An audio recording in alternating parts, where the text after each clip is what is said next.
Oh, welcome back, gamers. That's so lame, I'm so sorry. What's up though? What's happening? It's 12:11 to be exact, and we're not starting with Animal Crossing, surprisingly, I know. I really want to finish this game, so we're gonna finish this game. And if we finish before, like, 3, then I'll play Animal Crossing, but if we finish after 3, then I'm not playing Animal Crossing.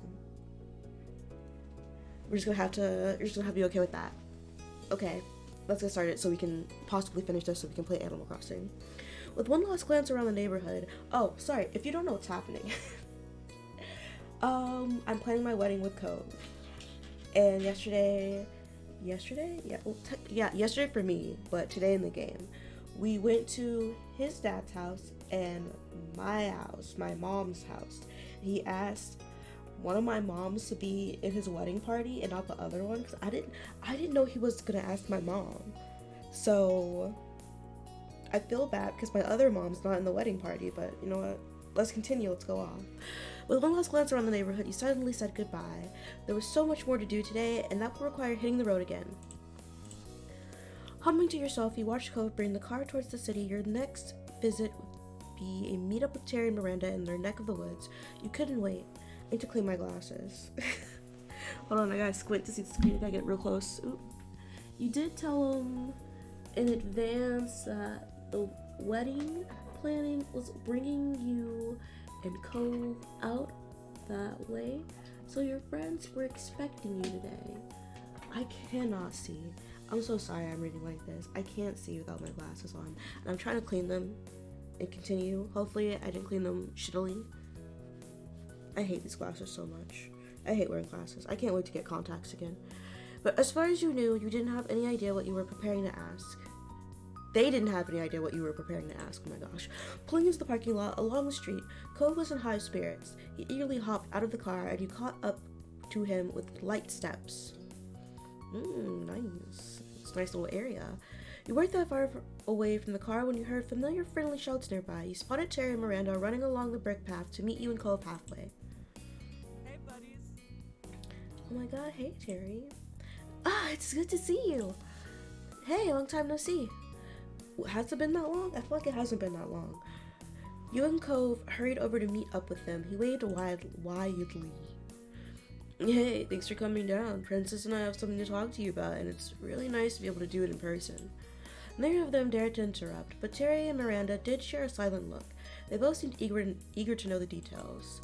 Cricking an eyebrow, Cove asked silently if you wanted to take the lead. You nodded, and he gestured with his hands for you to go ahead. Terry, I was wondering if you'd be a wedding attendant for me in the wedding. Finally. Yes, I made the cut. He threw a satisfied fist in the air. Terry's grin stretched ear to ear. Does that mean you accept? You laugh. I'm actually surprised now. I think that's a good sign. I'm gonna laugh. You were genuinely relieved by Terry's reaction. Having second thoughts already? No. Good. I'm a wedding attendant, and you can't take it back. It's set in stone. We could take it back. No. Cove snickered. They love this word. They love it so much. Like, there's other words leaning towards you. And Miranda, will you be a wedding attendant in my wedding party? Yes, I accept. Thank you so much. That would be wonderful, princess. Terry cheered again, pulling Miranda in for a one-armed side hug. You matched their excitement. Go Team Princess! Yeah, Team Princess forever! Hey, my party is just as good. You have, like, all adults in your party. Like, none of the friends besides Derek. I mean, we're all adults, but that's not what I mean. When I say all adults, I mean, like, the adults and not, like, our adults. Go Team Cove, go Team Princess. I think we're all one big team. The party is 1,000 times better than Cove's. I'm not gonna say that. Oh no, putting them together in the same party was a mistake. No. You shook your head at their accents. Go Team Princess! You cheerily moved your hand like you were waving a flag. That got a hearty laugh out of both Terry and Miranda. Team Princess and Cove's wedding forever! Terry put his hands on his hips and nodded sagely. That's the truth, Randy. Seriously, thanks for this. Yeah, it's super nice to include us in the wedding parties. Of course. We couldn't imagine the wedding any other way. Thanks for meeting up with us today. It's nothing, but you'll probably have to get going now, huh? Yeah, we have a meeting with the wedding planner pretty soon. Oh my god, I didn't even ask. I didn't ask Lee to be my best person. The backs, man. I can't. Why did you say that? With a curt shake of his head, Cove rolled his eyes, completely unamused. Miranda's brow furrowed. Wait, I thought you were joking when you mentioned that. Is he really planning your wedding? He is. Wow. Oh, wow. It's definitely something, but that's what we were doing, and we're gonna go do it now. Cove awkwardly rubbed his arm. Understanding, Terry gave a thumbs up. Safe travels. Bye, have fun. Thanks again, we'll both see you soon. Terry and Miranda remained on the walkway while you and Cole returned to the car. When you were alone again, he spoke up. That was good. Yeah. He wasn't facing you, but you could still admire the happy curve of his lips. It was nice to visit your friends for a little while, and it was even better to have another thing set for the big day. Him in the sunglasses again, I can't. With a determined stare, and it's my fault. Cole pulled his phone out and plugged Baxter's office into the GPS map. Once it was all set, he put the car in drive, and you both were on your way once more. I still haven't asked Lee to be my best person. What is happening? While Cove drove, you pulled your phone out and scrolled through your contacts list. The rest of this task would have to be done long distance, so you turned the speaker up and made the call. Dialing up your big sister, you set the phone to speaker. Ah, okay. You were already expecting the inevitable jokes she'd have up her non-sleeves. Hello, princess. What do you need to inform me of? Hi to you too, Liz. Oh, hi, Cove. This is gonna be good. Liz's intrigued tone became teasing, realizing she was on speaker. I guess you can't even pretend to have a normal conversation first. You're planning a wedding. You have to have something in the works by now. You could tell by the way Cove quietly took a deep breath that he was conflicted. In your gut, you knew that he wanted to admonish her and shake his head, but she couldn't see that. It's always nice to talk to you, Liz. Fine, let's cut to the chase. She's right, Cove. I'm so glad my big sis is on the ball. You roll your eyes, you laugh. Fine, let's cut to the chase. Good choice. And Cove and I were hoping that you'd be a wedding attendant for me. I knew it. The only reason you both would be calling like this would be to ask something like that. Yeah, you're very clever for cracking the case. That's correct. It makes sense, and of course you'd request me to be involved with the wedding. Liz cracked up over the line. She needed some time to collect herself, but when she did, she spoke much more earnestly this time. But that aside, honestly, I'd love to be your wedding attendant. Thank you so much for having me. No, thank you. This means a lot to me. Me too, little sibling. I am glad that you're going to be a part of this too, Liz. It's natural that you would be. You've been there all along, for better or worse. For better and worse. But fair. I'm looking forward to it. We gotta go and do more wedding things. Talk to you later. Keep me updated. Bye. Bye, Liz. And with that, you could happily check another box off your to-do list. That was another invitation sent and accepted. Taking a deep breath, you pulled up the contact for the next person in your mind. You hit the call button and waited. Eagerly, you waited for your cousin to pick up. Cove noticed out of the corner of his eye that you positioned the phone a little further away than normal. He nodded in agreement with that decision. Hey, princess. How's the wedding planning going? Any news? Here we go. Despite his amused tone, Cove still held the wheel more tightly, bracing for the volume of the upcoming conversation. Lee was clearly excited for any potential scoop. Oh, is that Cove? Hi. Hi, Lee. She uncharacteristically remained silent after the greetings, waiting patiently for what this was about. Hey, Lee. Yeah? Will you be my best woman? She gasped dramatically before launching to a series of high-pitched questions. The best woman? Me? Really? You chuckled comparatively, quietly. Interesting. Definitely glad that you chose to keep the phone at a distance. Yep, Lee, you. You're definitely the right person. There's no one else I'd wanted to do this with, Lee. Who else would I pick? It'll be fun. I hope this is okay. Who else would I pick, girl? You know you're the one.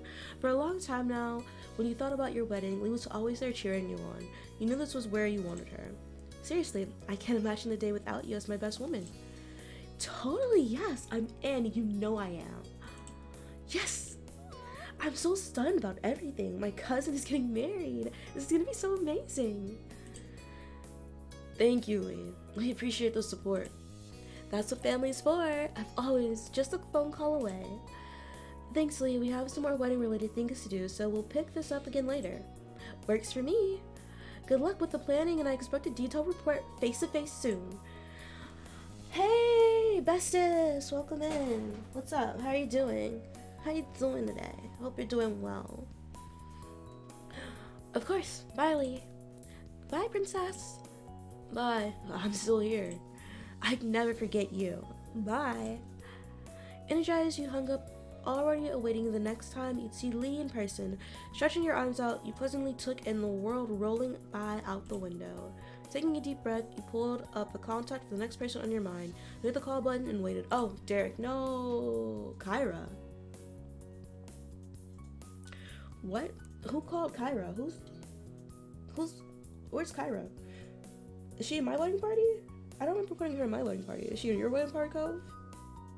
Staring at Kyra's name, you hoped that she wasn't too busy. She luckily picked up only after a couple rings. I thought we were gonna call Derek next. Hello, princess, and hello, baby. Hi, Mom 3. Hi, Mom. How'd you know I was here? When are you ever far from princess, especially with what's been happening lately? Yeah. How are my best kids doing? Good, really good. Princess and I actually have something that we wanted to ask you. Oh, I'm all ears. I was hoping that you'd be a groomswoman in my wedding party. Oh, my heart. Yes, of course I'll be your groomswoman. You can count on me. Thanks, Mom. Yeah, thank you so much. Hey, that's what I'm here for. We have to keep going with more planning, but we'll talk to you later, okay? Good luck, my babies, and take care. I'll see you both again soon. Thanks again. Bye. Bye, Mom. Cove was elated when you ended the call. One more successful invitation was checked off the to-do list. Taking a deep breath, you pulled up the contact for the next person on your mind. You hit the call button and waited. You didn't have to hover over Derek's name. You hit call without another thought. He picked up for the second ring. Hey, it's Derek. How's it going? Hi. Everything's great. Hey, Cole's there too. Talking to Derek always raised his spirits. You chuckled watching Cole's grin widen. Hey too, and Cole's right. Things are good. I can't... Did you both need to talk to me about something specific, or is this just for fun? Yeah, about that. I was just wondering if you would want to be a groomsman for me. Okay. Listen, I'm trying my best. I'm trying my best with these voices. How's it going? It's going. The depression's been kicking my ass, but I've been trying. It always happens when I'm done with stream. That's why I don't ever want to really end stream, because I don't want to be depressed. But I have to. I have to. Oh, hell yeah. Of course I want to be in your party. Dude, I'll be there to catch you if you faint. It's gonna be an intense emotional day. Cole let out a deep sigh that morphed into a stuttering laugh. His cheeks burned a deep red. You all knew well enough that there was a high possibility of that situation happening during your wedding. You feel that? I'm sorry that you feel that, but also comrades. You've been working through it though. I'm glad you've been working through it. I've been trying. I just got off a call with my therapist not that long ago. Like 25 minutes ago. Like I just came back from therapy. Thank goodness that's exactly what your job is. Is that what all your training was secretly been about all this time? That's funny. It's okay, Cove. I love you for being you. You shook your head, amused. You laughed. Is that what your training has been about all this time? Hey, don't go airing all my secrets out like that. Wow, I'm touched.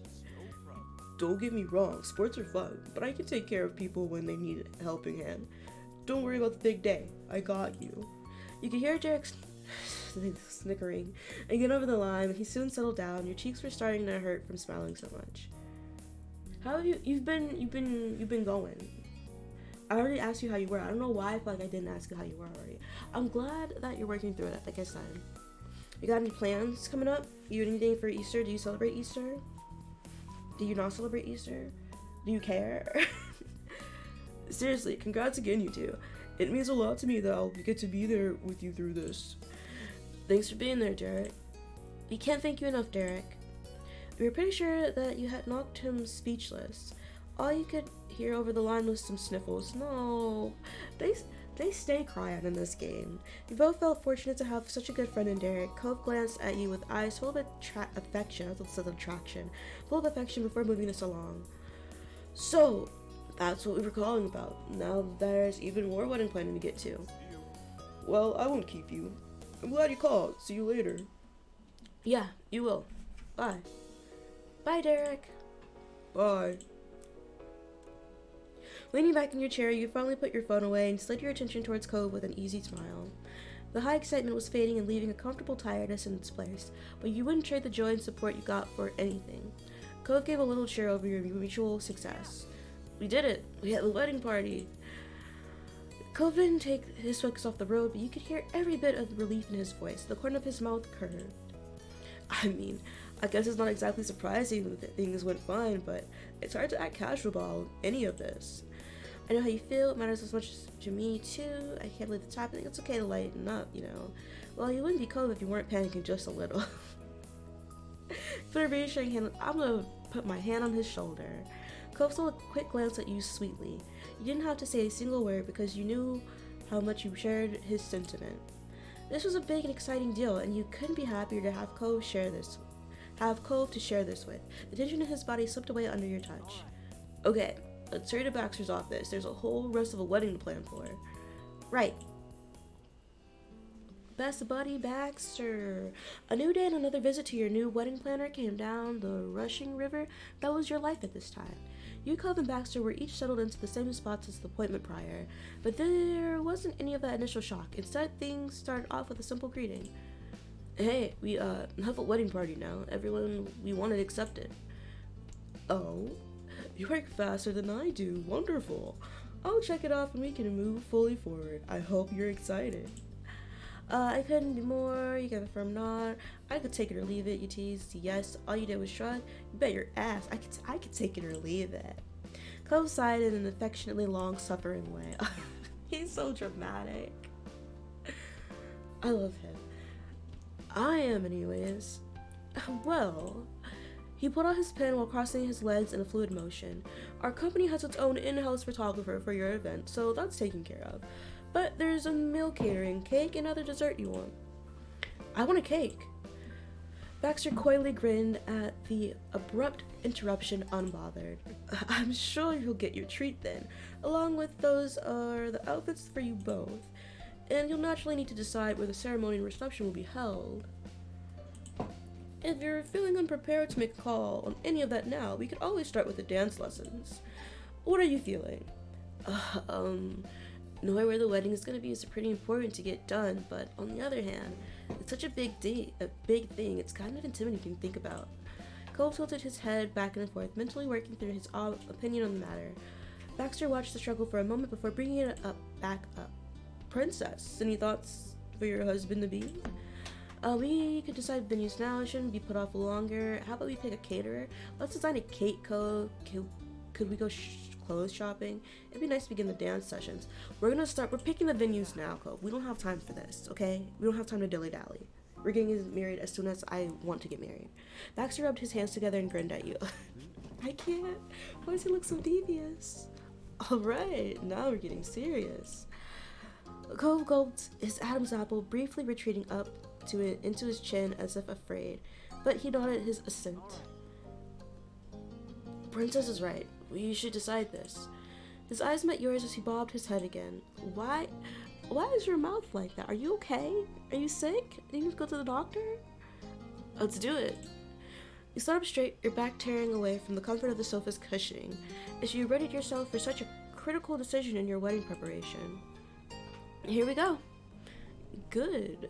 There's stunning buildings in the area, which used to be private locations, but have since opened up specifically for wedding ceremonies for any couple who would like to make use of them.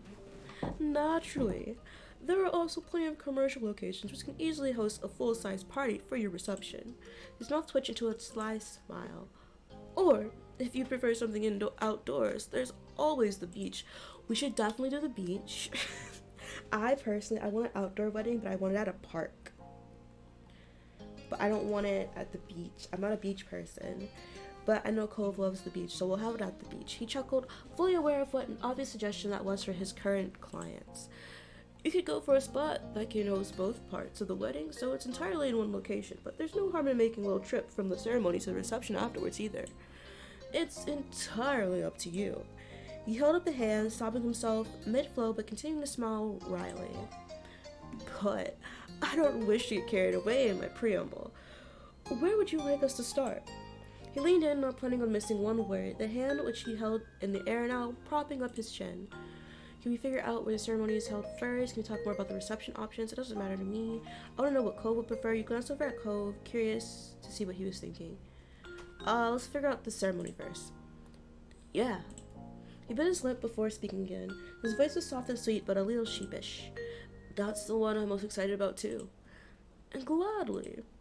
He relaxed back into his rolling chair, then took out a phone with one hand while extracting his pen with the other. I've got photos of the places I mentioned to let you actually get a feel for the scene. Baxter tapped away at his screen, pulling up the previews of potential ceremonial locations for your wedding. While he was partially preoccupied with that, he rattled off the specific locations you could use. So, there's a few spots I'd like to show you. There's a mansion that was formerly privately owned, as well as a church, a mosque, a synagogue, in the same vein. A mansion, you say? I kind of want to go with the mansion now. There's the beach, as always, or perhaps a different outdoor spot. Cove's eyes started over to Baxter and back to you as he spoke up tentatively. So, we're allowed to mention our own ideas for places? Baxter nodded amiably. What did you have in mind? Well, He was looking down at his shoes as he spoke. Taking a deep breath, he glanced over at you. There's the Poppy Hill. The Poppy Hill. In this game, I don't have allergies, so of course we can get married at the Poppy Hill, babes. But will they clash? Won't the poppies clash with your poppies? He grinned sheepishly as you rubbed the back of your neck with its starring role and your shared story. It made sense. Cove, still flustered, returned your awkward grin. No, I don't want to get married on a hill, though. I already went through that. Not getting married on a hill, but having a wedding at the hill, on the hill. It was not a fun time for me. He was clearly pleased to see that you'd been happy with his suggestion. He turned back to Baxter. It's where we first met. that's He tilted his head away and closed his eyes. I remember seeing it when I was there. I didn't mean to do that. Hold on. You don't know what I did, but I didn't mean to do whatever I just did. Cove's gaze was fixed on Baxter with rapt attention, awaiting his verdict. It's rather small and round. Cove deflated, his shoulders sagging. Baxter opened his eyes again and continued. If you don't mind our guests having to stand, there's just not room for chairs. We could still set up a simple ceremony there. Well, how many people are we having? It's a real question. Cove chuckled as he straightened up in his seat. It could be worse. The confidence had been restored to him, having Baxter take his suggestion seriously, and even for ways to accommodate it, had helped put Cove at ease. Then he checked over to you. Boy, what? No. Standing at a wedding? No. We don't have to do it there, though. If it's poppies you want, there is another option. does that sound alright? I know of a bigger, flatter field of those flowers in the Sunset Bird area. It would be spacious enough to have a full setup there. Cole tilted his head as he peered at the phone, genuinely intrigued by the news of another source of his favorite flower. Oh, that's cool. It did sound like it might be quite a stunning location. He began considering the possibility. Good to hear. Then Cove jolted in his seat, his head snapping up as another idea came to him. Are people allowed to have weddings or whatever in Redwood Forest? Even though it's kind of further away, that's an amazing place to be in. He drew his feet in close to the sofa as he looked down, growing shy. We've made some special memories there. Baxter nodded surely. It is an option for certain spots. We could get it set up, if you want. Cove grinned, delighted. So you're having too many options right now? We had a limited number of options. and now you're making them more, and now I'm having a hard time deciding. Why did you do this? Cove, you know I'm indecisive. Why would you do this to me? Baxter spread his hands wide, holding the pen and his phone with his fingers so he could see the palms of each hand. Those are the ideas, it sounds like. Tell me, what's standing out most for you? The beach, the poppy hill behind my house, the poppy field outside town, the historical mansion. Historical mansion? The historic synagogue. Well, we're not religious, I don't think. Take him to the beach. You saw Baxter pause over his phone for just a second. In a moment, you could read his mind. You and Cove knew every inch of the beach in far more detail than even the best photograph could capture. Yep, that's the beach. That's the beach. Still, for the sake of what must be his normal protocol, he pulled up a picture of the local shore for you and Cove to examine. Cove replied promptly. I love it. You don't say. What? You tease Cove loving the beach? Me too. You nodded, you shrugged. That's crazy. Cove glanced down demurely as he scratched his cheek. You spent so many days there growing up in Sunset Bird, and so many of those were with me. It's definitely a place with history for us. Okay, Cove, I think this is the one. Okay, let's talk about another. I want to see this historical mansion. Ooh, ooh, ooh. Like, I know Cove is like maybe the Poppy Hill, but this mansion is calling out to me. Baxter brought up a series of promotional shots of the building's interior to give you a sense of the space. Gilded columns framed sage green walls with arched windows that reached from the floor to the ceiling to fill the room with sunlight. Wow. That's fancy. His eyes were wide as he stared at the pictures. He gulped unexpectedly. I feel like somehow, no matter how hard I try to scrub myself down, I'd still end up leaving bits of sand on that super clean floor. It's just inevitable. You laughed. I don't know how you'd manage that, but it wouldn't surprise me. Don't you dare. That's too true. You nodded, you shook your head. Don't you dare. You were sure Cove didn't leave sand in his wake on purpose, and yet it was an ever-present visitor whenever he went, wherever he went. Where is he getting the sand from? Is he just keeping it in his pockets like a weirdo? This was one place it would unfortunately not be welcome. Yeah. Cove's grin widened as he studied you, keen to get a sense of what you felt about the location. Let's see the other poppy field. Baxter made a ring with his finger and a thumb as he gave you an okay sign. It took him a while to find the good photo. That was fair since it wasn't a venue that he initially suggested, but he soon had his phone turned towards you and Cove for inspection. Oh wow. That's a lot of flowers.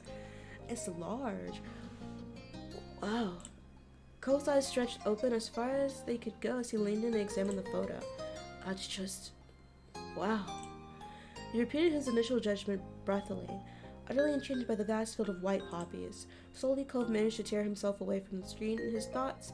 He turned to face you. He cocked his head to the side, and wanting to know what you were feeling about the prospect.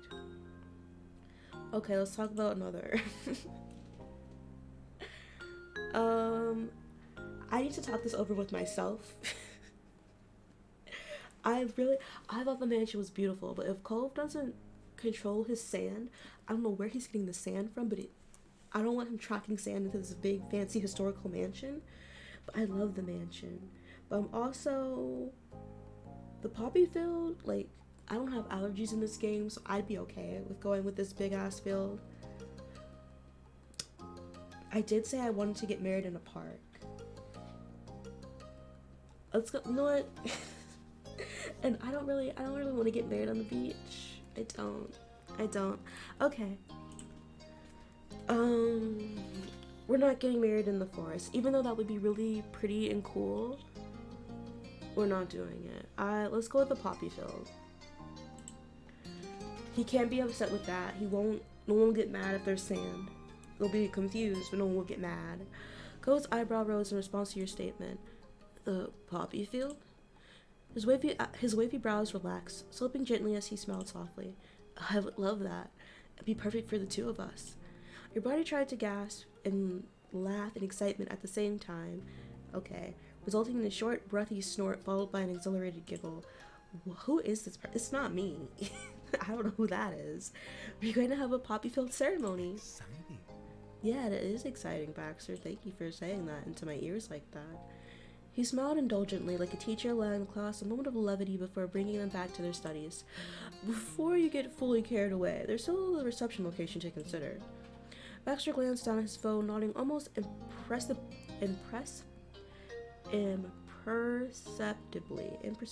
okay, as he clicked away to get the information he needed. There's a couple of big halls you could consider, one which is frequently used for dances and another for more formal events. There's also a large room in a historical mansion that could host the reception, the same one that I mentioned before. That's something. A rather new option is actually the aquarium, which now has the bandwidth to host private events. Fuck the mansion, we're getting jiggy with it at the aquarium. Cove's jaw dropped and he uttered a single word. Seriously? I mean, really and seriously not the same word, but go off. Really? It'd be the main display room, with the floor to ceiling tanks. Are there sharks? His mouth continued to hang open, his face frozen. It was certainly a rare opportunity, and you couldn't think of anyone who'd be as excited by the option as Cove. As such, the news had temporarily stunned him.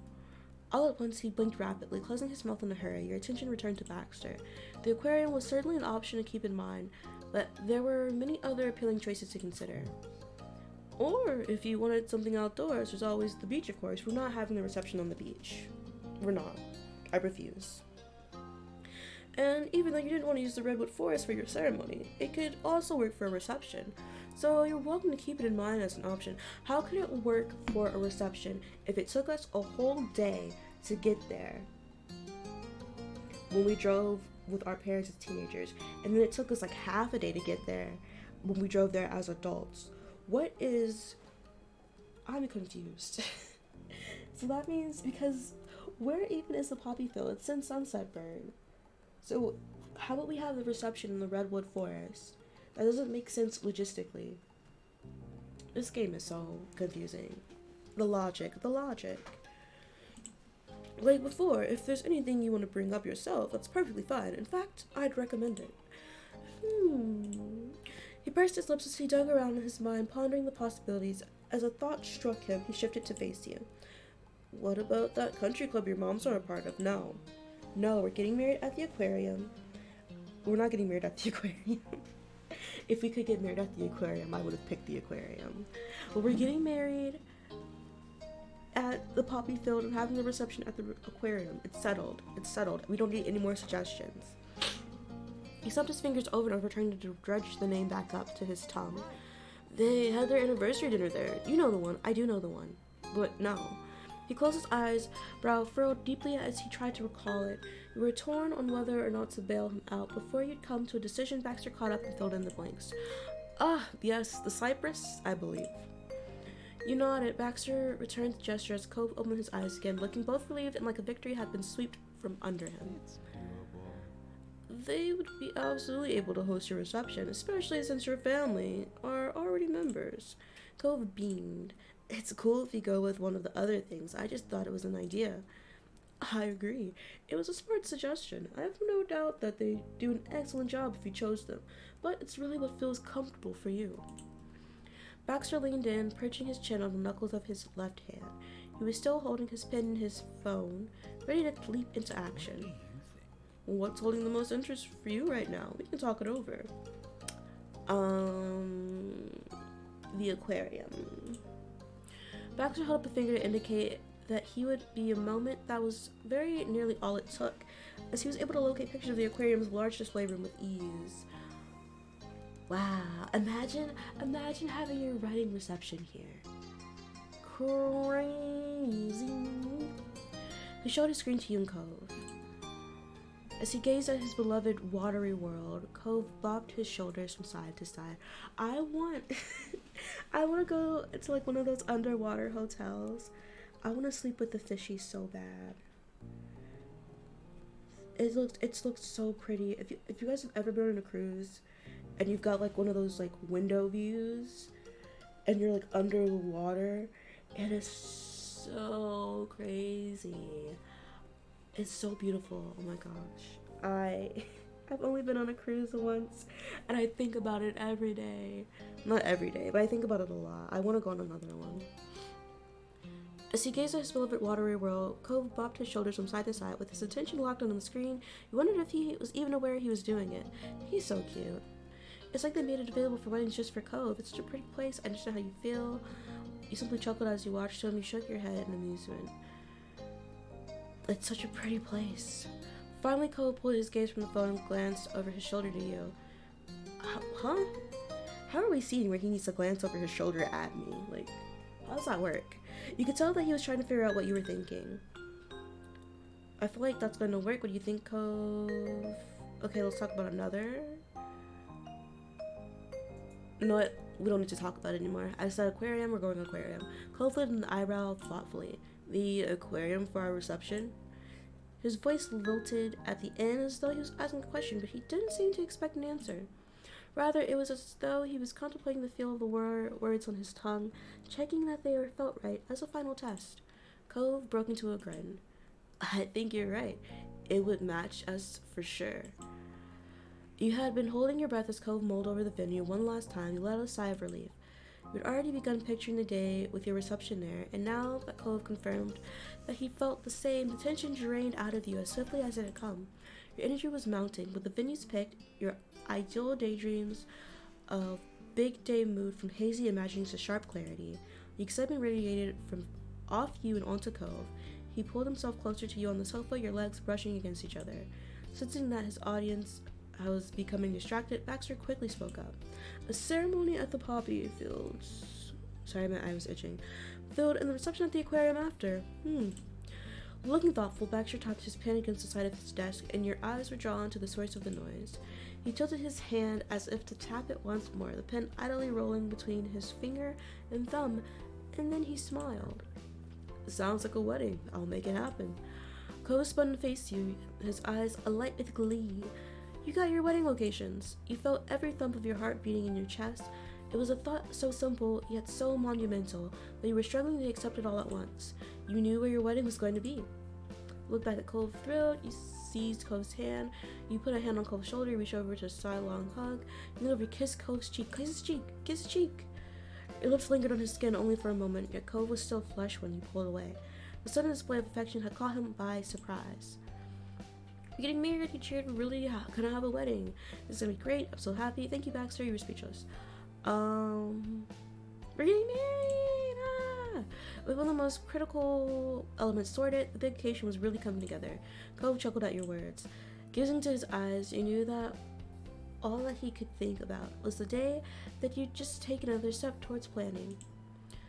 Reviewing the venue options had taken up the bulk of your allotted time with Baxter.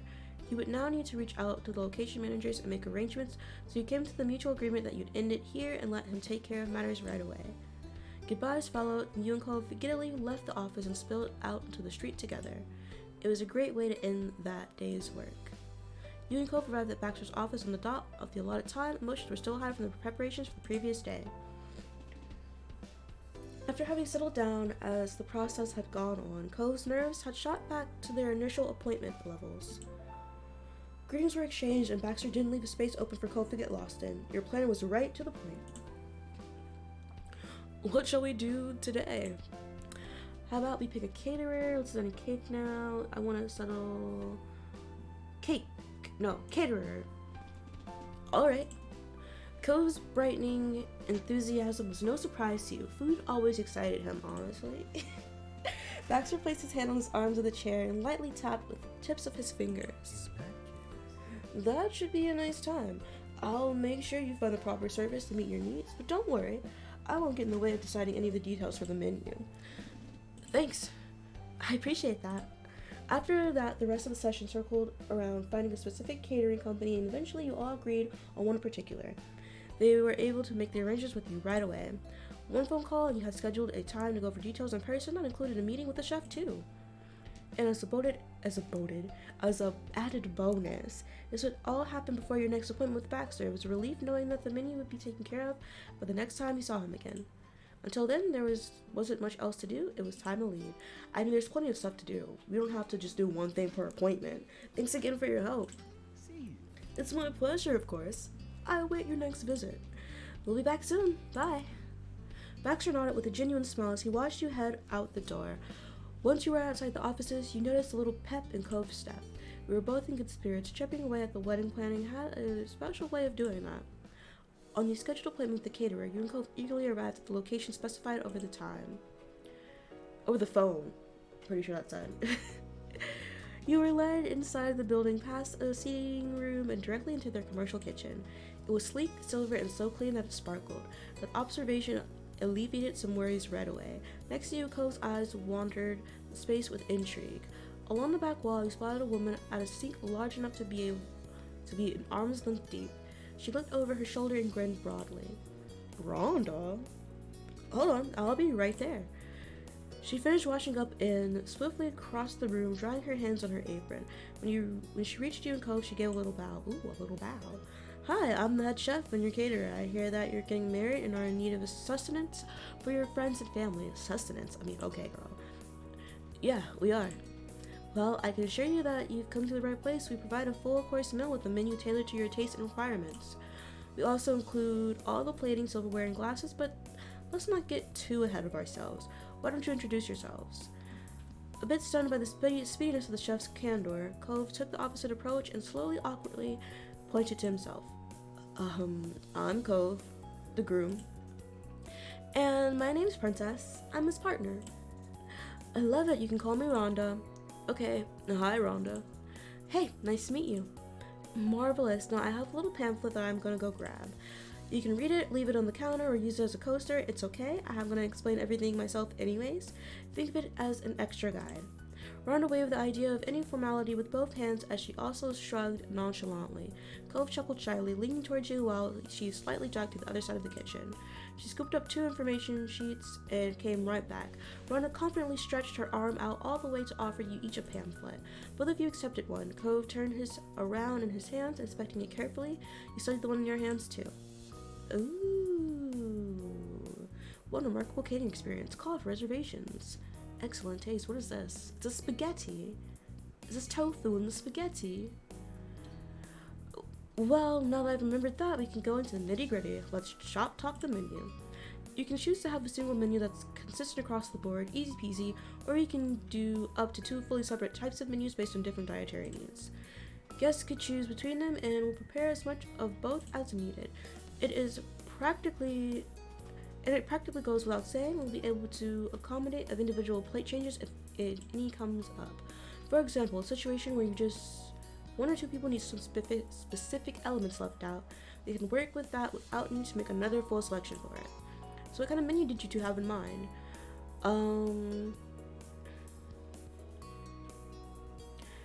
One with full-scale exclusions for taste and allergies. Halal. Kosher. Proletarian. Is that where you just eat chicken? Not a problem. I mean, that's not the one I picked, but... The chef pulled out a notepad and pen. She listened closely as you explained the types of foods you'd like to be excluded based on the individual needs of your group. And that's the only menu style needed, and we'd like one that was like I don't know. I guess I'll go with this one. You're confident that your friends and family were in for a delicious surprise. Because I know Liz is either vegetarian or vegan. I cannot remember which one. But like, I think it's just her. Turning to Cove, you checked to see if he had any opinions on the menu. How does that sound? I'm thinking we have a good plan going. Great! That's the biggie already done then. Let's keep the ball rolling. Yes, please. At the minimum, there's going to be a main entree in your service, so that's 1 course automatically. If you're having cake or another dessert, that'll technically be another course for your guests. Although that doesn't count as one of the portions that we offer here, I can go up to 6 courses. For dinner, as many as 5 additional portions. Ooh. So we're looking at soup, we're looking at salad soup, hot appetizer, cold appetizer, and or a palate cleanser. Do you know how big you want the service to be? For like a 2-course meal. What about you? 3-course meal should be plenty, don't you think so? Having a 4-course meal would be fantastic, don't you think so? I like a 5-course meal. How do you feel? Let's do a full 6-course meal. Why not? I think a 3-course meal is fine. That sounds really good. Cove brightened and contemplating the possible combinations with 3 courses, he picked up the pamphlet again. I really did want at least one of those other options.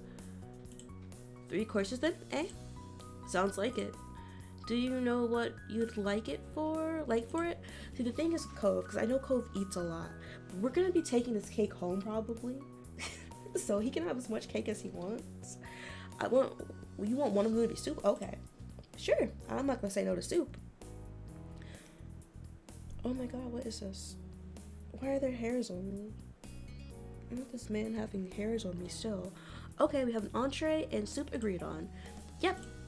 The chef glanced from her notepad. She twirled the pen with her fingertips in anticipation. It's coming along nicely so far. What else were you thinking?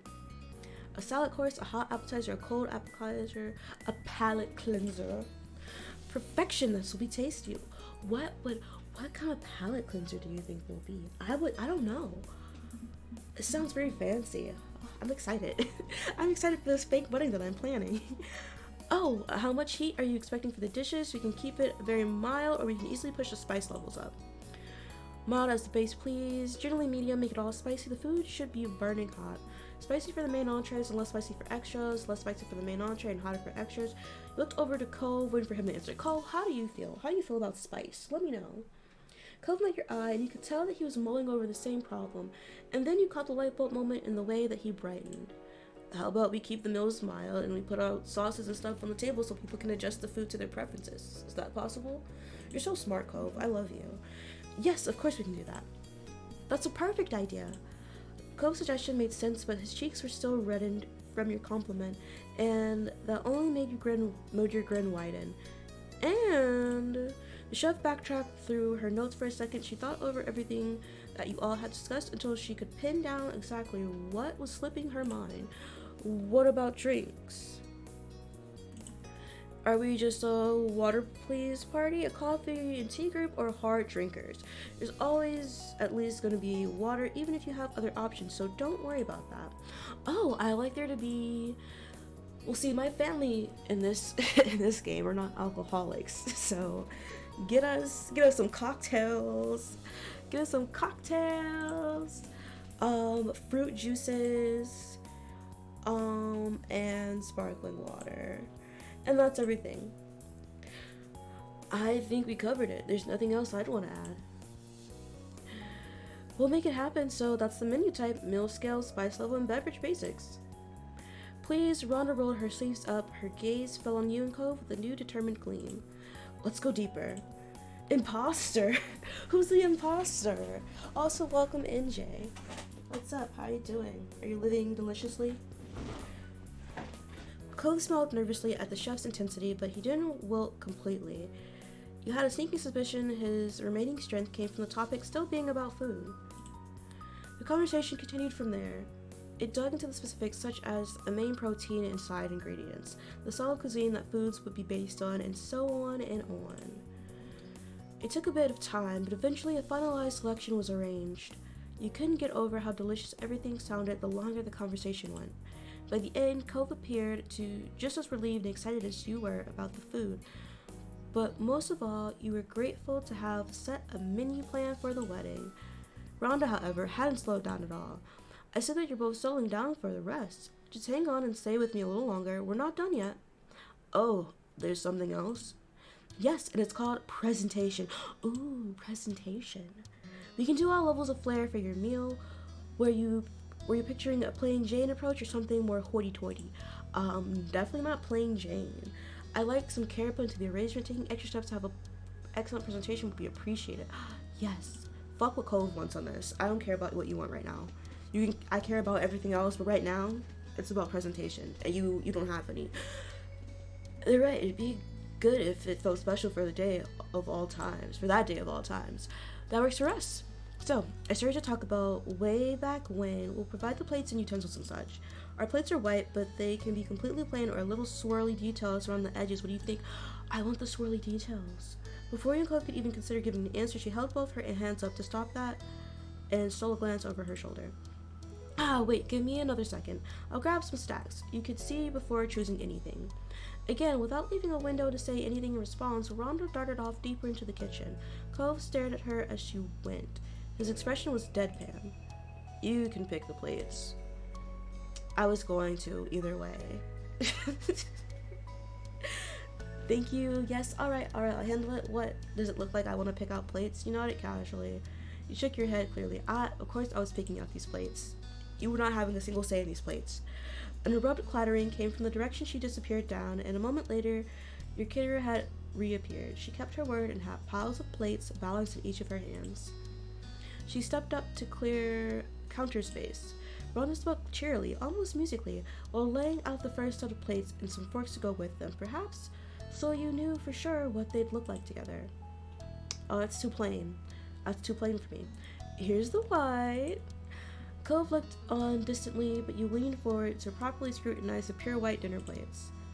Ooh, and here's the swirl. As promised. This time there was an extra design element on the plates. You considered it carefully. Now, what are we thinking? I like the swirly one. Got it. Thanks for humoring me. And now you can breathe. We're done. Rhonda laughed happily as she closed her notepad and put it aside. Okay, cool. I'm glad we have that worked out. Thank you very much, Rhonda. Thanks so much. It's my pleasure. We're looking forward to knocking your socks off. It'll be a 3-course meal. It'll be a 3-course special requirements mild meal that your guests will be talking about for years to come. I promise. Neat. One last quick question. Sure thing. How do we get out of here again? Rhonda clapped her hands and let a deep laugh. Cove's face reddened with embarrassment. Go down the hall and take a left to another hall, and then a right, and then you'll find the exit. It was so nice meeting you two. Thanks again. After that, you and Cove left the kitchen and made it out of the building in one piece, following Rhonda's instructions. You both returned to the car with vigor in your strides. It was amazing to get such a nice meal arranged in exactly the way that you both wanted it to be. The food was definitely something you were going to be daydreaming about from now until the big day. Oh my god. I don't know why seeing Baxter's jump scared me. I guess I was prepared to go back to the car, but no. When you arrived at the office again, Baxter was already comfortably seated and scanning over his notebook. He glanced up from it at the sound of the door opening. Welcome back. What's on the menu? Baxter smirked, but Cove answered with complete earnestness. We're getting a special requirements menu. Delicious. What shall we be doing today? I feel like we should definitely start in the dance sessions, so we can do all the other stuff later. Exciting. Oh, you want to get started on that? Exciting. Baxter gestured down to the other door in the space, rolling his wrist to point with his whole hand in an extravagant gesture. There's a room here in the building you can use for the dance lessons. On the schedule, of course. We need to be certain there won't be any conflicts. If you could wait a moment, please. He pulled out his phone and swiped his finger a few times, his brow furrowed as he checked some sort of calendar. He tapped something with a flourish and, looking up with a grin, Cove watched with open antsiness. Cove and I could attend lessons in the afternoon, then Princess, so we can have the evening. I believe I can pencil us in as early as tomorrow for the first sessions. Happily, there is enough vacancy in the event room for individual sessions. One-on-one lessons are ideal for this. Every person is at their own level and will need guidance with different aspects. I can get everything arranged today if that works for you. Cove nodded seriously. There was no hesitation coming from his corner, despite his jitteriness. Let's do it. You shot Cove and Baxter a pleased thumbs up. Yeah, that's good. Baxter placed the phone down and clasped his hands together. His enthusiasm was hard to miss. Excellent. I'll make it happen. As he did, Baxter made the necessary arrangements right afterwards. He asked for your input occasionally and finalized the times. He planned each detail out exactly. Any specific idea that Cove or you had was jotted down and added to the considerations. What ideas did we have? What kind of music are you thinking of? Would you rather go with something fast or something slow? It doesn't have to be ballroom staples. I'm more varied than that. A recent wedding I helped with went with classical music. That was the first half, and then early 2000s dance music for the last half. There's no wrong answer to this. Cove shrugged and left space for you to answer. I like classical music. I would love to have rock music. Can we keep to the traditional wedding music? Can we have pop music? I enjoy theatrical music. I think it'd be fun to use video game tracks. I want alternative music. I prefer jazz. I like country. It'd be cool to have throwbacks from when we were growing up. That'd be cute. I would love songs to dance to. It'd be cool to have throwbacks. from when we were growing up. I think that's a very cute idea. There's a lot of nostalgic songs that were coming to your mind. Baxter nodded approvingly. Cove was even more supportive of your recommendation. Cool. I think I can guess some of the songs you're hoping for. What songs am I hoping for, Cove? Please, enlighten me. Of course, and speaking of, let's chat about particular tracks. After continuing to discuss music selections for a while, your office time with Baxter finished and it was time to leave for the day. Goodbyes were said, knowing that the separation wouldn't last long. Tomorrow wasn't far. The hours passed by quickly. It felt like a blink by the time the session rolled around. A bit after lunch, you drove Cove over to his first solo dance lesson with Baxter. He was definitely nervous on the drive there. Despite his usual anxiousness, he insisted that he wanted to do the lesson on his own. He would show you his moves after he practiced. He's so cute. He's so precious. I love Cove. You wished Cove luck and dropped him off, hoping he had a good time. You drove off as soon as he disappeared into the building. The plan was to run errands until it was time to pick him back up. You had heard about a new store that had opened recently. Ooh, where am I going? It was close enough that you decided to check it out and see if it had anything worth getting. Unfortunately, the store didn't have a good selection compared to other options, but you stalled in the snack section. What did I go to the store for? What kind of store was this? You debated buying something in order to not leave empty-handed. What? Okay. Chips, chocolate, fruit snacks, healthy fruit snacks. Ew. What is a healthy fruit snack? You bought pre-portioned packages of cheese and jerky. What is that? You guys remember Hannah Montana? If you watched Hannah Montana growing up. With Jackson and Oliver, and they had that cheese jerky business. I think about that episode more than I'd like to admit. I miss Hannah Montana so much. That was such a good show. You left the store without buying anything after all. I mean, if I'm going to the store and I'm buying shit, I'm going there to get stuff. Let's get some sugary fruit snacks, because I love me some Gushers. You remember the colorful ads for the fruit snack from when you were a child. It felt nostalgic because you brought the box to the checkout. Another store that you knew would have what you needed was minutes away. A short drive later, and you were on your way to finish your errands. It was nice to keep busy while waiting for Cove. What are the errands? I want to know the errands. Please tell me. When the time came, you drove the car up to the front of the building, stopping where Cove stood on the sidewalk. I just said sidekick at first. That didn't make sense. It wouldn't have made sense. Cove greeted you with a smile and hopped into the car. He closed the door behind him and buckled his seatbelt with a click. How'd it go? Cove shifted in his seat while rubbing the back of his neck. It was awkward, as you probably guessed, but not that bad. He brightened as he thought back. He listened to the vivacity,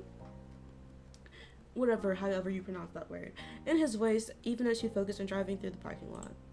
Baxter is kind of a good guy, not a bad teacher. You pulled out from in front of the building and started making your way through the first intersection. What did you talk about with all your time together? That's great. You nodded quiet. That's great. I'm glad you like him now. I like Baxter. Well, kind of a good guy wasn't usually considered high praise from Cove to Baxter. It wasn't too shabby. The way these sentences are structured, Baxter really must have done his best to put Cove at ease. Yeah, I'm feeling even better about all this stuff going forward. I'm glad.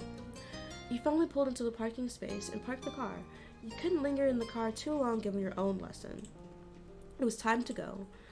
You looked at the grocery bag in the back seat with the snack you had brought. You offered some to Cove. You want some fruit snacks, babe? If you're hungry, feel free to snack. You probably needed some fuel after fruit snacks are the fuel I'm giving him after dancing? Oh my gosh. Okay. You pointed over at the food and Cove's eyes widened at the sight. That's perfect. I'll see you later. Bye. I love you. I love you too. Cove leaned over and gave you a quick kiss. You beamed back at him. You left Cove with the car and walked with a bounce in your step to meet up with your wedding planner turned dance instructor. The doors of the office building let you in after a firm yank. The air was cooler than what was outside. You followed Baxter's direction from yesterday to navigate the wide halls. A left past the fire extinguisher and then a right at the first set of doors. You found a set of thick glass doors. You peered into a large event room. It had to be the place. Did I bring dance clothes? You entered the space and noticed the towers of chairs on the sides of the room. It was easy to imagine the room filled with a crowd, but for now it had all been cleared for your private class. This is room 4. You walked across the empty tile floor to the counter at the back where Baxter was. He raised his head and waved you over, setting aside some notes he had been reading. With the paper and an elegant fountain pen left on the counter, he strode forward and met you in the middle of the large room. Hello. Welcome, princess. I'm glad you can make it. Hey! You waved at him and smiled warmly. I hope you've been well. I mean, I literally just saw you yesterday, so I mean, you know what? A lot can happen. A lot can happen from yesterday to today. I'm fantastic. I'm ready to boogie. I'm fine, but I hope you're in tip-top shape for this. I've been worse. You okayed with your hand wordlessly. I've been worse. Well, perhaps this lesson can make things better. Oh, is he flirting with me? Sorry, I'm getting married. Baxter pulled a remote from his jacket pocket and clicked a button. Why did you have that in your pocket? You know what? Do I need to know? I don't. A speaker system you hadn't noticed before crackled to life. Familiar music filled the room. He must have been busy to already have the songs that you had talked about yesterday ready. He tucked the remote back into his pocket and then Baxter turned his attention to you. Honestly, I feel like being a wedding planner would be kind of fun. I thought about it myself. But I don't know. He offered you his hand. Like, how do you even get into wedding planning? Like, how does that start off? I'd be curious to know. I'll lead, at least at first. We can switch later if you prefer. His gesture felt grandly formal. He had enough performance practice to really feel as if he'd stepped out of a fairy tale ball. Ooh. I love to feel like I'm in a fairy tale. He took his hand, ready to get started. He didn't have to get closer. His fingers lingered around yours and put his other arm across your back. Your other hand hovered awkwardly in the air. You weren't sure where to place it. His shoulder, his back. You noticed your confusion and directed you into the proper form for a slow dance. When you were comfortable, he guided you into the steps. You watched your feet, carefully following his lead. He was a good teacher and a reliable partner for dance. It didn't take long for you to start moving to the music, following the rhythm, rather than worrying about what foot would wear. Baxter suddenly smirked, the twitch in his lips getting your attention immediately. Oh, you know. I recall that it wasn't just dance lessons I was available for, was it? I also offered to give you rides whenever you needed them, didn't I? Sir, I am getting married soon. How dare you say these things to me? Hopefully, I haven't let you down with that. It took a moment before you understood what he was talking about. You laughed, clear and bright. I think it'll be alright. We have our own cars now, do we? Because we're only using his car. You were impressed, he still remembered, but then again, you also remembered it. It had been a particularly memorable summer all those years ago. Pippisappy, welcome in! How are you doing? We're playing some sort of Animal Crossing, so I'm trying to finish this game. If we have time, then we'll go do Animal Crossing later. But if not, then we'll just come back to Animal Crossing next Tuesday. That's so sad. I won't be playing this game for a while. Being firmly in the flow, the discussion died down. The only exchange was the music and the sound of your shoes on the sleek floor and time with each other's. You just got home from mini golf? Oh yeah, how was that? How was mini golf? Did you win? So tell me, how did things go with Cove? Do you still dance often? What happened to you after that summer? What happened to you after that summer? I want to know. I'm interested. Also got some grilled chicken on the way home. Yummy. Did you get it from like a restaurant or something? It was fun. You won. Yeah, you better have one. If you didn't win, I was gonna call collusion. Collusion. He faltered in his step, throwing dance to a halt. He recovered quickly, his toes going back to precisely formed motions. Oh my gosh. But his face still showed the strain of the upset. It's strange how completely you disappeared after your vacation. Did something happen? Your opponent hit her ball off the course out of bounds. You had to jump off the fence to get it. Oh my god. I got chicken from a supermarket. It was 30% off, so we thought, why not? Oh, we have like roasted chickens at our supermarket. Kind of makes you want to get chicken now. They're like never like flavorful though. But they look and they smell good, but then you eat it and it's like, this is dry. This is dry as fuck. But honestly, do they have your mini golf course have like water stuff there? Because the one that I went to, they had water stuff, and like your balls could fall into the water, and it was like a whole thing. He took a deep breath. Tremors went through his shoulders from the effort of keeping his perfect poise. I apologize for vanishing so thoroughly and not even attempting to keep in touch. It was unkind. His lips twitched. It was closer to a grimace than anything resembling a smile, even though you thought that's what he was attempting. I didn't think it mattered at the time, so it ended completely once I left Sunset Bird behind. I'm sorry, I never asked you for your number. I was afraid Cove would get jealous. No water, it was inside. It had lights and special effects though. Ooh, like I don't know if do they have like children play places where you are? Because when I think of that, I think of like the children play places like Jeepers or Chuck E. Cheese. They have that. I think one of them had mini golf. I know for a fact the one that I went to had a roller coaster inside of it, and it was terrifying. It was terrifying. My cousin made me go on it, and I didn't want to go on it, and I was crying the whole time. At least that's what I told myself. Rather, what I hoped would be true. I wished hard that you and everyone there didn't see me anymore, that you'd never think of me again. You'd go on with your lives happily, and I wouldn't factor into it. He paused again. How did music sound so much like cold silence?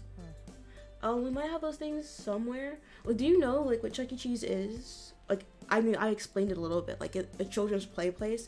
Like, there's, like, an arcade in it, and, like, little cafeteria area, and like a play structure, and sometimes they have like a stage. You know Chuck E. Cheese? Okay, I didn't know. I don't know what people have outside of America. That's all I know is America, and maybe a little bit of Canada. That doesn't make sense to you, I imagine. Baxter offered one shoulder shrug. For your supposed trouble. We waited for him to explain. You made a soft, encouraging noise. Don't make yourself uncomfortable. Don't make yourself uncomfortable. He shook his head, not taking your offer to bail on the conversation. Okay, guy. It's the eternal story of my life. I want to be liked, but I can't be important. A friend for a season, a planner at a wedding, that's me. I'm not like him. Cove is a fiance. He stays, he tries, clingy. I think your friends and family like to joke. I never thought so. What is happening right now? Sir, why are we talking about Cove? I'm talking about you. And you can't win prizes. The mini golf place had some Chuck E. Cheese kind of games too, but it didn't serve foods, just drinks. Oh, that's lame. And you can't win prizes? Well, I mean, you have to... In order to win prizes, like the good prizes, you gotta be there for a while. You gotta spend a lot of money. I don't think I won any prizes. I think actually I did. For my birthday last year, we went to an arcade place, and my friends, they like pulled all their like tokens together and they gave it to me. It was like, get yourself something nice for your birthday. I was like, thanks. And I got hanging lights for my room. They're in my room back at my house, and they're nice, kind of. They're not great, but they do what they need to do. They do the job. It's nice. Yeah, it was very nice of them. That's where we went for my birthday. I paid for everything. So it was like nice that they gave me the tokens, but I was like, you guys won this stuff, you should give yourself something. They're like, no, it's your birthday. I'm like, oh, thanks. That was my 25th birthday. I'm not looking forward to my 26th one.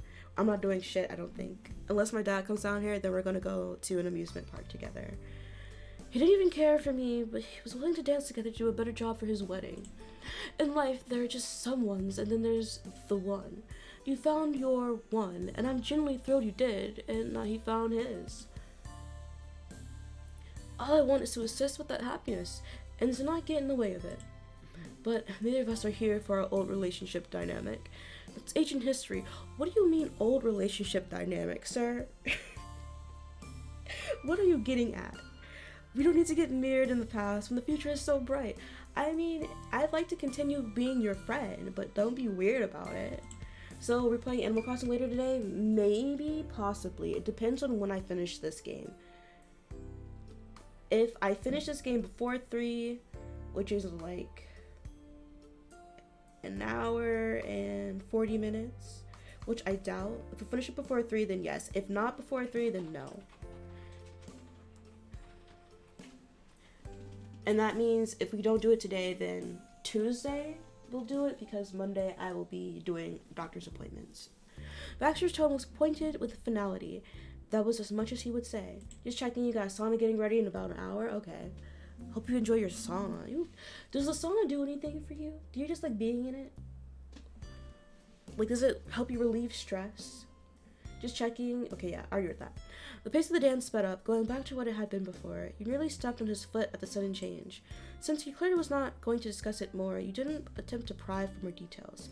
This had gotten into incredible personal territory. Are you saying you're in love with me? Are you in love with me? Because I understand, I get it. I do. You deserve to be important. You deserve to be important.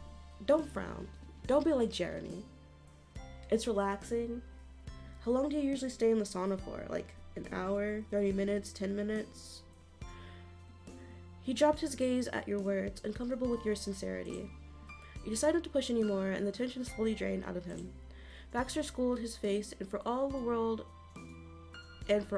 appeared like the conversation had never affected him. So tell me, how did things go with Cove? Do you still dance often? No. I don't compete anymore, if that's what you mean. I haven't even kept up with the hobby as of lately. I do it for weddings if the couples would like me to assist. He gazed into the distance, somewhere else for a heartbeat. Then he came back to you and smiled. You usually do like 10 minutes and a short break for drinks and then back again. Why do you take a break from the sauna and then go back into the sauna? Do you stay for 10 minutes the second time too? Give me the benefits of this. I'm really curious. I still love dance, clearly. He wiggled his eyebrows and put some emphasis on his movements. You had to admit that he appeared happy enough during the session. There just isn't room for everything. I imagine that you've dealt with similar situations in your adult life. I see. Thanks for giving me an excuse to make time for a dance. No, thank you. Feelings mutual. At least all those lessons paid off for your career. No, thank you. You appreciate his expertise in this area. It was incredibly fortunate that he had the skill. You felt grateful for all the hours upon hours that he must have spent to get good as he was. So tell me, how did things go with Cole? You just can't be bothered to stay too long if you're alone. What if you're not alone? How long do you stay then? Baxter chuckled as he led you to the... Is that too, like, personal for me to ask? If it is, ignore it. Like, yeah, don't worry about it. I don't know if that's too personal. Baxter chuckled as he led you to the left. You followed, watching his reaction more than your feet. Cove is a remarkably sweet man. You have nothing to worry about in more ways than just his dancing. But I won't say anything else. Instructor client privilege. The response piqued your interest past simple curiosity. What had happened? The question was plain on your face, but Baxter suddenly focused on your heels. With him staring downward, you paid more attention to your timing. Very nice. It was clear that you weren't going to get more out of him on the topic. You focused on your movement. The acoustics of the room were surprisingly good for dancing. The music was at a good volume despite the tile flooring. The topping of your steps didn't echo distractingly off the walls. Oh my gosh. Maybe like 3 times 15 minutes. Doing increments of 15 minutes 3 times. Got it. So that's like 45 minutes. That's a good time to spend in the sauna. I couldn't do it. I don't think I could do it even for 5 minutes, if I'm being honest. You both continued to dance as the song cycled through and back. Thoughts played in your mind about the surrealness of reconnecting with Baxter again after all these years without contact. However, that was secondary to your goal of dancing well in your upcoming wedding to the love of your life. It wouldn't be too much longer until you would be doing this with your husband. You asked to lead. You wanted Baxter to continue leading the dance. Continue leading, please. I don't want to lead. He obliged easily. By the end of the session, night had fallen. You said goodbye to Baxter, and Cove came to pick you up in the car. You mirrored his actions from earlier in the day, climbing to the passenger seat and clicking in your seatbelt. He took the opportunity to copy you as well. So, how'd it go? The amused sparkle in his eyes let you know that using your words was completely and utterly intentional. It was really nice, it was fine, it was awkward as you expect. I'm glad I did it. I'm not sure what to think about it. You raised your shoulders with a simple shrug. You hummed one of the songs with a grin. I'm not sure what to think about it. You need some time to process it all. From the moments you were trying to memorize, the movements you were trying to memorize, to the conversation, your brain hadn't caught up yet. Also, did I thank you for buying me a snack earlier? It was good. You're welcome. I hope there's some left. You craned your neck around and inspected the backseat. You saw an additional sack and Cove laughed. Don't worry, I didn't eat everything. I brought some drinks to go with them. I thought they'd be nice for a post-dance pickup. You got us drinks to go with our sugary fruit snacks? I don't think I would want anything else sweet with that fruit snack. I think I would just want water. Cove better know how much you loved him, especially in moments like this. But like for the sun, it feels nice to get out, maybe go to the balcony for a drink, even in winter. The life you are living, I could not imagine. I can't. Hey, seriously, what did you and Baxter talk about? You settled in quietly for a ride. You know what? I don't need to know what they talked about. But am I curious? I am. What did you talk about? You couldn't forget how Baxter phrased it all. You were too curious. One thing about me, I'm nosy as fuck. When you were together, did something happen? I don't know. He sounded truly confused. He tried to think back, but it was apparent that nothing came to mind for him. We didn't talk about anything important. Why? Did he say something to you? It seemed like he was implying something. The angle of Cove's eyebrows crept into concerned territory, so you elaborated. It wasn't bad. It actually seemed good. He thinks you're sweet. Cove's brows then pinched together. They were approaching deep thought. I guess. Well, I'm not good at dancing. I never have been. You know that. It's hard and nerve-wracking. And I made it clear what I was going through with something I'm not cut out to do. Who it was for. He showed you a soft smile, his eyebrows evened out to normal. Maybe that's what he meant? You blushed, your eyes straying to a window. The parking lot had emptied out from earlier this afternoon. It really was just you and Cove. Maybe it was. You felt very lucky to have such a loving fiancé. With the day's arrangements taken care of, Cove pulled out the empty lot, started to drive away. Next time you were scheduled to come by, it would be for the usual kind of office visit, no dancing required. You highly anticipated getting back to other aspects of wedding planning. No footwork, just working on making your wedding to Cove perfect. When you arrived from your session that day, you noticed Baxter's foot was tapping against the floor in a steady rhythm. It seemed the lessons from the day before were still on his mind. Hey, yeah. Hi. Good afternoon. So nice to see you again. Now, we can keep going over the steps here and there between your aspects of planning, but our main focus should move beyond that. What shall we be doing today? Let's design the cake. I'm ready to design the cake. I'm so excited for this cake. Baxter nodded his head, confirming that he'd registered your choice. Beside you, Cole's excitement had bubbled over. He was bouncing in his seat, too eager to restrain himself. Good idea, Princess. I'm definitely ready to plan treats. Of course. This is gonna be our favorite part. His open enthusiasm tickled you, eliciting an adoring chuckle that slipped out. Across the table, Baxter joined you with a soft laugh of his own. Meanwhile, Cole seemed oblivious to your amusement. You figured he was too lost in imagining delicious cakes to notice what was happening around him. What you needed now was for someone to turn those dreams into reality. The agency had worked with suppliers of all kinds, so Baxter had a list of bakeries that they recommended for weddings. You and Cove had a few personal favorites too, do we? Ooh, what if we got crepes? No, he wants cake though. Ooh, cake time? Yeah, cake time. Did you make your cakes yet, or are you making that specifically on your birthday? Speaking of cake time, together you reviewed the websites for all potential bakeries. Baxter had a wealth of handy tips of what to keep in mind and when it came specifically to commissioning wedding cakes for you to take into consideration. You'll be baking it on Sunday. Oh my god, I'm excited. I'm excited for your cakes. Eat some for me. Just think about me when you're eating your cakes. Like, this is for you, princess. And then eat it. Thank you. That's all I need. That's all I need. You can send a pic when it's done? Okay. Do that. I want to see your beautiful creation. The three of you whittled away the options until you finally settled on the one you wanted. With that decided, Baxter contacted them to arrange a meeting so you could select the flavors and discuss designs before working out practicalities.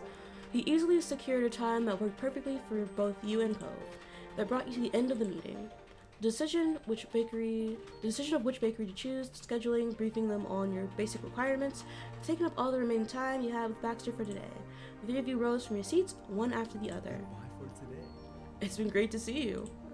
Yeah, I can't believe next time we see you, we'll have her wedding cake picked out. Right, if everything goes to plan. Of course, I'm sure you'll have a great time together. I look forward to hearing what you decide on. Though I won't be there in person, you can always text me if you want advice during the process. Thank you, we'll manage. I'm not sure I trust your taste, I appreciate that. Oh, I'm pretty sure Cove's gonna be on top of this, you don't. You're not alone. Do I tease him? Do I tease him or no? I know Cove is gonna be on top of this. But no, I appreciate that. It was reassuring to know that Baxter would be able to guide you if you got stuck, though you doubted that would happen. He waved goodbye as you and Cove left the office for the day. Ooh, this bakery is so cute. The light tinkling of the bell over the door announced your arrival as you and Cove stepped inside, where you were immediately welcomed by a pleasant waft of sweet scents. Ooh. The bakery was a delight for the senses even before you'd taken a single bite. Decked out in pretty shade of pink, it was impossible to miss. Cove closed his eyes and inhaled deeply. There was a soft air of cakes and pastries baking in the oven, tinged with warm spices like cinnamon and nutmeg. The display case was full of daily selection of mouth-watering delicacies, neatly lined up and ready to be taken away. The selection ranged from intricate specialty cakes to more rustic, homey brownies and cupcakes. Usually, those kinds of treats would be everything you needed, but today was a special visit. You were entirely focused on the even better desserts waiting for you on the horizon. You could tell Cove shared your feelings. He waited beside you with every outward appearance of patience, but you could tell his anticipation by the way he kept a close watch on the kitchen door as you waited for an employee to come greet you. This uncharacteristic restraint was a stark contrast to any other time he visited a bakery, where he'd rush over to the display case and immediately began picking out cakes to take home. As he shifted from one foot to the other, you knew that he was fighting to hold back those usual urges. Luckily, his self-control wasn't tested for long. Soon the door to the kitchen swung open and a friendly-looking face emerged. Spotting you and Cove, the person smiled and began heading over. As they approached, you saw the name of their tag said Xavier. It says Xavier. I don't know why I said Xavier. Xavier. With a little purple button pinned to the one strap of the apron with the words they them printed in black letters. Oh shit, same. Xavier walked over to you and gave you a welcome so warm you could have sworn it was come fresh from the oven. Hello, thanks for coming by, Zake. Not him naming his bakery Zake. Is there anything I can get for you? Hi, Cove paused, pointing first at himself and then at you as he spoke. We're Cove and Princess. We've got an appointment here. His voice, which had started out measured and even, became hushed as the thrill of what you were here to do started to get to Cove. He's so precious. I love Cove. When he resumed speaking, it broke further still, devolving to a rushed whisper that Xavier needed to lean in to catch. It's upon our wedding cake. We're getting married. What he said. We're so glad to be here. Thank you for making time for us. Cove would sulk for days if we skipped out on this part. You nodded a polite greeting of your own. Thank you for making time for us. Xavier's eyes lit up at the introduction. Of course. Welcome Princess and Cove, their groom. Cove preened over so slightly as those last words, his chin jutting out with confidence. I'm Xavier, the head cake artist here. We're so happy to be working with you for such an important event. You can take some seats right there in front and we can start talking options. They gestured to a nearby table. You and Cove obliged, taking your seats. As you sat down, your stomach somersaulted. You were really here to pick out a wedding cake, the cake that would be served at your wedding. It hadn't quite sunk in before, but being invited to begin had made it feel more official. But knowing that you weren't alone in this feeling that that way comforted you, oh my gosh, and you grinned at the love of your life, Cove beamed back at you. The baker had taken a detour over to the back shelf, where they picked up a binder before coming to stand before you at the table. I went over the info our baking assistant took when the appointment was arranged so we can dive right into things. So, let's get to it. Starting with the size of the cake, how big do you want to go? We can do as big as 5 tiers high. Ooh. 2 or 3 maybe? Cove tilted his head to the side. He looked to you for input. Would just 1 be alright? I don't want to overdo it. 2 sounds perfect. 3 will be wonderful. Would 4 be okay instead? If they can do 5, then let's do 5. You know what? It's not going to be a big wedding, I don't think. Let's do 3. I think a 3-tiered cake would be great. We can have leftovers if it's too much. Cool. Seeing as you reach a conclusion, Xavier noted it down in the binder. My god. What is wrong? A 3-tier cake it is. They glanced up from the binder, smiling. That will give us a lot to work with. In terms of decorating, is there any kind of direction you'd want us to aim for in the overall style? Cove pursed his lips, stumped by the question. Artistic vision had never been his strong suit. I know. Though you'd reviewed ideas for decorations and color schemes together, asking Cove to distill those visions and themes into words was doomed to failure. You took it from there and said, traditional, modern, elegant, unusual, trendy, rustic, floral, beachy, simplistic, whatever you think is best is good with us. No, elegant. Cove sighed, relieved, and expressed his approval. Yeah, that's right. We can work with that for sure. Any color ranges in mind? Yeah, I do have color ranges in mind. Again, Cove fell silent like a kid hoping not to be called out in the classroom. Even though it was just the three of you, he had no chance of hiding. You could swear that he was shrinking lower in his seat as if hoping to go unnoticed. As entertaining as that was, you decided to spare Cove before he slipped under the table. You spoke up and said, classic white, pastel.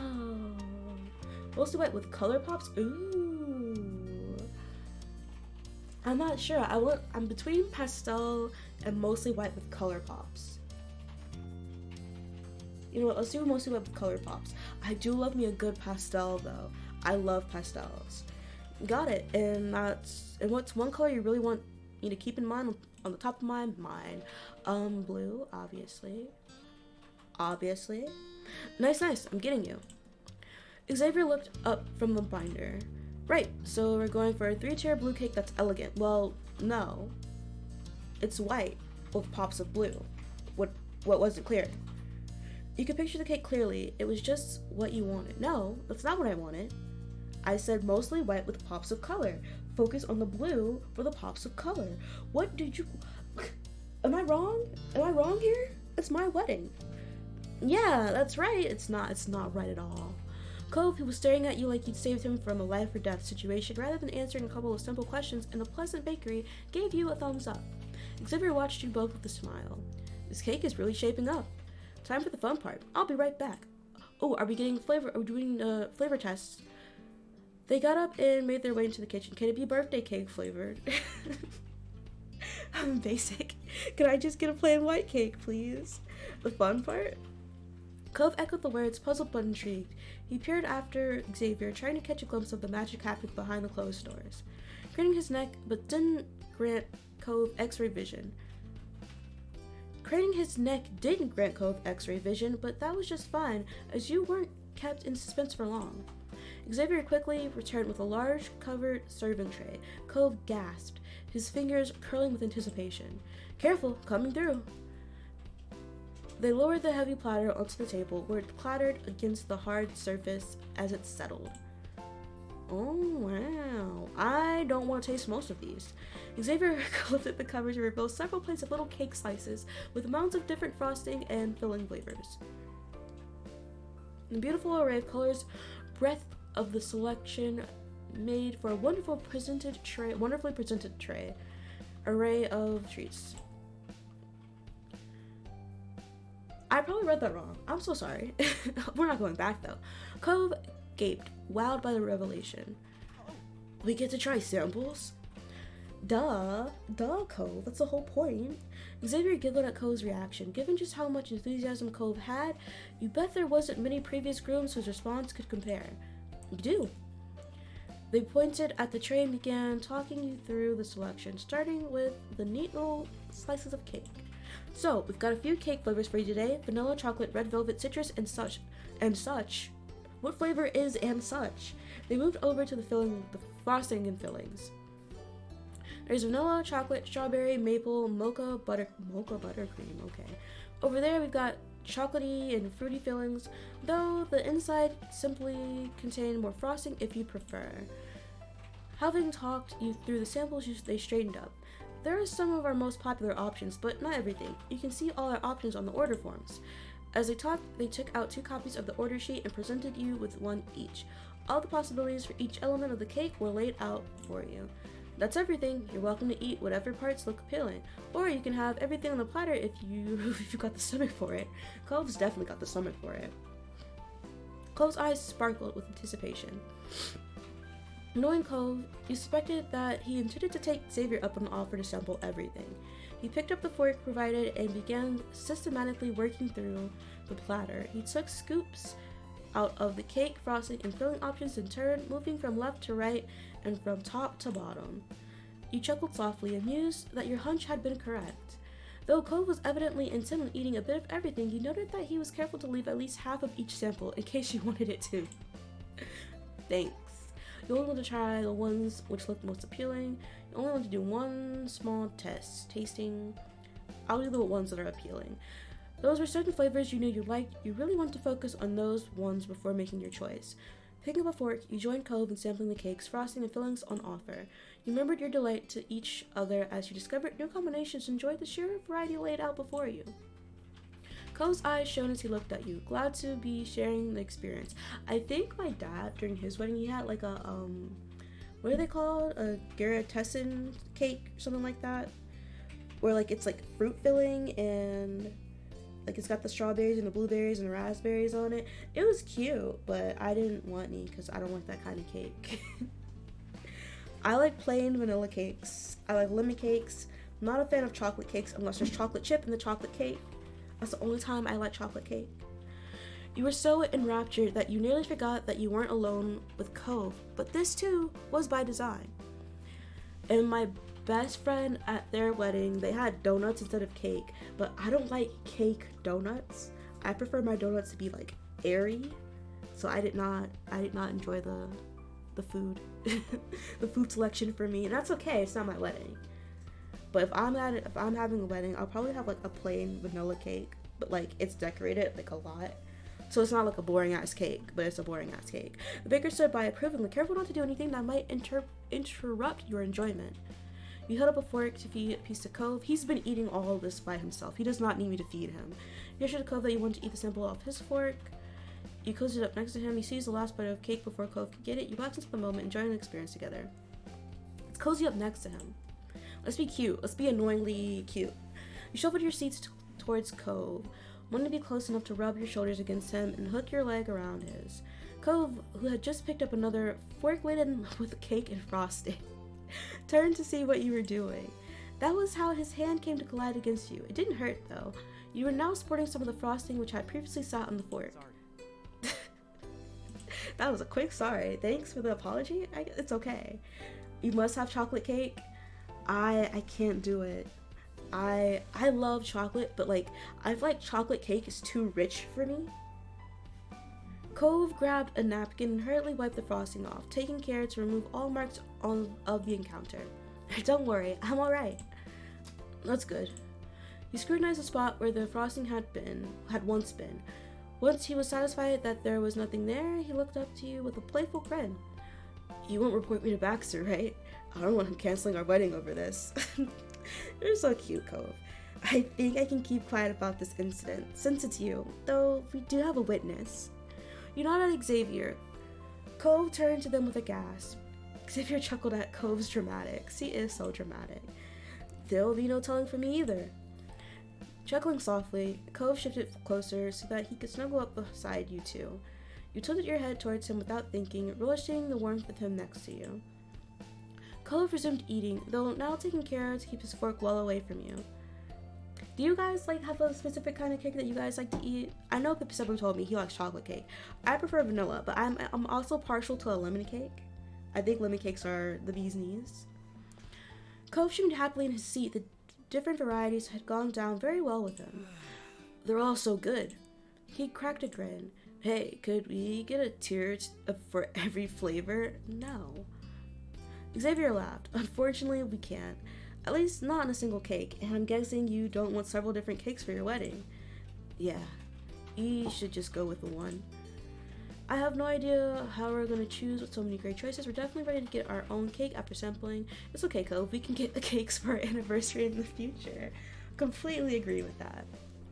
It'd be nice to taste the experience over again, year after year, especially if you could continue to get cakes from the same bakery that had provided your wedding cake. The suggestion made him swoon for you. The promise of food and staying together was a perfect hit. Is he me? Is he me? We're the same person. Now that you had a taste of the bakery's cakes, and Cove had several, and it's time to figure out the details. We can do the cake all in one flavor, top to bottom, or let you two set up different flavors. What works for you? I think one flavor for the entire cake makes the most sense. Having different flavors for tiers sounds fun. Didn't he just say that he couldn't do that? We're just doing the one. Yeah, let's do that. Cove lifted himself off the chair briefly to switch his position. He moved over from leaning forwards towards the tray and shifted to be situated on the side of the chair facing you. What's your thoughts? You need to stick to it forever. You don't need to stick to it forever, but were you thinking something kind of plain, chocolatey, fruity, or what? You picked up the copy of the form to review the options again. After studying it carefully, you said, simple and vanilla, chocolatey, fruity, something that people probably hadn't had before, but still good. Ew, no. Simple and vanilla, please. Okay. He rested his chin on his hand as he stared thoughtfully into the distance. A smile drifted across his face as he pictured the possibilities for your cake. It could be a white cake with white buttercream, but instead of more buttercream, maybe there's a vanilla custard? No, ew, gross, yucky, disgusting. We're not having custard in the cake. That sounds wonderful. That sounds nice. Can we tweak it? That's an option, but can I tell you my idea too? You get no say in this cake anymore, Cove. Since you suggested custard, you no longer get a say. Of course, you know me. His impish gaze fell on the now empty platter. I'll be happy with whatever you pick. Cove was by no means a fussy eater. You could tell that he'd enjoy the full selection of samples, and he'd be happy with all the options presented. You were free to pick out something different. Still, you always appreciated Cove's willingness to listen to you, whether it was a passing thought, a deep-rooted worry, or your ideas for your wedding cake. Thinking about the type of cake you wanted, you decided to suggest white vanilla cake, chocolate cake, vanilla chocolate. Ew, no. No. What is an ube cake? What is that? I have to look that up. Where's my phone?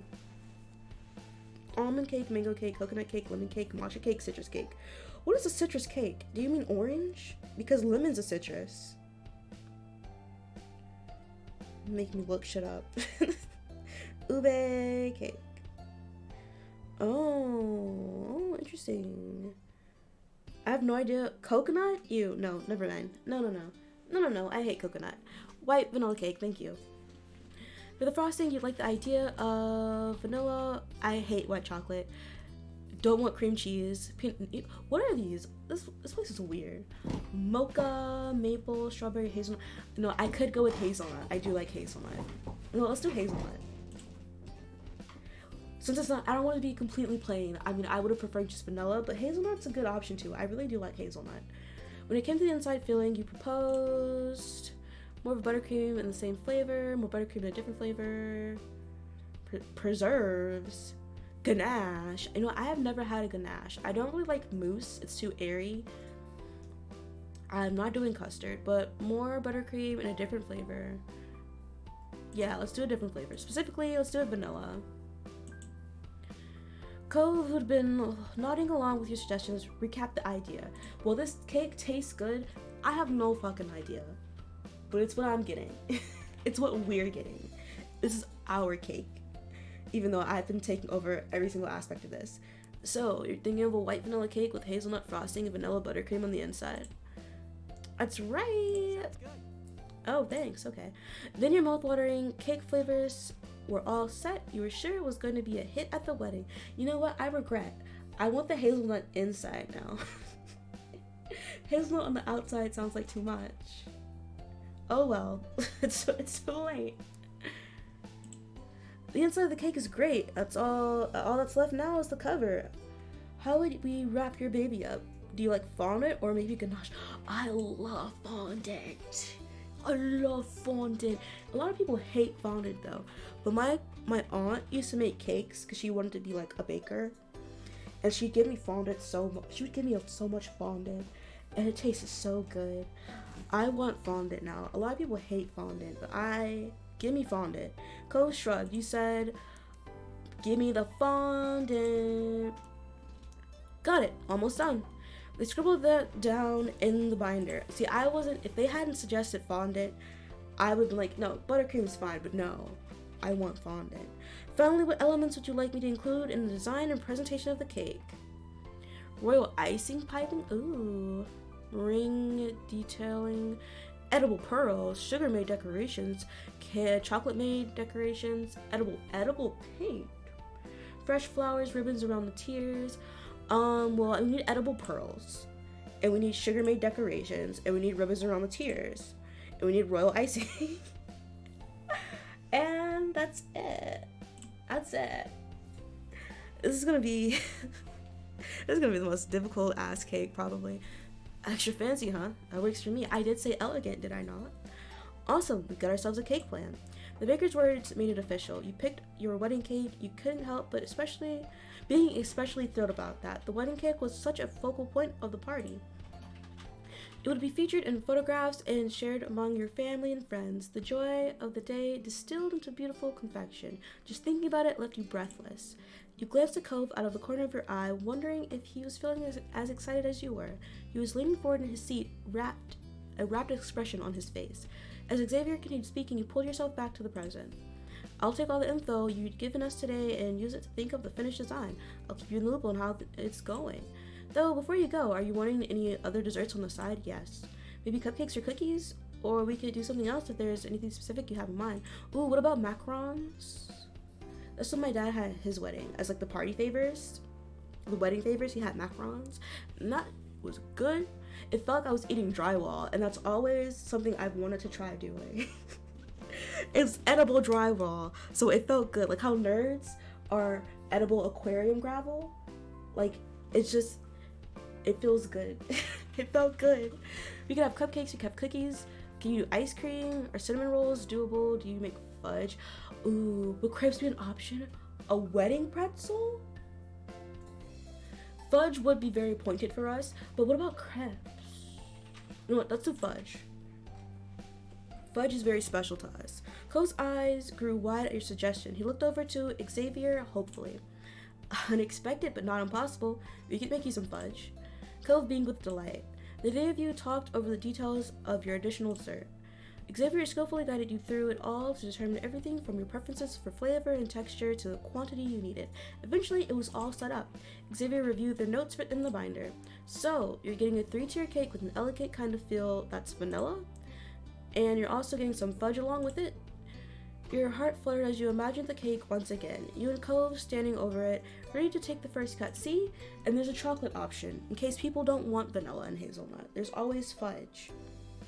The side dessert beautifully complemented the cake, completing the picture perfectly. Yeah, those are our desserts. Cove bounced in his chair again, his hands clasped against the edge of the table. His excitement was as palpable as your own. This is gonna be so good. Xavier grinned, pleased to see the two of you so happy. Thanks again for coming to us for your wedding. We'll make the desserts of your dreams. You worked through the outstanding specifics of your order with Xavier, who was determined to get everything right for your big day and had an answer ready for everything you could throw at them. Once the final arrangement had been confirmed, you left the bakery feeling confident that your wedding cake was going to be just wonderful. Cove naturally shared your optimism completely. As per usual, you, Cove, and Baxter met up on another day for another session. A few lighthearted words were engaged as Baxter watched the two of you amuse. Cove's mood was still shining, and Baxter could tell. I take it the cake designing went well. Like a child who was excited to show their latest work of crayon art to their teacher, Cove shared the news with pure happiness. We're getting a really big one, are we? A 3-tier cake is big? Maybe, I don't know, I haven't had a 3-tiered cake before. I'm so pleased to hear that. What shall we be doing today? We need to get our clothes. Wonderful. He clapped his hands together at that thought. I can imagine you'll both look incredible, so... I recall that the two of you intended to keep the outfits nice and secret for the special day. Does that mean that you're each shopping alone, or were you thinking of extending the invitation to someone else? I want my dad to come. It sounds like something a best man should do, right? I know my mom would want to come too, but she doesn't live close, so, you know. Ko shrugged weakly. Baxter nodded with a faint smirk of humor in his expression. It'd be nice for Mom to see it at our actual wedding day, though. Baxter and his deep ass voice. I would never get over that. You felt for Cole, familiar with the issue yourself. You could think of a few geographical, unavailable people it would be nice to bring with you as well. Teleporters would make life so much easier. Maybe you could send your mom pictures. That will for sure be a fun surprise for her. You can send her pictures. Cove considered it, tilting his head in thought. He wasn't completely against the idea, but didn't fully commit either. I'm not very good at that. That is true. Even though it would have been nicer for Cove to share the experience with his mom, you were sure that no matter what Cove wore, Kyra would still be excited to see him on the big day. And it was great that he'd still be able to bring his dad. Tell him I said hi. For your own shopping adventure, you pictured how you wanted the experience to go. Then you directed your attention back at Baxter, finally ready to answer his question. I'm gonna go with my mom's. There's no one else who can go with me because my best person, my best woman, Liz, is like somewhere. Well, no, Liz is in my wedding party. Liz is my sister. See, I don't like that they gave them both short names like that. Lee, Liz, they both start with L. It's very confusing. You welcomed your mom's help on this shopping adventure. The trip was far less likely to end up with you scrutinizing yourself in the mirror when trying on the 13th outfit for 15 minutes, trying to judge it and the previous dozen options yourself. With that decided, Baxter rubbed his hands together in satisfaction. Perfect. But before you run off on that next outing, it would be best to choose where you're going. Do you have a preference on which store or stores you'd like to visit? There are 2 excellent local shops that should be able to set you both up with whatever you need. One is primarily a dress boutique, but it also has a romper and skirt options. This accessory selection is also divine. There is also a shop that focuses on suits, pantsuits, skirt suits. They have it. They also have all the relevant additions that you'd be likely to want. Now, I've always wanted, so you like to know the toddlers, and they have like toddler suits. I've always wanted like a suit jacket and then shorts. I don't know why. I was like, that's kind of fucking drippy. It's not fair that only the little babies get to wear it. That's all I have to say. I want to wear it. I'm gonna wear a suit, so I guess we need to go to the suit shop.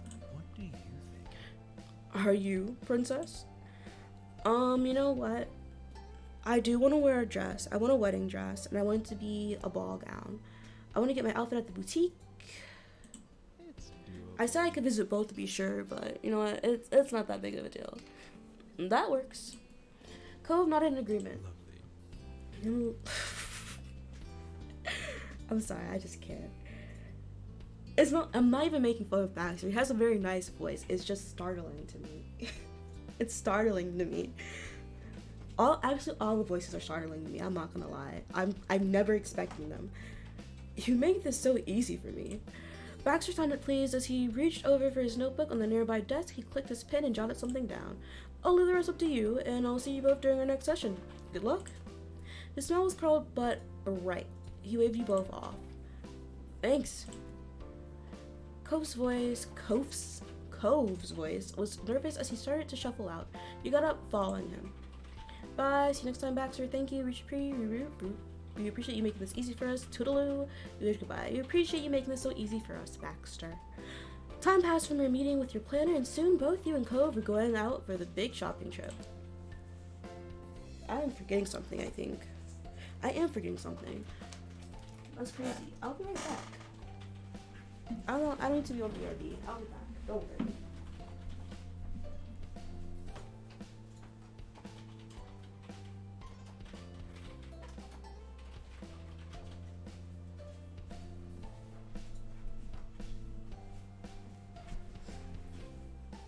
Okay, I am back.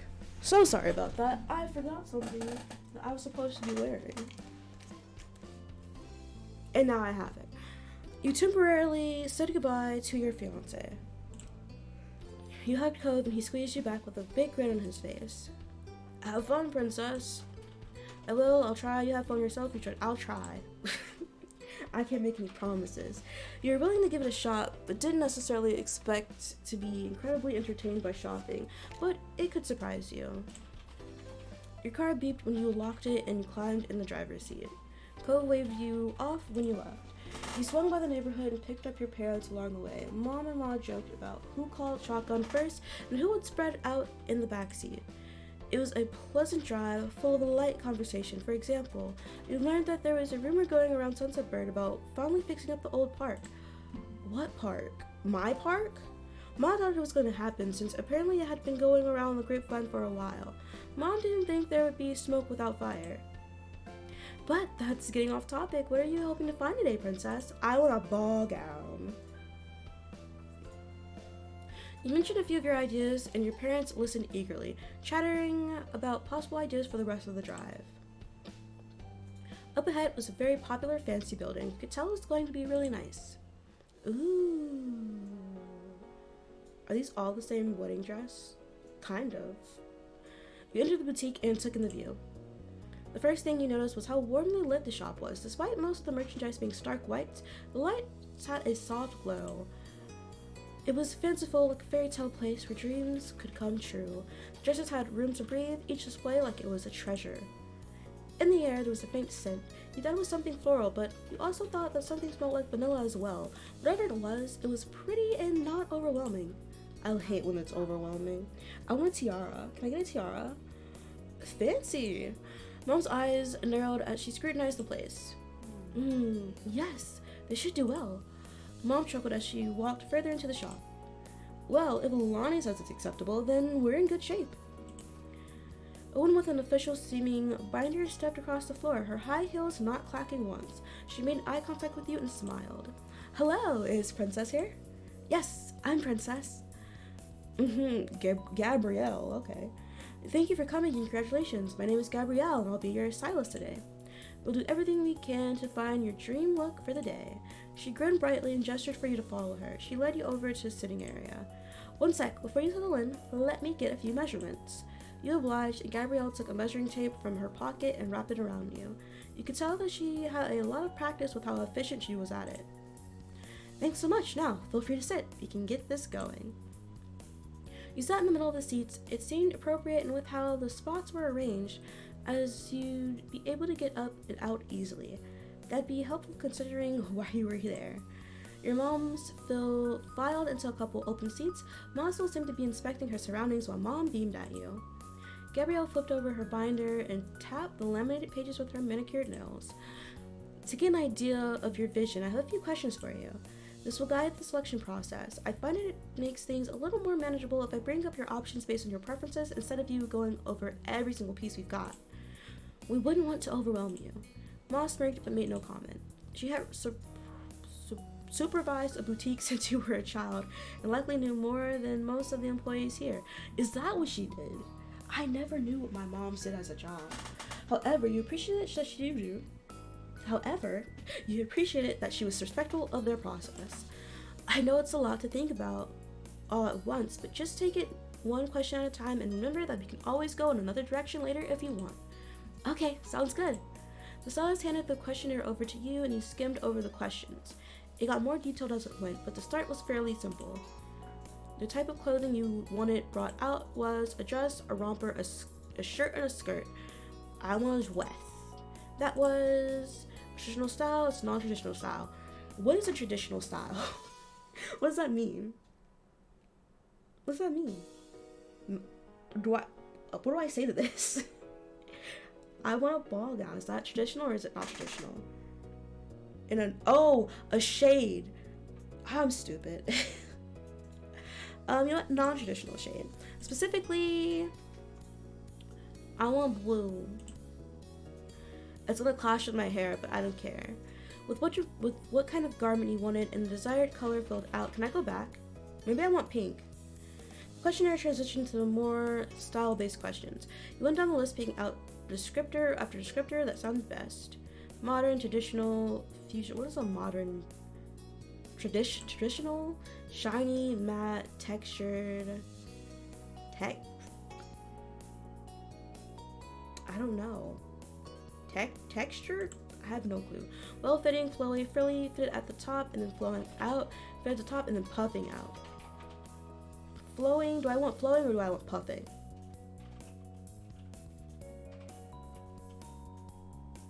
I don't know. Puffing? Sure, puffing. Beat it, lace, no detailing. Beating and lace. Laced. Long sleeve, short sleeve, 3/4 sleeve. Sleeveless.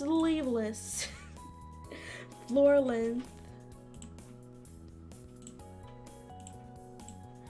Finally, you handed the binder back to the stylist. She ran her gaze up and down the page. I'm on it. I'll go get you something. Gabrielle turned on her heels and headed to the back of the store, out of sight. The distinct sound of the stylist's heels deliberately not clacking on the floor alerted you that she was coming back. Interesting. How's she walking like that, not clacking? She carried a dress that seemed right out of what you pictured from the questionnaire. It was the right color, right fabric, the style you indicated. Seeing all the elements put together in a single piece, the dress had a fanciful feel to it. You're fantastic. I love it. That's a quintessential wedding dress. It's gorgeous and very Pam, is it? Not me being similar to my mom. What do you think, princess? That's it. It's good, but I can't change the part what I'm looking for. Can I change the part I'm looking for? Gabrielle nodded at your reaction. She pulled the dress closer to herself, getting ready to put it away. Yes, of course. Let's try again. What should be different? She left you staring at the questionnaire once more. I'd like a different color. You wanted that garment in a non-traditional shade, specifically pink. I want it in pink. Finally, you handed the binder back to the stylist. She ran her gaze up and down the page. I'm on it. I'll go get you something. Gabrielle turned on her heels and headed to the back of the store, out of sight. The distinct sound of the stylist's heels deliberately not clacking on the floor alerted you that she was coming back. She carried a dress that seemed right out of what you pictured from the questionnaire. It was the right color, right fabric, right. What do you think? This is it. This is it. Your stylist lit up at your approval. She held the dress closer to you. Then you should put it on. Stylist walked you to the changing room, a generously sized space with a full mirror closed off by a heavy curtain. She hung the dress on a metal hook. Now, before I give you some privacy, would you like me to grab any accessories to complete the look? Yes. I want a tiara. I want a tiara. An anklet? Yeah, give me an anklet too. Cove really liked it when I had an anklet on that one time. Earrings, a jacket, a veil, a shawl, a train, a veil, a bracelet, an ears, a train. Let's be fucking extra. Let's get a train. And that's everything. You shared your ideas with the stylist. From the description, she had something in mind and left you to collect what you requested. You closed the curtain after Gabrielle was gone. You were glad that there was a space to put your clothes when you changed out of them. You slipped into the dress. It fit well for something off the rack. Gabrielle knew what she was doing with sizing. You inspected yourself before you left the dressing room. The view from the mirror was breathtaking. You truly were about to have a wedding. You slid the thick cloth partition aside and stepped out to the main floor of the shop. You paused in front of another well-lit mirror and beamed. Gabrielle walked up and accessorized you. The look was finished. In the mirror, the day you were planning for looked back at you. You in the dress you'd wear in the ceremony, it felt real. You were so excited, you felt nervous, you were content. I'm nervous. I'm a nervous person. You moved down the fabric at your sides. It was a lot to take in. You nodded at your reflection, then spun around to face the others. Ma hugged around Mom from the side. It's amazing, honey. Mom took a moment to recover from being bowled over from the unexpected hug, but rallied. You've never looked better, kiddo. She twisted around, looking back at the mirror. As anxious as you felt, it was the right choice. It had to be. You went back to talk with the stylist together, and she helped you get things sorted. Gabrielle took more of your measurements and discussed the shoes you'd be wearing. The boutique would tailor the dress to fit you and your shoe size exactly. It didn't take long to wrap everything up. You thanked Gabrielle for her help and had every belief that the next time you put on that dress, it'd be one of the best days of your life. When outside, the first thing in your mind was calling Cove to let him know you were done. You selected Cove's name in your favorites and tapped the call button. He answered right away. His voice was chirpy over the phone, eager to talk to you. Hey, princess. Hi. How'd it go? It went great. Another thing to check off the list. I'm so glad. That's so good. I'm glad it worked out. He sounded sweet and a small part of you melted. Talking to him made you even happier than you had been for successfully finding your outfit. Are we gonna have a honeymoon is the real question. How are things for you? I did it too. Me and Dad kind of struggled a bit, but It worked out. I'm pretty sure it's all good. You should like it. I can't wait to see you. I can't wait to see you. I can't wait for you to see me what I found. I can't wait for us to see each other. Why am I not surprised that this is a challenge for you? I'm sure your efforts will pay off. I can't wait to see. I can't wait to show you. Well, I really think you'll like it. The shop assistant really helped out. It's the most coordinated outfit I think I'll ever wear. Yeah, we know you have no drip. It's okay. It's okay. You heard Cliff's laughter and crackle faintly over the phone. You got that right. I didn't even realize that matching pants to a shirt was such a big deal.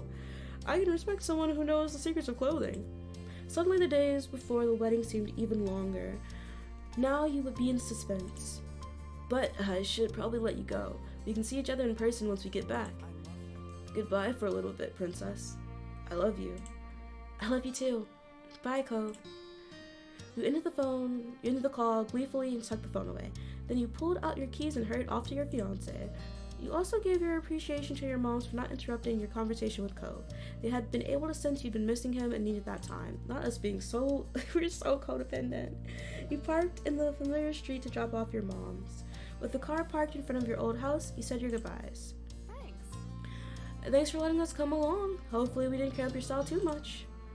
I'm sure we'll see you soon. You thanked them for joining you and waved until they disappeared into the house. In the car, with the scenery flying past you, you reflected on the day. You thought back to what you had put together and felt your heart flutter. The image was crystal clear. You could see yourself in it, and the view of your wedding day had become that much more defined in your mind. Right on time, you entered Baxter's office for your next meetup. He was waiting for you there. Well, hello. Were you able to find pieces you're happy with? I think so. It's gonna be wonderful. Yeah, as it should be. With all the work, planning, and effort a thing of the past, you were having your final appointment with Baxter.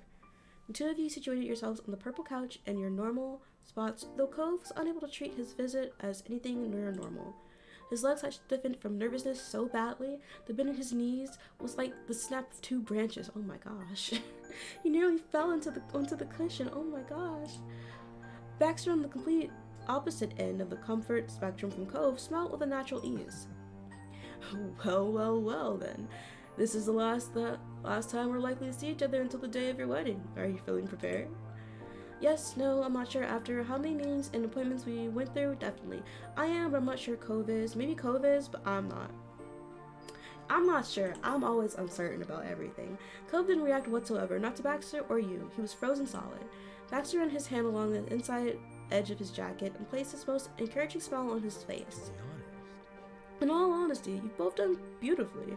Your wedding will be an event to be proud of, and I'll be there to make certain it flows smoothly.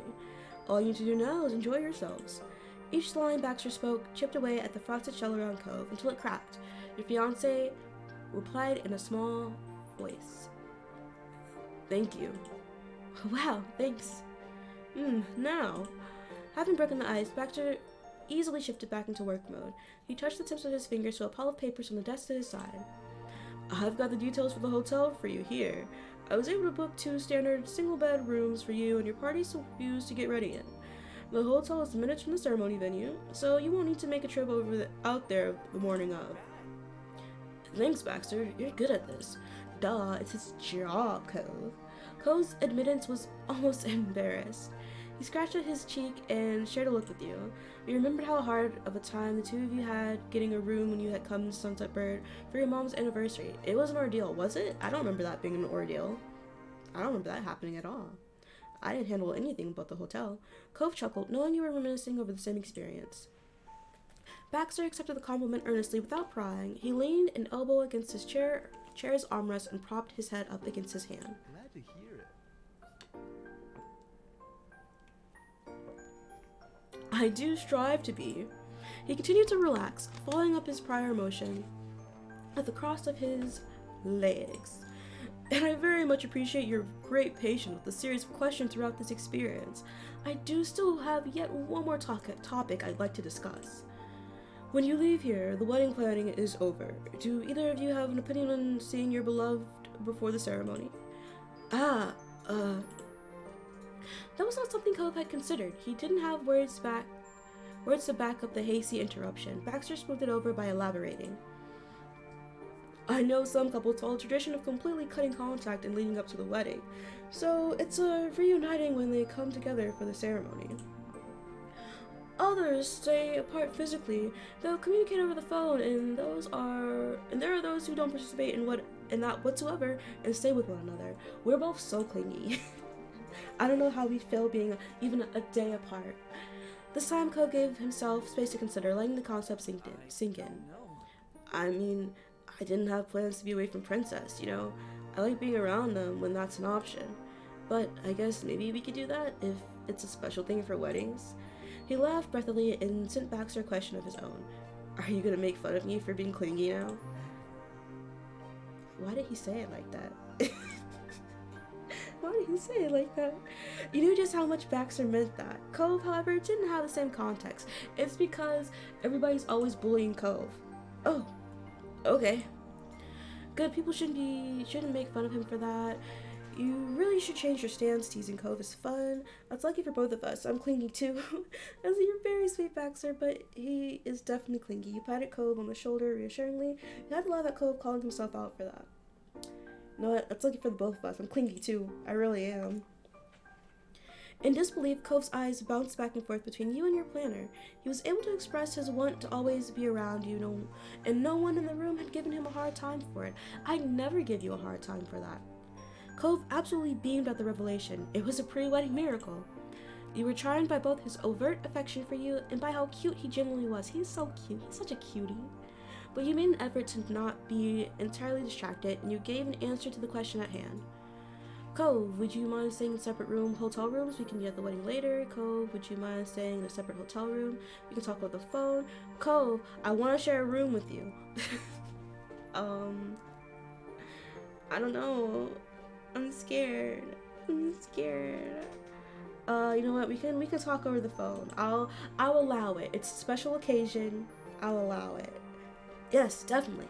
Call me. I'm glad you asked, because yeah, I am a little clingy. Cove shuffled the balls of his feet against the carpet, all the while glancing over at you bashfully. He's so precious. You held onto his sweet gaze as long as you could. You were going to have to go without it for a while soon. Off to the side, Baxter watched the two of you from his spot on the office chair. The fondness in his expression for you and Cove had tipped past his usual professional distance. Not wanting to ruin the moment, he spoke in a soft voice. Perfect. Very good. Everything is settled then. From there, the rest of the meeting was spent going over final details and the whole plan step by step. Baxter wanted to make sure you were on the same page and prepared for the events ahead. He shared amusing anecdotes of past weddings he planned, some highlighted actual potential pitfalls you could intentionally avoid, and others were 1 in a billion debacles. The most unbelievable was a story of a particular orchard ceremony from the year before. The stage was set with flowers, a walkway, seating, and wooden arch at the end. He was looking on in the final survey, primed for the guests to arrive, when an out-of-control truck with a back end full of apples drove straight through. What the fuck? The driver was unharmed when he got the truck to stop, and the couple were still married, albeit in a much simpler arrangement, but Baxter distantly remembers the almost comedic surrealness of it. I would cry. The wedding would be off at that point if that ever happened to me. I would be a bridezilla. I already know. Seeing a completed wedding, then having it flattened back to the ground in the blink of an eye was something he never expected or hoped to experience. While the planner chuckled in recollection, Cove leaned over to ask if you thought there'd be any reason a fruit truck might have to be at your venue. You were pretty sure there wasn't. I mean, we're getting married in an open field. There shouldn't be any trucks there. The stories and laughter continued until the end of the appointment. It reminded you of the final day of class before summer vacation. Technically, you were still in school, but everyone was eager for the fun to begin. Then goodbyes were exchanged as usual, with promises to see each other soon like there had been every time you'd visited. However, when you left the office, you had to wonder if you would ever go back there again. When you saw Baxter next, it would be at the wedding location. Maybe you would return someday if you and Cove decide to renew your vows and needed a planner again. That's cute. Or maybe you could visit just as friends and not as customers. Or maybe you try a different planner next time. Oh, friends! Friendship! Under the wide starry sky, you and Cove hopped into his car to head back. Despite having done it many times before, it felt completely different that time. After the click of seatbelts being snapped into place, there was a silence in the cab. None of the boisterous None of the boisterousness from minutes ago had come along with you. Cove's expression was pensive as he rounded the curb and got the car out onto the street. Oh my gosh. A gentle rumbling resonated over you from wheels rolling across tarmac. That was the only word he managed to articulate before his mouth clamped up tight again. He had an internal struggle made visible, and ultimately he made enough peace with it to finally smile. Right now, I have a lot going on in my head. You probably guessed that. There's so much I want to say to you about us and what happened. All of this. But it would probably make more sense if I said it during the wedding, right? Yeah, weren't we writing our own vows? Did we even start? Did you start? Did I start? His voice dropped to a complete whisper, but his grip on the steering wheel intensified. It's so close now. Cove took in a deep breath through his nose, allowing his fingers to loosen again. That was followed by him answering his own question. Don't worry about it. Pretend this didn't happen. I can wait for you. Oh, come on, you can give me a hint of what you're planning. You can say it whenever you're ready, if you ever are. Damn it, I'm so curious now. There's no way I can act like I didn't hear that. Simply nod it, you want a disappointed protest. You can say it whenever you're ready, if you ever are. Thanks. You're always nice to me. Why wouldn't I be nice to you? Do you want me to be mean to you? Are you into that?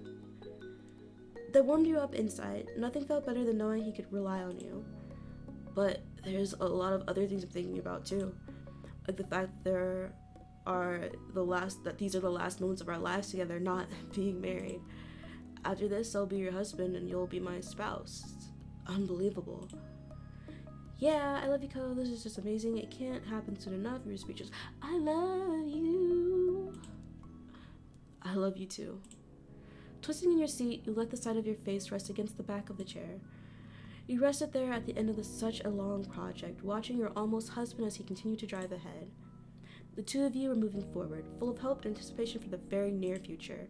After days, weeks, years of waiting to commit yourself to the love of your life, the morning of your wedding arrived. It was a realization that hit you as you laid in a dark hotel room. You're still half asleep and totally cozy. You were awake and feeling peaceful. You were fully awake and full of excitement. You were wide awake from nerves. Oh, that sounds like me.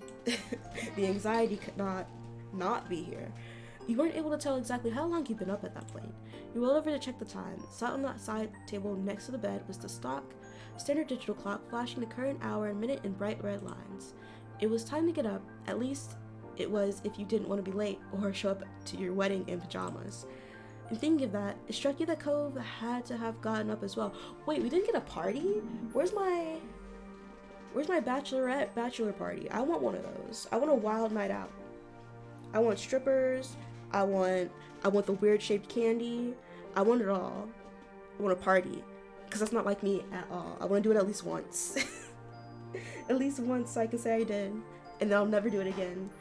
And thinking of that, it struck you that Cove had to have gotten up as well if he hadn't woken up even earlier. Reaching over to the table, you got hold of your phone, clicking it, showing a string of new messages. It wasn't hard to guess why people might have things they wanted to say to you that particular day, but one name on the list caught your attention over all others. Cove. He'd messaged you. You opened your chat with him instantly and read each individual text. I'm awake. I want to call you, but I don't want to wake you up if you're asleep.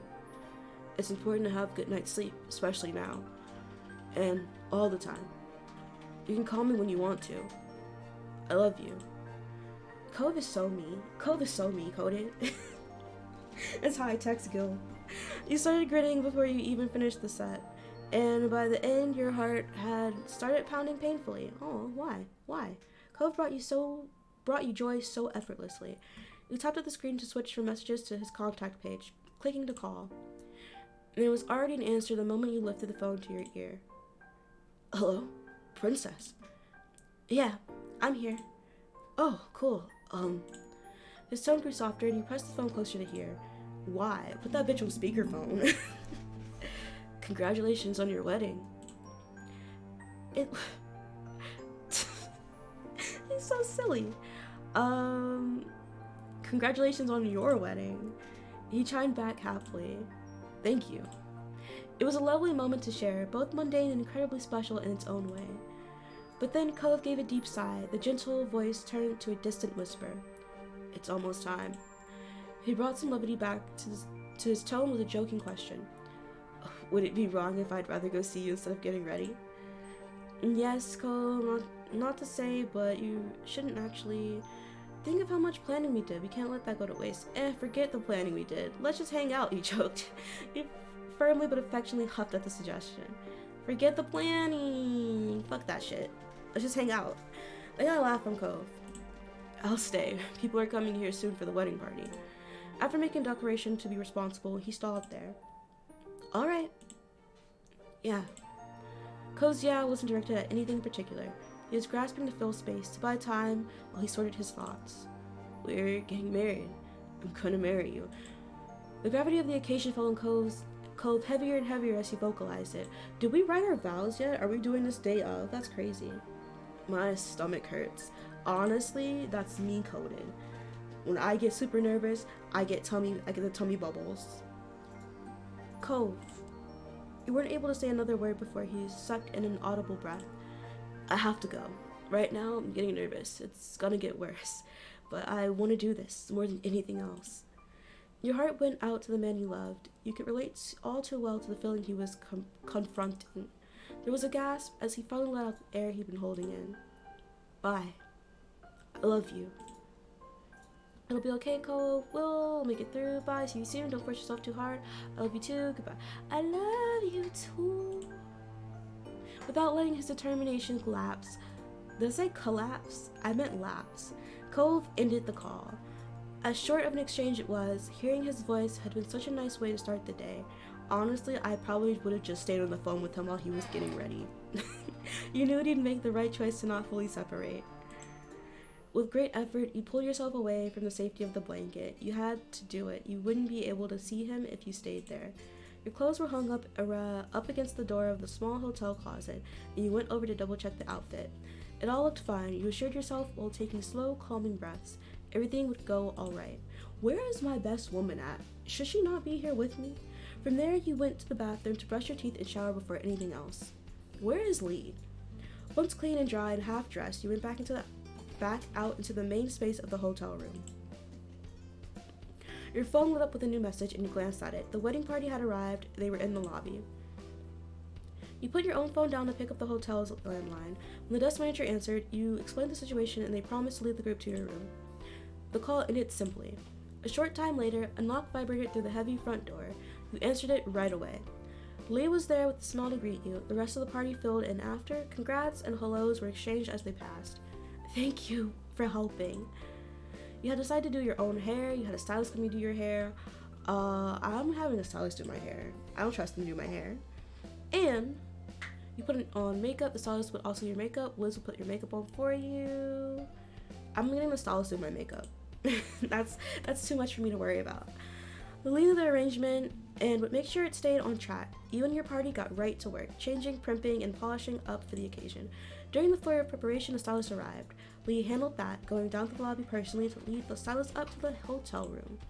You got yourself tucked, zipped, and buttoned into your fanciful dress with a series of rapid but not essentially loud knocks. What? When a series of rapid but not especially loud knocks struck the door. That's what it is. I'm just stupid. I can't read. Only a few people could come to the room without approval, and the sound was not Cove. There wasn't any of his usual notable pauses between knocks. Not me knowing what his knocks sound like. That left one other main option. You thought as your best woman went over to answer the door. Is it Cove's dad? Oh, it's Baxter. Why did I not consider him? There on the other side was your partner in his wedding journey, Baxter. His outfit looked as though he'd reverted back to his teenage self. It was all black. But you were aware that the staff would be dressed top to bottom with dark shades to be recognizable to the guests as employees and not as possible long-lost cousins twice removed. He offered his polite greetings of his own to you and your party. Hello, and a very good morning to you. Hi, good morning. You look incredible already, but don't fret, I won't interrupt the process for long. I'm here to check in. Is there anything you need? Everything is good. Do you have a way to slow down time? You wouldn't happen to have Cove on you somewhere. I got under control. You shook your head. Everything's good. We're good. The curve of his smile pulled ever so slightly higher. Wonderful. See, right there, I would have expected a voice line, but no. They always come out at the most randomest times. Though, let me add, I also came in order to keep you informed on the wedding status. Don't tell me he ran away. Don't tell me he's a runaway. Oh? A worried bent came through in your tone. See? That's so random. Yes. The status is, it's ready when you are. It should go off without a hitch. That was music to your ears. You were so grateful. Baxter had gone to as much effort as he had for this. With absolute earnestness, Baxter wished you well. Take care, princess. I'll let you return to your preparation now. Bye. Thanks for coming. The frantic mood of wedding work swept back in with no further distractions. You cleaned up your nails, you painted your nails, your stylist did your nails. Why are my nails not already done? The stylist did my nails. Your nails were short. They were short because I do not like long nails. For the paint you went with black. Ooh, French tips with a pastel color. I've never seen that. Is French tips kind of like basic though? It is. It is kind of basic. But I'm doing it. That was specifically, it's gonna match my dress, so it's gonna be pink. Your party was there to get you through the whole morning of preparation. There were laughs and a few tears, all happy. There was a time investment, however, the look did eventually come together. And what, French tips are still kind of long for me. I would kind of hate that, but I do think French tips are very cute. That's just me though. There was a time investment, however, the look did eventually come together. The clothes, your hair, and makeup all set to do what had planned for the day. You glanced down at yourself, fully dressed to get married. You did a happy twirl, you grinned, satisfied with yourself, you swallowed hard, you wiped your brows, relieved, you released a steadying breath, you suddenly felt lightheaded. That sounds like me. You stood in the center of the room, and after a moment to yourself, the rest of the group surrounded you. You've never looked better. That's saying something. I'm just saying. Okay, Lee. Rude. You're dressed to a T. You guys look so cute in your little outfits. Miranda looked on, completely starry-eyed and amazed. Oh shit, get it, Terry. Get it. You got a thumbs up from Terry. I love the gingham patterns. Are they gingham or gingham? I don't know. But I love this. You're working it. I love it. And then the moment had arrived. Your body felt hot under your expertly tailored clothes. You couldn't hesitate any longer. Your wedding was about to begin, and Cove would be there when you arrived. You took a deep, steadying breath and stepped out into the hallway. Rapidly, you made your way to the elevator and took it down to the lobby floor. It didn't take you very long to weave through the hotel lobby next to the front doors. Outside, you immediately spotted the rental car that was sent to bring you to the poppy field. You slipped into the car, and your best woman tucked in after you. Of course, I'm not doing this alone. Lee, you have to be here with me. Closing your eyes, you tried to get comfortable during the drive, but it was in vain. The car was bringing you to your own wedding. Glancing out the window, your eyebrows raised in surprise because you recognized just how far you were from the poppy field. It would be a few more minutes until everything you'd been working towards would finally come to fruition. Your nerves had dampened all that. You were getting settled down. Your nervousness was replaced by a building excitement. All your nerves were gone, and you filled with pure happiness. My nerves hadn't dampened at all. A small strangled chirp startled you. Slowly it dawned on you that the noise somehow came from your throat.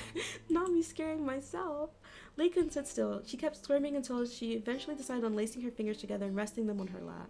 I love what she's going for right here. It's giving goddess. It's giving a Greek goddess. This is gonna be incredible.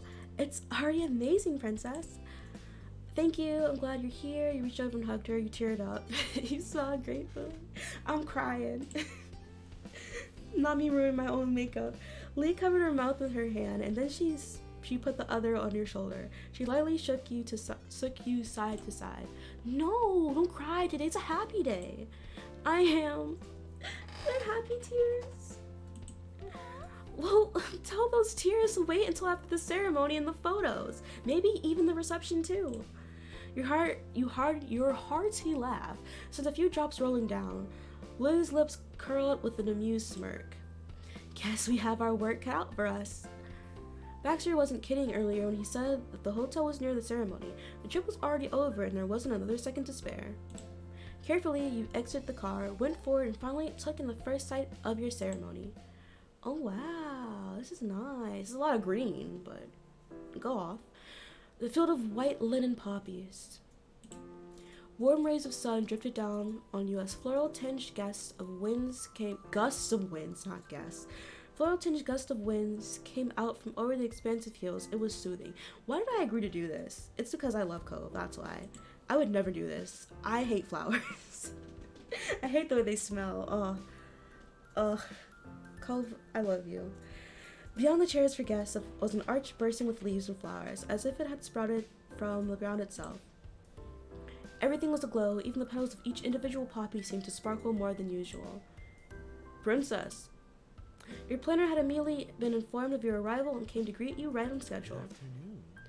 How good to see you again, and so soon after the last time. He tilted his head in your direction casually while chuckling. Your attempt to laugh along with him came out more like a strangled hiccups. Your nerves still had a complete chokehold on you. Luckily, Baxter understood completely and offered a reassuring smile. Then all the presence of casualness for the day left Baxter's poise? What? A bright fire lit up in his dark eyes. It's showtime. Let's get it into our proper positions. The wedding parties are being led up to the front where they'll be standby while guests are getting directed to open chairs in the audience area. Princess, please go back further with me so you can get ready for the aisle walk. I'll send Cove over next. On the promise of being reunited with Cove, you let yourself be led away by Baxter. You only had to hold on a little longer, then you'd get to see him. You went back down the bend, and there was an eager hastiness to your pace, oh my gosh. A corner was turned, separating you off from the main scene. Good luck, Princess. I'll congratulate you when it's over. Okay. Baxter trusted you enough to handle the rest and waved coyly over his shoulder as he left. He had to handle more of the arrangements behind the scenes so that you and Cove could have your spotlights. You stood there alone, foot tapping, resisting the urge to pace. You've never been more grateful for how quickly Baxter worked, when only a minute later you heard someone approach. At long last, what you have been anticipating came to be. You saw him again. Oh my god, look at him! He's so cute! I love it. You went with all white. Was not expecting that, but go off, King. Cole Holden. The last name rung especially strong in your mind, because soon it would be yours too. Without a word, Cove lifted his arm for you to take. His blue eyes were crystal clear. You could see your future together sparkling within them. Oh, how romantic. Is he crying? Don't cry. Where's his bouquet? Where's his bouquet of flowers and orchids? Orchids are flowers. I meant poppies and orchids. Seeing him like that, completely ready to marry you, was breathtaking.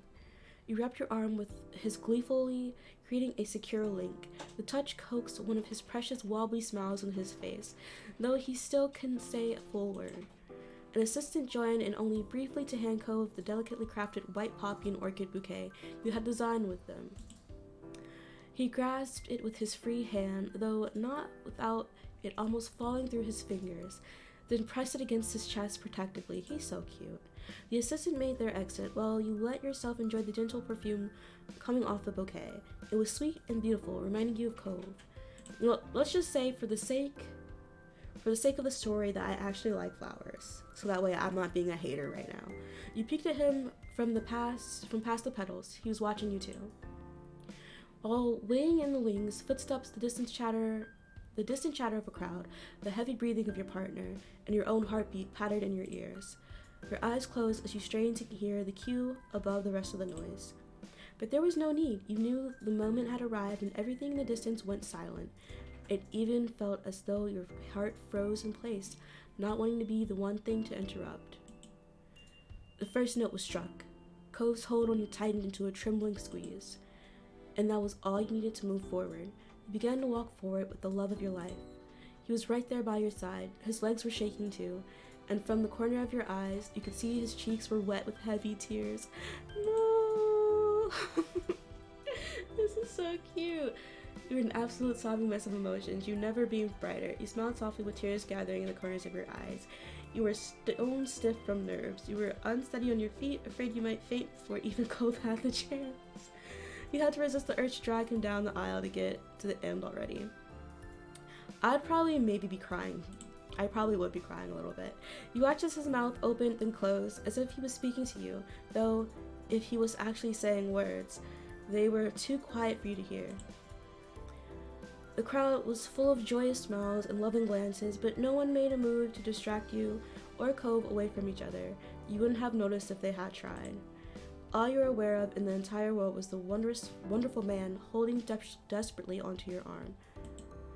And how, on one of your shared strides, his knee knocked and Cove stumbled. No! You rooted yourself in place, pulling up against Cove to keep him from falling completely. He leaned into you and you both swayed to the side, but he stayed on his feet. The two of you straightened yourselves out and kept going. You were equally committed to reaching the end of the aisle. He's so precious. It may not have been graceful, but to you, it was beautiful. And you made it. When you arrived, you loosened your hold on one another to change positions. You stood in front of him face to face.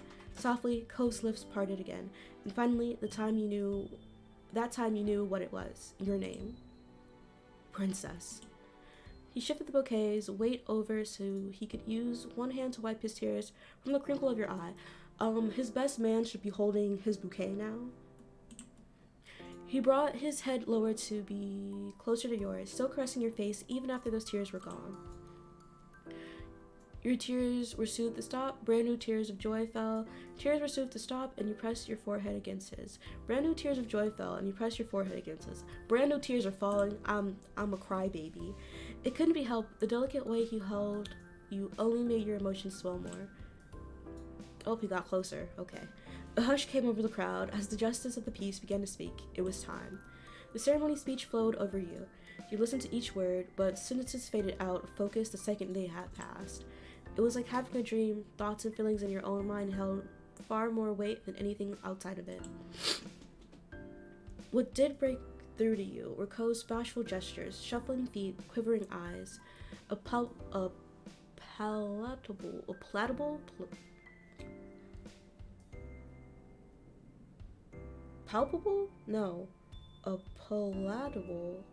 nervous energy. Why isn't, I feel like this should be palpable. You know what, whatever. Energy was barely swallowed down. Not one single moment went by unnoticed. Before you could completely lose yourself in Cove's gaze, your attention crystallized in an instant. The justice of the peace had said, vows. It struck Cove as well because his knees visibly locked from underneath him. In slow motion, he began to tip backwards. Oh my gosh, you instinctually grabbed onto his wrist, pulling on his sleeves in an attempt to keep your beloved from leaning further. Oh my gosh. Numerous sets of arms rose from all around as both of your wedding parties poised themselves to catch Cove if he fell their way. I can't, Cove. Derek took it an extra step further by actually stepping forward. He made certain he could get hold of his friend if he came down. Cove regained control over his legs and caught himself by anchoring back on the ball of his right foot. He kept that firmly planted. He was still so absorbed in the moment that the motion to be embarrassed by his near faint didn't take any space in his mind. It was as if it hadn't happened, at least for Cove. The justice of the peace, however, lifted a brow, assessing if your groom was physically capable of completing the ceremony. For all of his trembling, Cove stood stiffly, a pillar that could not be moved. It was enough to appease your justice of the peace into continuing. The couple has chosen to prepare their own vows, and they will share them now. Cove Holden, please begin. He took in a long breath through his nose. After so much build-up to the wedding and all the effort that it took to create it, this was the final hurdle for him, articulating his deepest feelings about you out loud. Cove looked into your purple eyes. I thought they said sparkling eyes. Cove looked into your purple eyes, searching for the words he needed. You waited, impressing as much encouragement as you could into your gaze. Finally, Cove began his vows. Princess, we met when we were 8 years old. And well, I wanted to run away to Nevada somehow that first summer I moved into the neighborhood. Truthfully, I planned to do it before my dad and I had even made it to Sunsetburg. It didn't matter what I was going to be like. How could it ever be okay? But I saw you the first day I was there, and nothing went the way I thought. You changed everything in my life. He sunk lower into himself sheepishly and offered a goofy grin. I did this while making an attempt at my child mind genius, but it was just going to be for a visit. And you came to find me. You tracked me down all the way to the end of town. You were the person I needed when I was so little and so lonely, and you still are the one I need right now. You and me are a couple of rotten eggs forever. Hey now, I would call myself a rotten egg. Every far-off image playing out in his mind brought further joy to Ko's features. He laughed nostalgically. You'd pick my side over your own sister and put up with me even when I'd be pretty selfish. You were there for me when I was actually upset. Thank you. I got to have a childhood thanks to you. You didn't let me lose it all because I was sad. I had someone I could make those memories I cherish with. Making sandcastles, watching the clouds, catching fireflies, and everything else. But a really big deal to me that then was my dad's deal. How he offered you $20 to be friends with me and you told me the truth about it. Ko's voice broke completely. He swallowed heavily before trying again to get the words out. Felt really bad about that. I didn't even know why for sure. Maybe I felt like nobody could ever really want to stay with someone like me. All I did was cause trouble, and my dad was proving me right. If he thought he had to pay someone to be with me, it must have been true. You didn't leave, even though I tried to push you away then, and you've never left. I was wrong. I wasn't just a problem, and I could believe because of you. I'm so glad. I'm still amazed how we kind of got together when we were just 13. He tugged at his collar while bouncing on his feet, the exact picture of a giddy schoolboy. You told me you liked me, and it was wonderful. But even still, when puberty happened, so many things seemed harder than before. I am definitely glad you were able to help me survive it all. Especially my, in hindsight, painfully obvious crush on you. That felt unbearable to me, and I bet it was probably frustrating to everyone who was watching too. Thank God that hormonal nightmare didn't screw things up for me. Genuine relief came out from Cove in a sigh, but I don't know how I was supposed to act normal when you looked at me so nicely with those beautiful eyes. Oh. I'm blushing. He began to get taken into them as he... Taken into what? He began to get taken into them as he spoke it, his own eyes growing hazy and his smile wobbling. Cove shook his head to force himself out of the self-inflicted trance. That was the time I started sneaking out to visit you through the window. I wanted to be with you when I was happy or when something was wrong. I couldn't stay away. Lucky for me, you didn't mind spending your days or nights in my company. With a light touch of wistfulness, Cove recalled experience from those years. Going on trips together, big ones and small ones, just hanging around our houses in the neighborhood, talking about who we were as people, playing cards. And that time there was a sun shower. We'd stick together during parties, and you could even make it fun for someone as socially awkward as I am. Of course, the way you punched Jeremy will always be incredible. As he continued to reminisce, he chuckled adorably. Oh, I'm guessing Jeremy's not here, huh? And I started getting closer with your family too. Well, at least your mom's. Elizabeth wasn't exactly interested in being good friends when we were teens. I appreciate that you always put up with my parents and their wild plans, by the way. I can still remember how badly I wanted to be grown up as an awkward tween. Then suddenly, we graduated high school, and it was time to be an adult. Getting my first job, taking my first long drive without parents, accepting how small our little town was in the grand scheme of things. Just trying to figure out what I was even going to be doing with my life. I was lost, and all I wanted was to make sure I didn't lose what mattered when things had to change. Most of all, you. You were my special someone. That was when I had fallen in love with you. Oh, it was only then that you had fallen in love? Okay, noted. You were the first person I was able to open up to about my sexuality when I finally knew for sure what that was. And you were the one who helped me keep it together when I was overthinking things. His speech of all that he treasured about you went on in an uninterrupted stream. He couldn't stop himself. I could talk to you about anything, like the ancient, like the accident when I got my scar. I knew you would understand. And as mundane and drudging adult stuff could be, I had a source of relief from it because you had been around. You let me have taste of your food, and you always gave the best gifts. You love me even though I'm not a cool merman who could take you on a magical adventure. Oh, Thanks for waiting. why would you say that? Why would you say that in front of all these people? And you lived with how long it took me to be able to do anything romantic.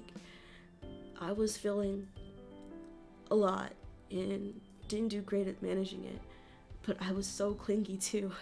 I never wanted to be apart then. I think I'm a little more of a big boy about it now. Maybe. You just... He at long last stopped to breathe before his emotion-driven attempt to convey himself continued in full force. You make me happy in ways no one else ever could. And, well, a lot has happened, huh? We're definitely adults. We're on our own we're at our own wedding.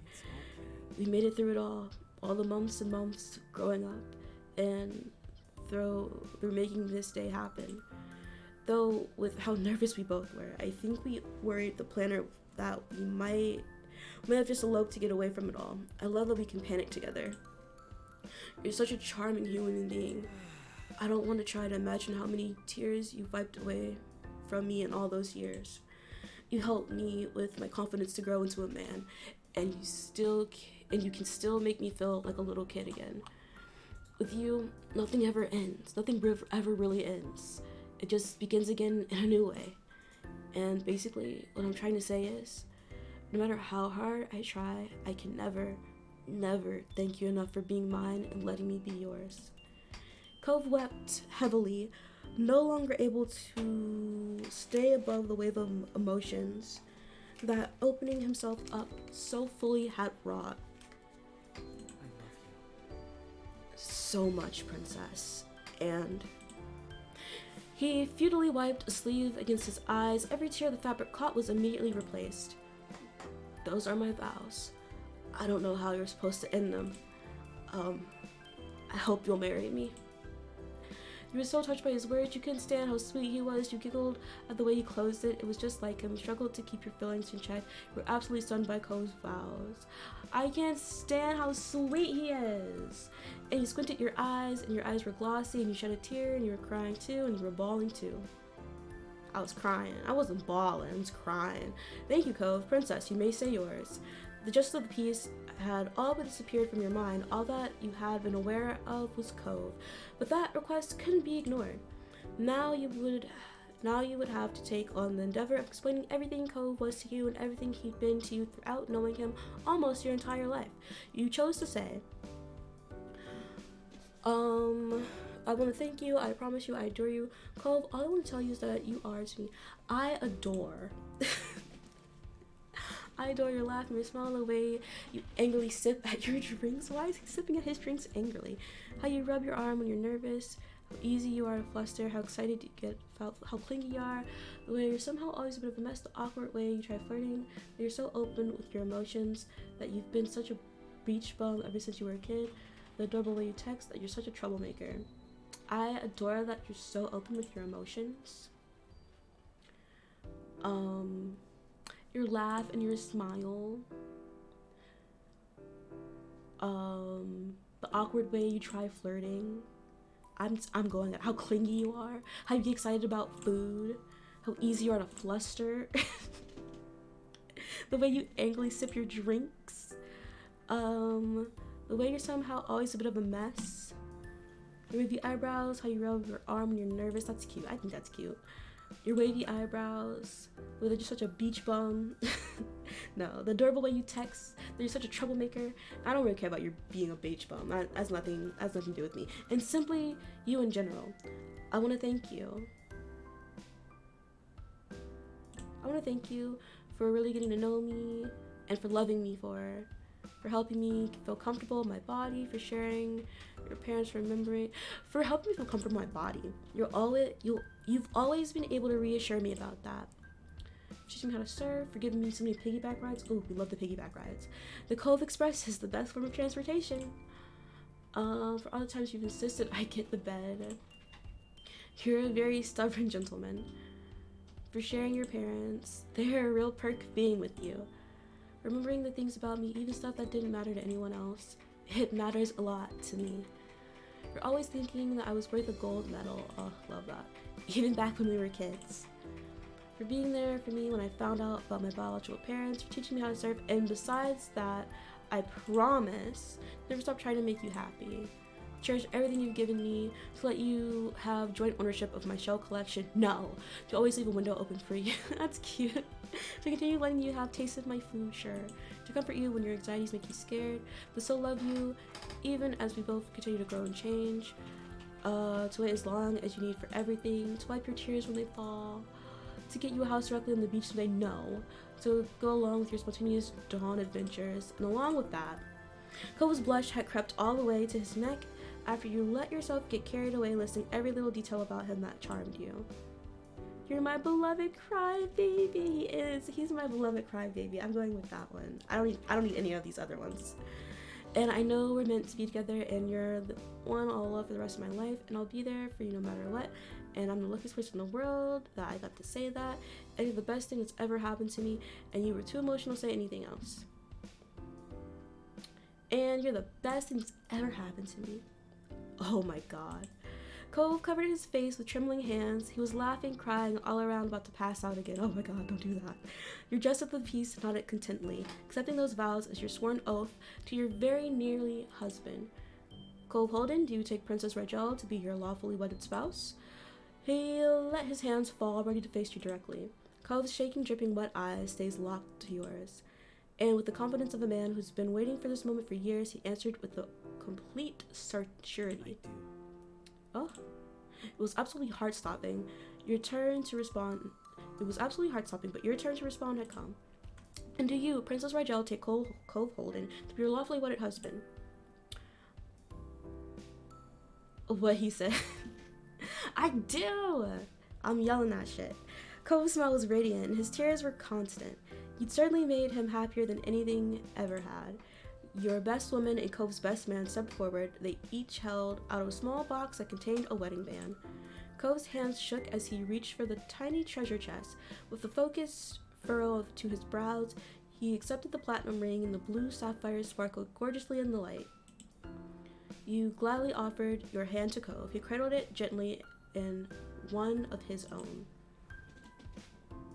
For a few seconds, all he could do was stare at your skin.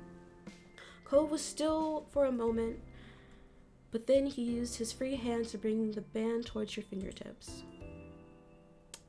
Oh, hey, look at my nails. Hey, this is nice. This is nice. This is a cute little thing right here.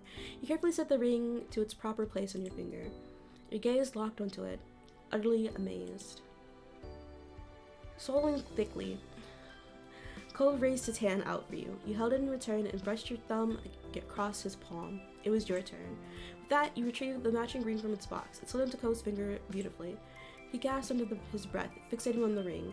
You tenderly squeezed his hand, and Cove finally met your eyes again. He held your gaze with an electrifying stare. You were in awe of the whole moment. Then, by the power vested in me by the state of California, I pronounce you husband and spouse. You can now kiss. Cove's knees may have started knocking together once more, but his gaze was nothing but eager. You reached for each other in a loving kiss. You kissed Cove on the cheek, you kissed on the forehead. You threw yourself in Cove's arms to kiss passionately. Passionate kiss. Waiting even a second longer was impossible. You sprang for it like a shot and tangled yourself around him. Your husband stumbled, but was able to keep proper hold of you, as you knew he would. Your lips connected with Cove's in an urgent expression of your love for him. You returned the kiss just as needily. Aw, that's cute, I guess. You used the thumb to carefully push away the tears still clinging to his eyelashes. The beautiful flowers of Cove's bouquet tickled against your skin as Cove's body pressed it up against you. After your faces shifted away just a hair's breadth so you could see one another fully, his expression was wholly adoring, and you could still feel his warmth lingering. The crowd erupted with cheers and applause around you. Giddy, you ducked your head towards Cove's shoulder and laughed. Oh, the confetti! All around you, confetti rained down like delicate flower petals. Oh, this is not good for the field. Who's gonna pick all this stuff up? Your smile widened, watching your friends and family excitedly throw it into the air in celebration. Peeking over at Cove, you realized that he was barely paying any attention to the jubilance around you both. Instead, his gaze was solely fixated on you. He gently took your hand, he linked his arms around yours, he walked by your side, he scooped you into his arms. Oh my gosh, yes. Scoop me up. Scoop me up. The corner of his mouth pulled into a bent smile, and then Cove swept you off your feet. You giggled while he secured his hold on you. Beaming, you loosely wrapped your arms around his neck. His skin reddened, and you took the opportunity to rest a hand on his cheek and plant a kiss on the other one. You went down the aisle gleefully. As you passed by your friends and family, you caught several thumbs up, proud nods, and cheery waves. Some were even still clapping. Sniffling, your vision threatened to fill with tears after witnessing more than a handful of people dabbing their eyes with tissues. When he briefly came close enough to Mr. Holden, he patted Cove on the shoulder. Despite his weepy expression, you could tell that he had the greatest pride for his son. You waved to everyone, you blew kisses to the crowd, you shyly covered your face. Thank you, you kissed Cove on the cheek, you smiled. Send my kisses to my adoring fans. They need me. They need this. We both need this. The kisses you blew out to your guests were met with new rounds of cheers and whistles. After leaving the ceremony in late afternoon, it was time for wedding photos. You and Cove met up with the wedding party and the photographer while the other guests headed over to the reception spot. The excursion was filled with fun and laughter while the photographer set out to get the ideal shots. Cove lovingly held your face, not afraid to show his affection in front of the camera for a change. Oh, that's nice. That's nice. His thumb brushed lightly across your cheek and then he pressed his forehead to yours. His breath was warm on your skin, and you closed your eyes shut to relish in his love. When he pulled away, you were speechless, but you had a feeling that it was going to be one of the best shots of the lot. When the sun began to set about an hour later, you knew it was time to rejoin with everyone else, and so you eagerly got back into the car again to finally see the second location. You and Cove entered through the main doors into the reception base. There, your friends and family were patiently waiting for this moment. The room filled with familiar cheers, whistles, and applause at your arrival. As the noise lessened, you began to hear vicarious calls of congratulations and welcome backs. The love emanating from your friends and family was palpable. Baxter made his way to the center of the room and began to gesture people back. The rest of the staff followed his lead and made space in the crowd. When the path ahead cleared out, you took a deep breath. It was time. Beginning note of your first dance song played, you heard a few of the guests speak in hushed tones, anticipation rising as the melody kicked in. It was slow-paced, it was moderately paced, it was fast-paced, it was slow-paced. Cove met your eyes. As ready as he could be, you took his hands. You heard the high-pitched whine of the microphone and saw Baxter smiling. And now, the couple will have their first dance. While your legs were shaky from all the acute emotions still lingering from the ceremony, your joy from getting to dance with your husband gave you the strength to make your way to the dance floor. Cove did his best to remember the motions that were meant to go with the rhythm of the track. His long, deliberate steps were very careful to not land anywhere near your toes. Your dance lessons were worth it. You managed everything in the dance. You did well enough for your level of dancing experience. You had some missteps. Dance lessons were worth it. You performed beautifully and mentally said thank you to Baxter for the dance lessons. Because of that work, your dancing was perfect. With Cove's hand in yours, you both made your mark on the dance floor and gave the crowd a show. The two of you gallivanted across the floor, hearts pounding, expressions bright. Eventually, Cove was able to get in the flow. His body relaxed, and you could see the confidence slowly ease into him. Softly, he took a moment to speak to you. This is the first moment of our lives since even before the wedding. What? Did I read that right?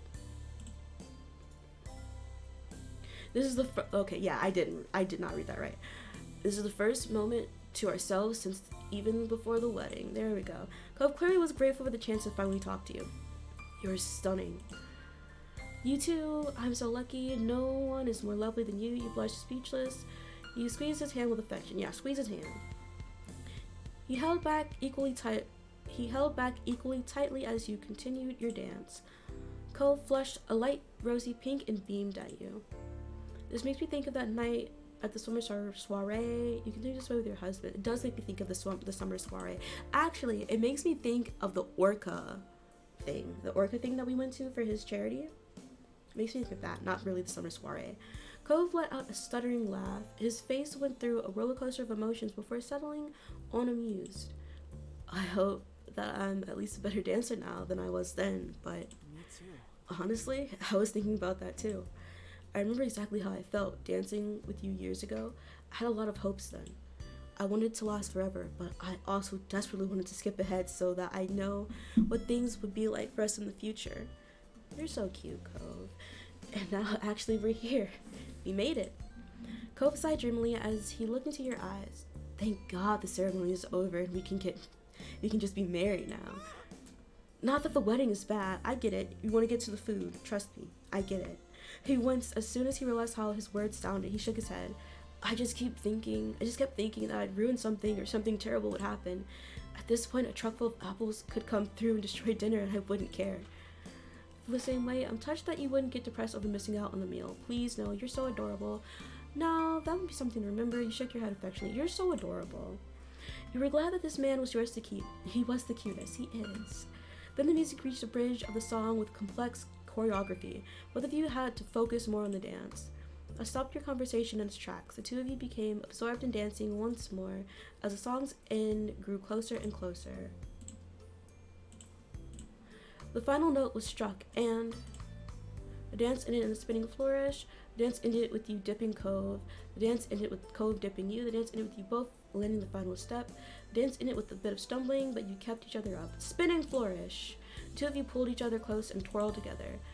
The wind blew past your face, and you both started giggling like children. Faster and faster, you spun until you ran out of breath from your joyful laughter. This is cute. Cove's lips brushed over your ear. You're a really good partner. Your face felt hot, and it wasn't only from dancing. You felt a clap that suddenly transformed to wild applause. Turning to face the crowd, you looked over your friends and family cheering.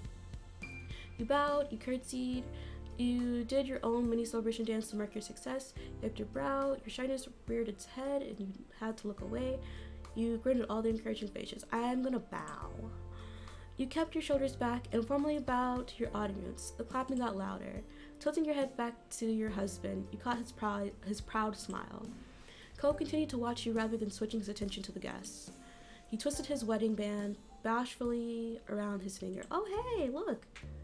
The wedding placements are, see, white and blue. Lovely, lovely.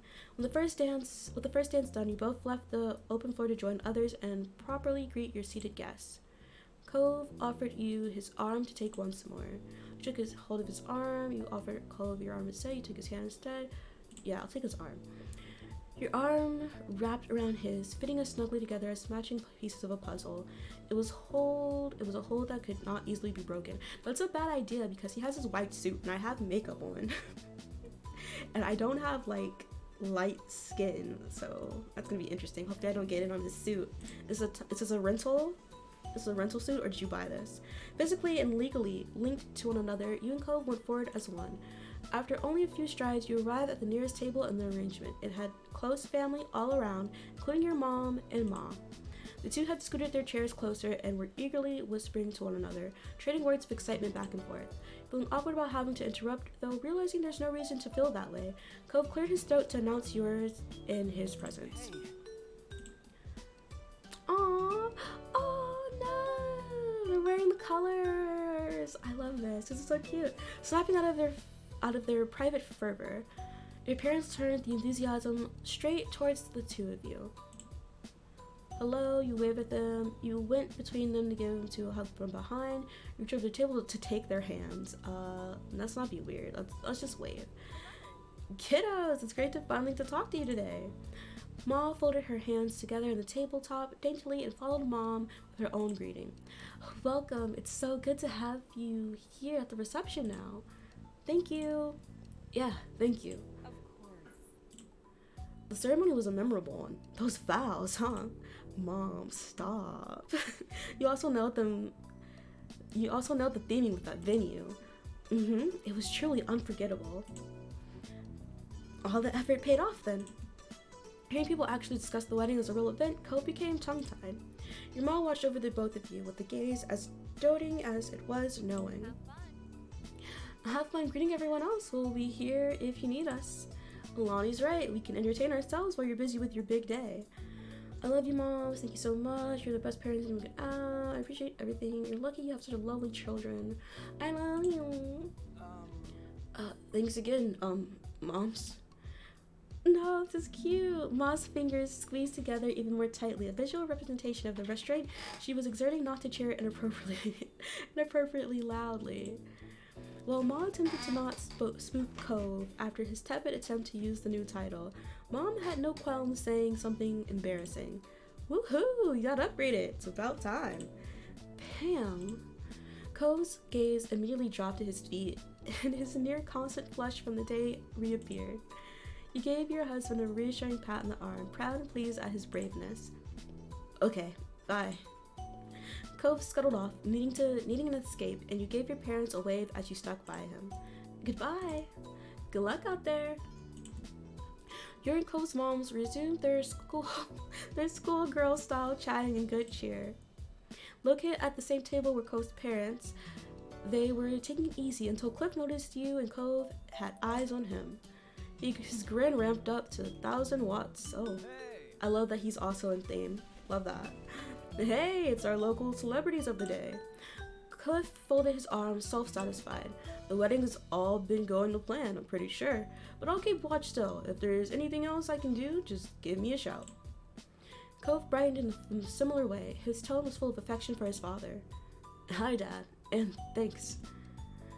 Hi, you clapped his back happily. You walked around the table to give him a hug, you held a thumbs up, you smiled shyly. Cliff began to chuckle amusedly as his eyebrows lifted higher on his head. You know, Princess, I was there in the hotel earlier with Cove today, and it was an event. Ooh, tell me more. You should have seen how excited my boy was when you rang. Trying to make up for you not being there in person, he put on a full imitation of the scene. Cliff tugged at his cheeks and raised the pitch of his voice. Oh my god, Princess is calling! The real deal was proven to be far superior when Cove followed right being with a genuine exclamation of shock. Dad! Cliff let his arms return to their relaxed cross-positioning after that performance, shaking his head fondly. The two of you met when you were 8 and Cove still gets like that from a phone call? It's nice. Your heart flared at that thought. It made you happy to know he missed you, and that the flame he held for you burned as bright as ever. Aw, I'm glad you missed me. Cove made a meager attempt to give his father a cross look, but it was soon overrun by a blush. Your positive reaction was a far bigger deal to him than the teasing. Cliff shyly winked, waving you and Cove off. I don't have to hog you. Everyone wants to see you. Okay, see you later. Bye, Dad. Your very own dad beamed with joy. Of course. I don't know how I ended up with 2 kids as good as you. Cliff surveyed the 2 children proudly with his chest puffed out. I have to say, well, actually, I'll say it a little later. You'll have to wait for my big speech. Oh, forgot, there's speeches. Yeah, we're definitely not playing Animal Crossing today. Here it comes. Get ready, Princess. Come on, sport. It's gonna be great. Now, go on. I love you. You're an amazing dad. Thanks for being here all those years. I wouldn't have wanted it anywhere else. I wouldn't have wanted to be anywhere else. Then finally you rounded the table's edge and reached the side where Kyra sat. She was patiently sipping at a chilled cup of water, placing it down when she noted it was time for the meet and greet with 2 of you. Hey, Mom. Hello, babies. Oh, look at her. She looks so cute. I love her. I love everyone. I love what everyone's wearing. Hi, nice to see you. You leaned over to give her a hug. You placed a hand on her shoulder. You waved at her. Hi. Thanks. Thanks for coming. It's really nice to see you. It's fantastic to be here. This has been so wonderful. Also, that was a marvelous dance. Such an incredible way to make an entrance. And I'm impressed you found this place. Talk about the perfect local for my little ocean man. I like the fish. Cove kicked the tip of his shiny shoes at nothing in particular. His shoulders shifted from side to side shyly. Cove was forever incapable of feeling like a grown man in front of his mom. Kyra's brows bent as she looked at him adoringly. Kyra's brows bent. But then she shut her eyes and brought out more energy. I'll see the 2 of you again soon. You should go explore the rest of your exquisite reception. Oh, alright. We probably should do that. Bye. Bye, Mom. She froze for a split second. Her hand flew to her mouth as her gaze landed back on you. Slowly, she lowered it, revealing the widest smile you've ever seen on her face. In her gentlest tone, Kyra cooed, Goodbye, baby. Cove was positively melting from happiness seeing you and your shared mom speak to one another that way. I love you. I hope you have a great rest of the night. I really appreciate that you always supported us. Your wonderful mom threw you left it there. I appreciate you always supporting us. It's no trouble. You're good for him. Then you had to continue on the next table in the seating arrangement. There were still guests waiting to see the both of you. You had a pleasant conversation with your aunt and uncle on mom's side that couldn't have been more pleased that you found someone who made you as happy as Cove did. Right by their daughter was your cousin as well as your older sister. They were throwing looks not so subtly, waiting to speak their piece, but didn't interrupt your chat with other family. But when it was officially their turn, their ladies placed down glasses of juice and put on matching curved smiles. Ko shifted on his feet embarrassedly. They didn't even need to say anything. Oh my god, don't do it. Leave him alone. Give him this one day. You grinned at the two of them, you went over to hug them from the sides, you shook your head and smirked affectionately. You sighed in a teasingly long, suffering way. Let's do it. The two of them were always ready for trouble. We did good work, didn't we? It's nice to be able to relax after all the preparations.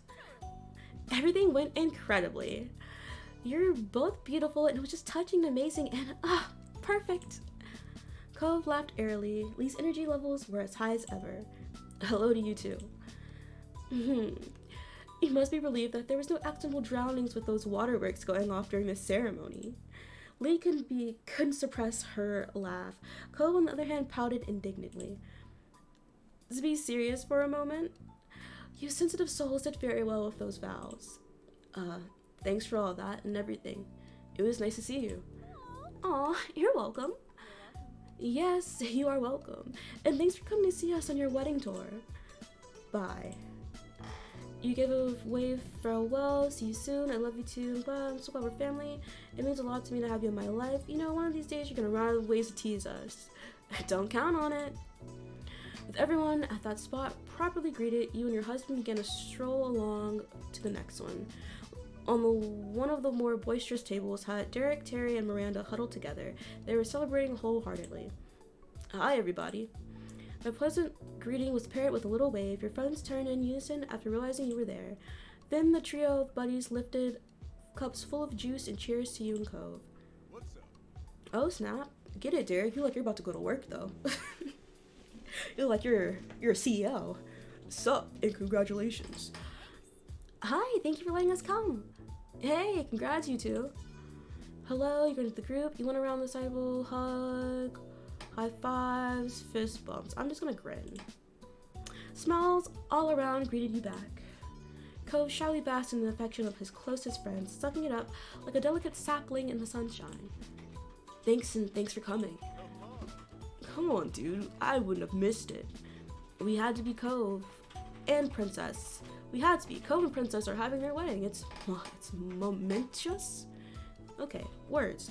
We're really enjoying the reception. Don't worry about us if you have to go do important couple stuff.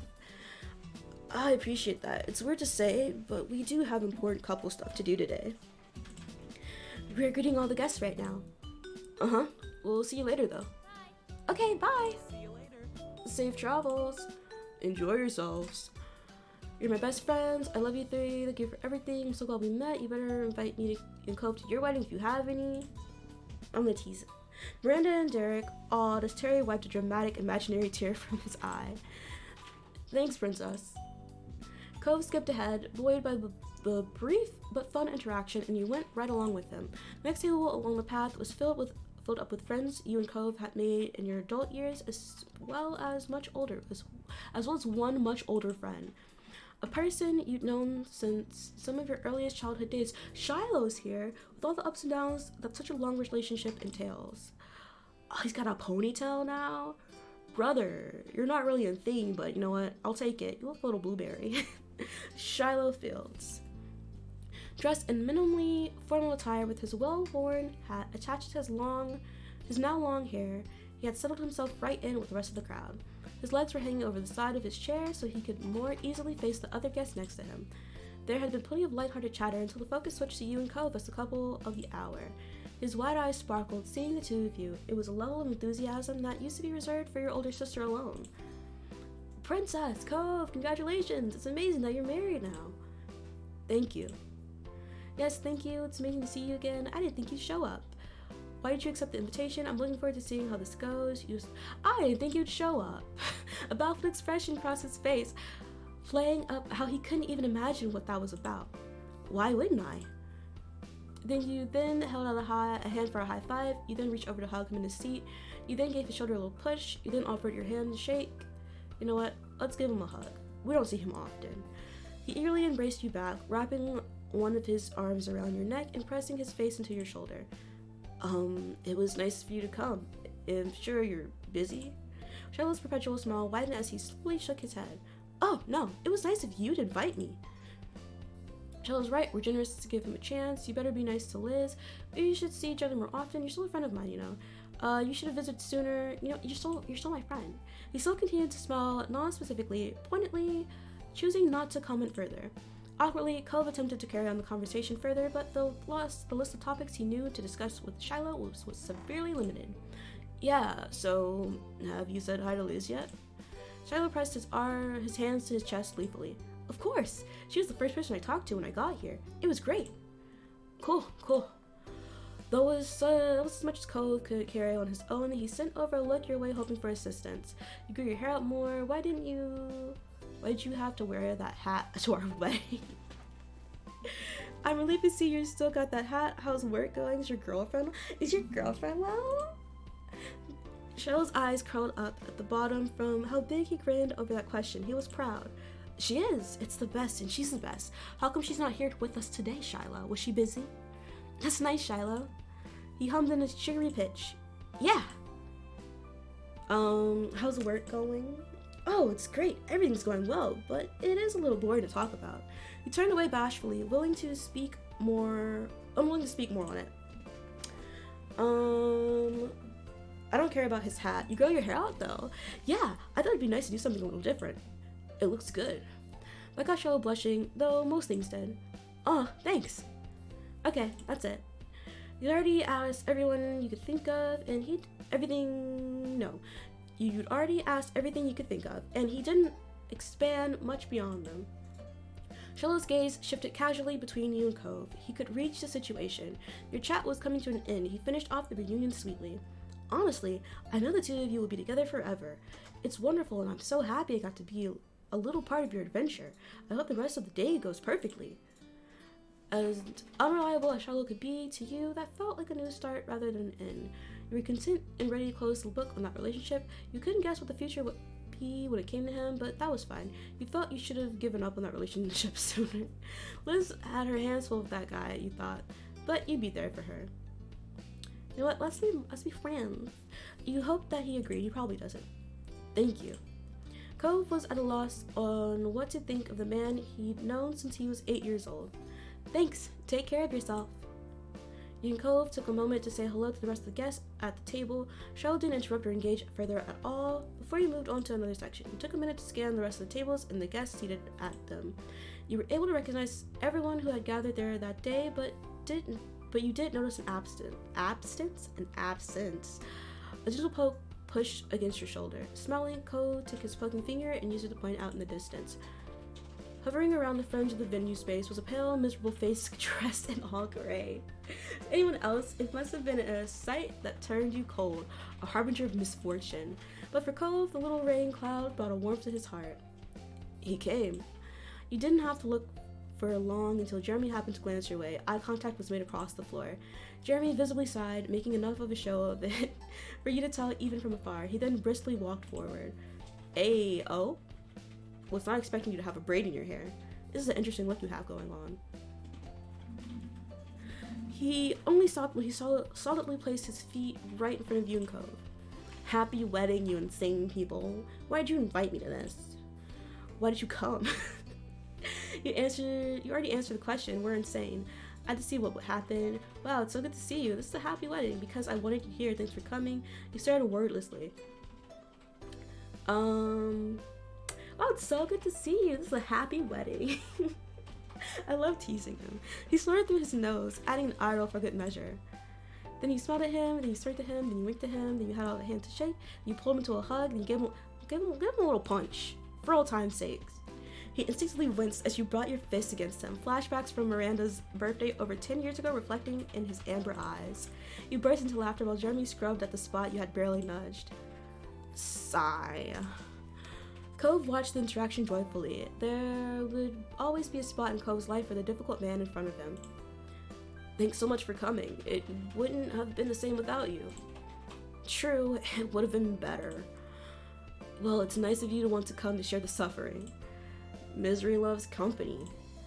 He was sarcastic, but it was far more playful than dismissive.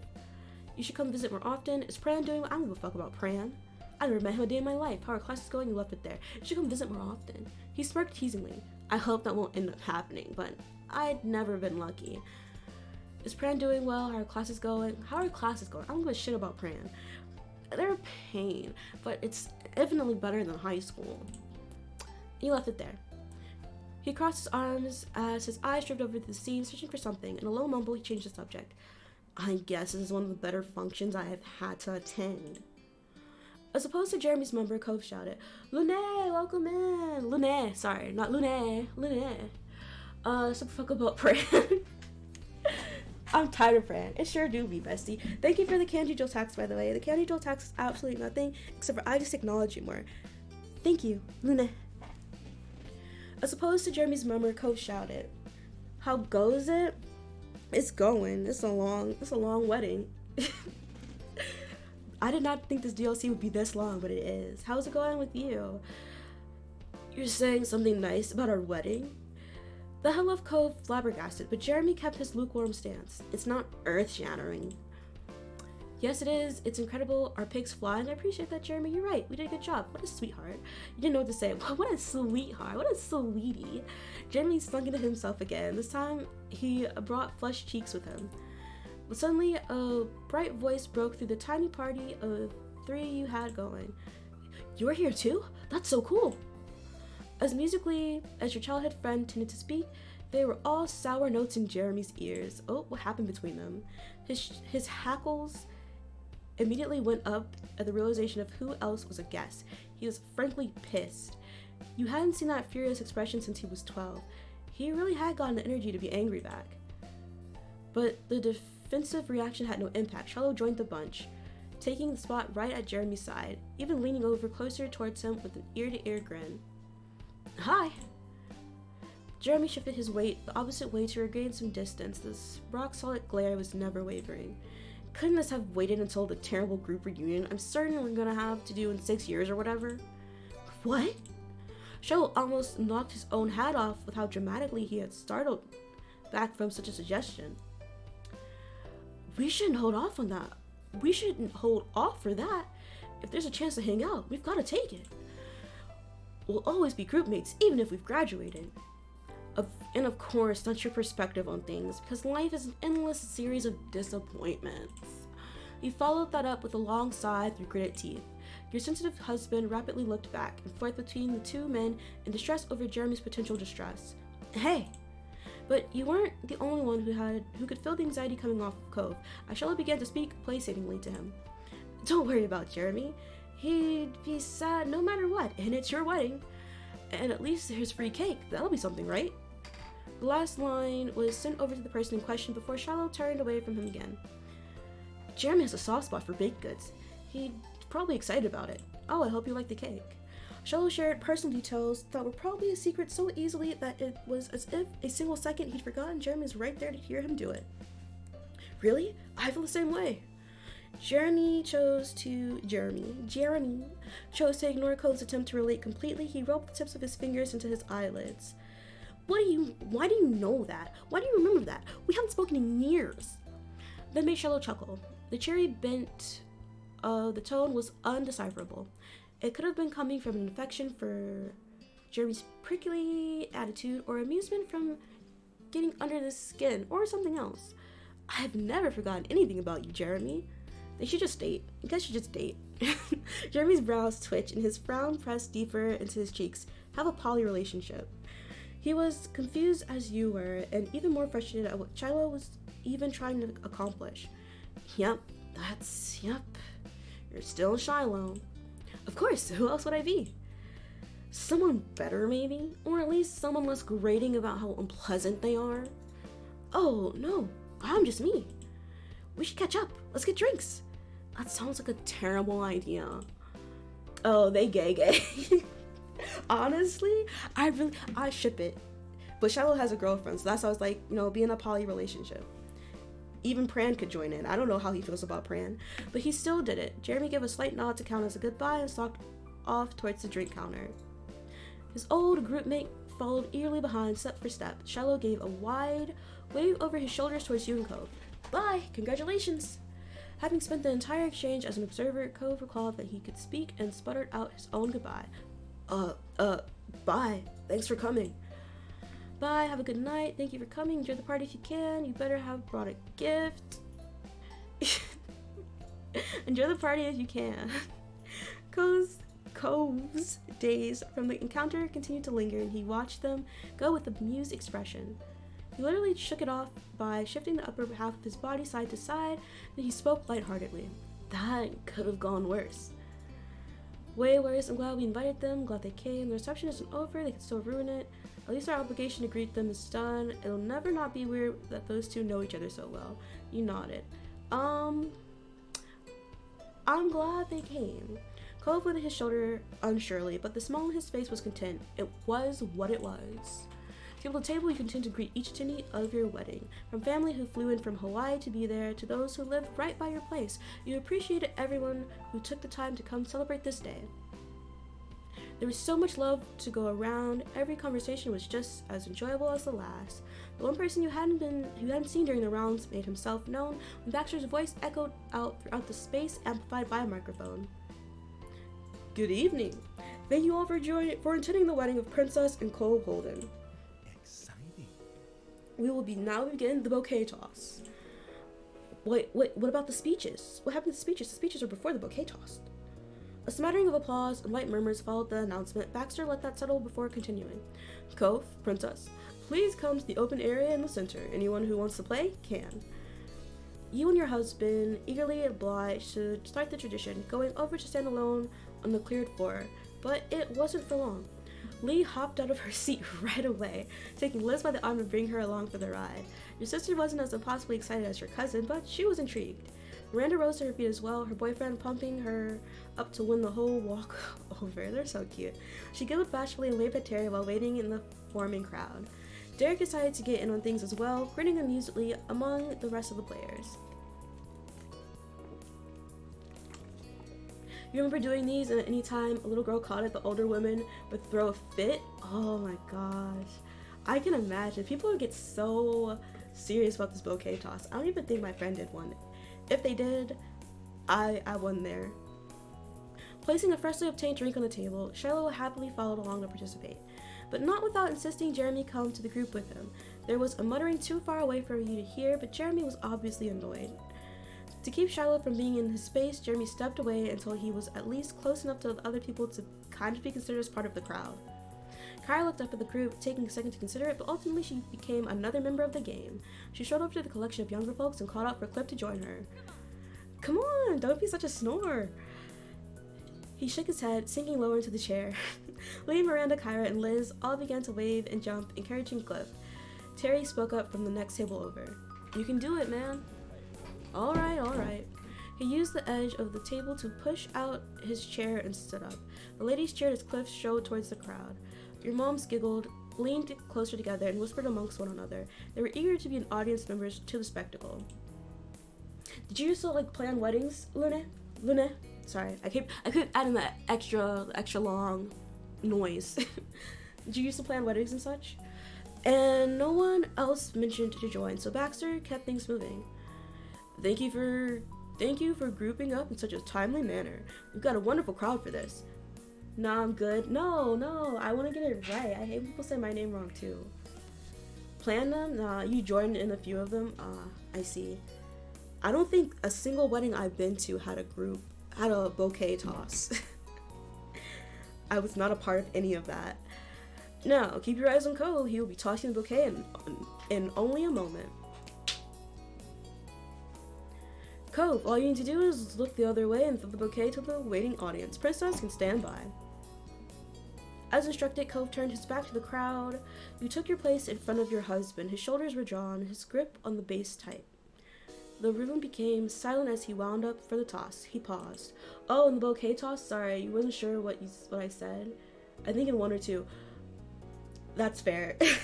That's fair. Sometimes I don't even remember what I'm talking about. But I've never been in a bouquet toss. You can do it, Cove. You don't need too much power. They're right behind you. Try something crazy. I want to see how high you can get it. Show me how fast you can throw it. You simply smiled and watch. I'm gonna smile and watch. I don't need to say anything. With an airy chuckle, Cove sent the bouquet itself into the air, using your encouragement as a guide. What encouragement? I didn't say anything. A flurry of heel clattering, jewel clinking, and light-hearted yells burst into the space. Be careful about the aquarium. Don't be breaking the glass. The bouquet would land in seconds, and the crowd was vying for that prize. The clamor rapidly reached its peak volume, with nearly everyone in the crowd either gasping or cheering. The game had ended. Who caught it? Took one step to the side and leaned over to try getting a glimpse past Cove's large frame. You want to know what the results were. And Kyra stood stunned in the middle of the crowd. She had a bouquet in her hands. Oh! A pink tinge flushed over her cheeks as she fully sunk in. I didn't think I'd win. Why not? You're always good at things. Oh, this is so cute. Aw. Too bad they can't get remarried. Your planner took the mic again to make the results official. Stunning work by our winner, Kyra. Yeah, nice catch. I'm glad somebody got it. Congratulations on your future wedding. You applaud their success. Congratulations. There was laughter all around. Your guests were good sports. As ever, Baxter was able to manage the flow of the day on your behalf. He took the mic and addressed the assembled crowd, his clear voice resonating through every speaker.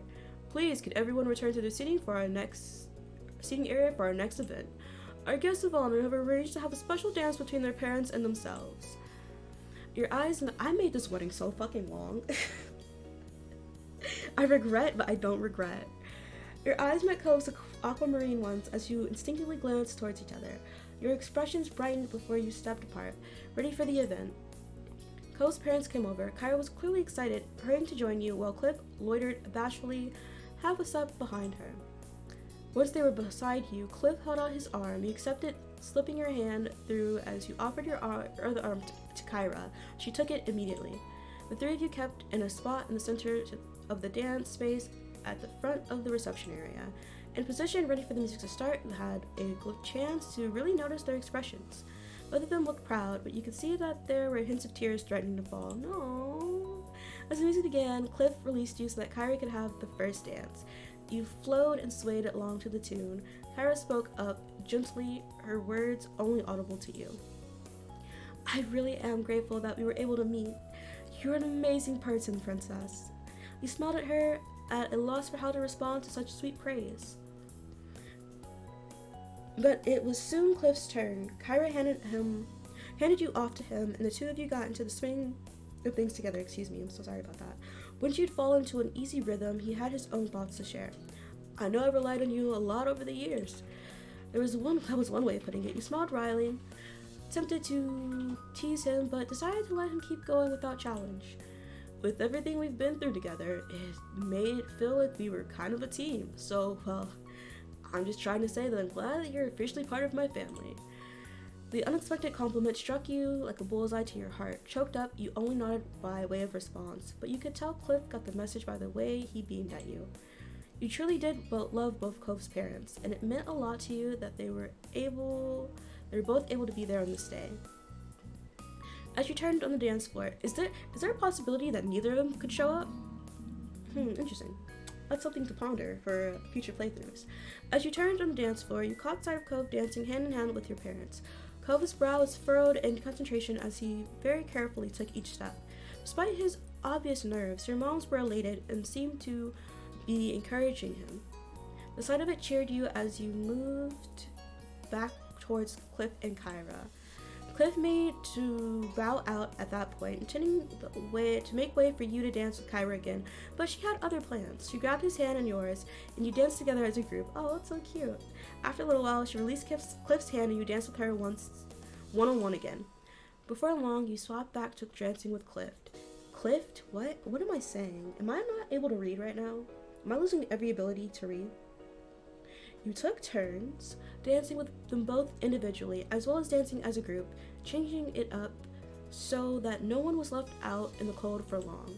But eventually the song came to an end. Yeah, how long was this fucking song? Bringing the dance to a close, Cliff clapped you on the back. Don't do that. That was a hell of a time. Kyra, who hadn't released you once the music had finished, still had one arm hooked around you and was clutching your wrist with her other hand. She nodded fervently. Absolutely. This has been a marvelous evening. You grinned at them, relieved and delighted that they were enjoying themselves. The day might be about you and Cove, but it's also about your families coming together. Their approval meant a lot to you. Thanks! Cove, flanked by your moms on either side, came over to join you. Their spirits were high, and you had no doubt that they'd enjoyed themselves just as much as you and Cove's parents had done, though Cove still looked a little flustered. You're good. That was wonderful. Bravo! Baxter's voice rang out through the speakers once more. We are now opening up the dance floor. You are all warmly invited to come up and join the family for dancing. With that announcement, the nostalgic songs got turned up, enticing people to come forward and enjoy themselves. The dance floor bustled with more and more attendees, and over in the seating area, family and friends were caught up over animated conversations. Or catching up over animated conversations, Christ. Satisfied that people were having a good time, you decided to dance with everyone, dance more with Cove, go sit down from the thick of it, stand by, watch, sit down. I'm tired. You drop into a chair in the seating area, thankful to put your feet up for a little while and enjoy a reprieve from being the center of attention. Cove came over to you, taking the spot next to yours, and the two of you got to catch up with other guests who chose to stay out the dancing. Some of them were later lured to the floor by a particularly catchy tune, but as others came over to take a breather, you were never short on people to chat to. The merrymaking continued right up until it was time for dinner to be served. Oh, finally. All the action must have helped them to work up an appetite, as the guests complied readily. They quickly filed back to their seats, ready for a delicious meal as soon as it was announced. What are we eating? I'm ready. We settled right into your seat at the head table. Cove sat up in his own chair excitedly, reaching over for the napkin-wrapped silverware in preparation. He was ready for dinner. A waitress clad in black from top to bottom came to stand across from you. She had a frosty pitcher of water in her hands. While setting that down on the spot of the table between you and Cove, she spoke out in a friendly tone. Can I get you anything else to drink? Could I have some orange juice, please? Orange juice? Do you want a mimosa? Or are you just having orange juice? I want a mixed cocktail. I want a mixed cocktail. Give me my margarita. I've got it. I'll get that right to you. You both thanked her as she spun on her heels and made a beeline to the drink counter. At the same time, more servers began pouring into the space, coming from the opposite direction. They were spreading out between the tables, collecting orders from the rest of the guests. One of the darkly dressed figures stood out from the rest to you. With a perfect poise and not a hair out of place, Baxter stood on the sidelines to supervise the process. He was well into his work. Servers ebbed and flowed between the tables as drinks were provided to each individual who requested one. That wasn't where it stopped. Bowls of soup were... I can't believe... What kind of soup did we get? Bowls of soup were then carted out before the main course. Cove took a satisfied inhalation of the steam coming off the soup. You could catch a whiff of the scent yourself. It was savory and rich. What if we had clam chowder? Would that be too much? Since we're at the aquarium. He scooped a spoonful out and dug right in. The rest of the guests followed. I don't know who would want clam chowder at their wedding. Taking first taste of what you had to offer them. My eye is itching. Spirited discussions were had between bites. There were plenty of compliments. Your mom, Miranda, and Liz sounded especially pleased with how it came out. They were chatting to the others at their tables about the subtle flavors. And many of your attendees made use of the extra spice that had been made available. Cliff, Kyra, Ma, Terry, Derek, and your own lovely husband each added their own levels of added heat. For your meal, you could have done is you added a little spice, you added a moderate amount of spice, you added a lot of spice, you drowned in spice. I kept it as is. I don't know what I'm eating, but I'm assuming it's tasty. It was delicious and exactly the way you wanted. Mom's jovial tone carried itself above the rest of the voices. So, how much are we getting here? We've got soup, and then there's a main meal, right? Oh, I asked. It's a 3-course meal, not counting dessert. Nice. When the bowls were polished clean, the service began to reappear. Oh, it's the soup. Why would I add spices to my soup? It's spiced enough. Depending on what the soup is, what do you think I had? Clearing the dishes away to make room for more, the main course was ready and the guests were ready for it. You and Cove had the dish placed in front of you first. Cove shifted back and forth, even letting out an excited squeak. When the rest of the plates were brought out, you could pick out oohs and ahs about how amazing it looked and how generous portion size. You even heard mention of swirls on the dishes by some discerning guests. Oh, beautiful. Loving that they're loving the swirls. Very few words were spoken as dinner truly began. Everyone became fully immersed in their food. It was quite the hit. Guests were given time to enjoy their meals while they were fresh before the reception events continued as you had planned. Baxter strolled up to the side counter set on the opposite end of the head table. You had a perfect view of it. Casually, he took up the microphone that he'd used throughout the rest of the event to make another announcement. I want you guys to know I completely spaced and I just stopped reading. I was on autopilot for a bit. Good evening! From the staff and I'd like to thank you all for being such lovely guests to serve. We hope you've enjoyed your dinner. Now, this mic will be left open for a time to allow anyone who wishes to make a speech about the couple. You are all welcome to come share memories, words of congratulations, and or your appreciation for Princess and Cove Holden, if you feel comfortable doing so. He didn't hog the mic any longer, but not then necessary. Placing it back down in the center of the stand as soon as his brief message had been made clear, Baxter directed a soft smile down to you and Cove as he left the space open for others to speak. A nervous rhythm began to play out next to you as Cove's fingers were drummed against the edge of the table. You watched a furrow grow deep into his brows. He was preparing himself for whatever was about to be said. There would likely be some friendly teasing, and almost certainly he was going to get emotional again. Once the mic was available, the first person to stand was your mom. She hopped right up and made her claim to the front table. Softly, she spoke across the space directly to you and Cove, her words being carried through the air to where you sat.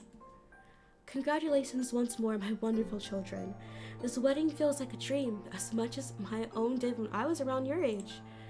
Her head tilted to the side towards the other guests and began a formal speech. Our princess has been a joy to our family's lives and everyone else who's met them since the day we were brought together. But watching how they've grown with Cove has been special. The way Princess treasured the little stuffed shark keychain Cove had bought for them, even using it as their cell phone charm as soon as they got one. Cove's nervousness over attending the formal party, but doing it anyway because it was with Princess. There was the one long weekend where Cove came day after day to take Princess on charming trips for no special reason at all. Why can't he just take me on dates? Why can't that be enough, Mom? And then in return, Princess came to me and Pam, needing our help to cook a proper treat for him. Her eyelids rested closed as she let out a sentimental sigh.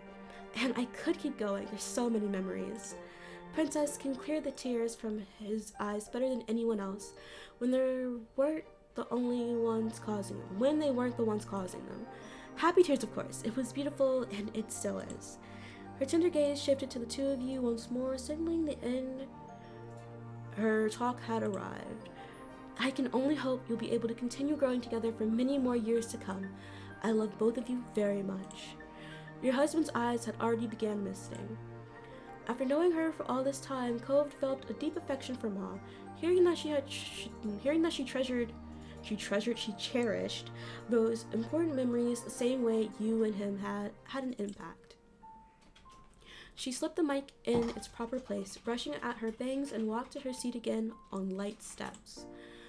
Your mom brushed down her dress as she stood on her feet and began to walk. This was her chance to take the stage, and she was going for it. But she put one hand on the mic, the tip of her finger tapped the top of it, doing a sound test. Don't do that to mics. Oh, you should not be doing that to mics, by the way. It messes them up. The puff of sound echoed out, and your mom was satisfied with that. She lifted her head high, facing the crowd and smiling merrily. Thanks everyone for coming today and for all the gifts you brought. I don't know how we're gonna pack all that up to get it to their place, but we'll make it work. Where there's a will, there's a way.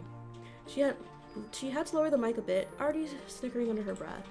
Well, Princess, Cove, and our families went through a ride with you two being brought together. Talk about a force of nature. You were attached to the hip as soon as you met and have been ever since. You even ran away together the very first summer you met. You were only 8. But at the end of it all, I think you were both good influences on each other. Or at least you made one another very happy. That's good enough in my mind. You really took that promise when you were 13 to treat Princess well to heart, huh, Cove? Thanks. I'm tired of doing voices. I don't even remember what Mom's voice sounded like, but it probably wasn't even a good one. Cove smacked a hand to his cheek automatically. It didn't do anything to hide the color burning into his face. And you know, we really did need a son in there to round things out. Mom started in laughter at her own lies. She waved that away with her free hand, wanting to be more serious. When she could muster the even tone she was aiming for, your mother finished her speech.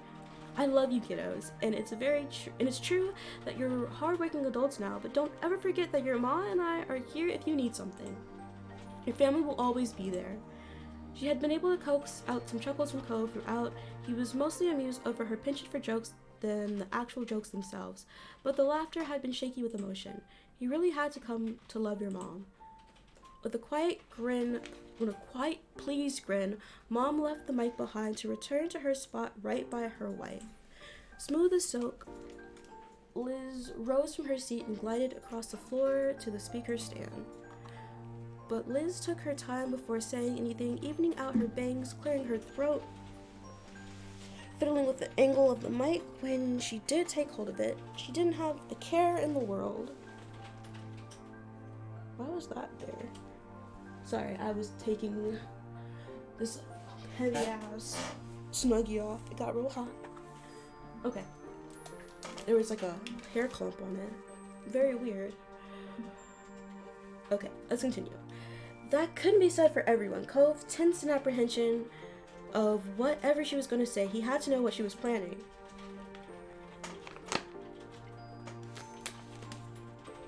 Luckily for him, she did eventually begin her speech and end his suspense. As I'm sure many of you know, I'm Princess's older sister, so one of the very few people who have been around them for longer than her husband. She was smirking already 2 sentences in. We're pretty close, is the thing. She flicked her hand without the mic into a non-committal half shrug. But honestly, Princess, if I ever realized you'd be marrying that new kid back when I was 10, I might have had to disown you. Oh my gosh. Why she got beef with Cove so much? A scrawny, grumpy boy who didn't even know how to play pretend, right? Certainly not, even if I did joke about it happening. Hey. Cove gasped indignantly as she would say such things, but things being said continued on regardless of his objection. Oh my gosh, I'm so sorry about that. And here we are, at your wedding, that very crybaby. Unreal. Unbelievable. Exasperated at Liz's angle for her congratulations speech, Cove slunk lower into his seat, took his drink in both hands, and sipped at the juice like a furious elementary school kid. He's so precious. Her head slowly shook, the ends of eyebrows bent, and less crooked smile came to her face. The tone wasn't silly anymore. But, with all of that out of the way, what I actually want to say now is, you made the right choice. He's the one for you. Day after day, week after week, year after year, Cove was there. Even more than I was a lot of the time. Don't get your hopes about this meaning I'm done teasing you about it, but for today, I want to thank you, Cove. Those big watery eyes of yours have never lost sight of Princess since they caught them. It brings peace in my heart to know that there's another person out there who cares for them as deeply as they deserve to be. Oh, that's so nice. You didn't have another comment then. Liz's grin widened as if she knew exactly the reaction she'd been getting. Congratulations to my good old baby sibling and their special boy. Love you. With that, she tilted the mic towards the two of you as though she was toasting a glass. At that last moment, Liz had made Cove smile, and his wide eyes were as damp as she had described. Liz daintily left the microphone where it belonged and returned to her chair, fully satisfied. There was a clatter of silverware and dishes as Lee sprung out from her table. She skipped away, not paying any mind to that. She was too impatient for the chance to talk. Somehow, it reminded you of all those times we chatted over the phone, the fun and excitement of sharing what was going, even when you weren't right next to each other. She took the mic right into her hand, projecting plenty of stage presence standing in front of an audience. My cousin Princess and I are the same age, and got to grow up together. Because of that, I've gotten the joy of watching the story of them and their next-door neighbor, Cove. They were totally just friends, first of all, and then when romance finally happened, I was invested in the twists and turns of the tale. This couldn't have been ended better. I'm your biggest fan, we know. But, as happy as I really am about your adventures in love and marriage, the best part for me has been my own relationship with the two of you. Leandra took a moment to slow down and express her thoughts with complete honesty. Leandra? We didn't even call Liz Elizabeth. Why did she get Leandra? Princess, you're among my closest family and my very best friends. And Cove, you're not just my cousin's husband, you're my friend too. And my family just the same. Congratulations on your stunning future together. I love you both. Aw. Cove had to bite his lip to keep it from wobbling. The earnestness truly touched him. Her high energy attitude quickly returned though. Lee dropped the mic down and blew a couple kisses her way before she switched back to her seat. Derek came out from the seating area to give his own talk. He had a relaxed stance when he grabbed the mic and waved over at the head table. Hey, congratulations again to you, Princess and Cove. You found your other halves and anyone could see it. Oh, I hit the desk, sorry.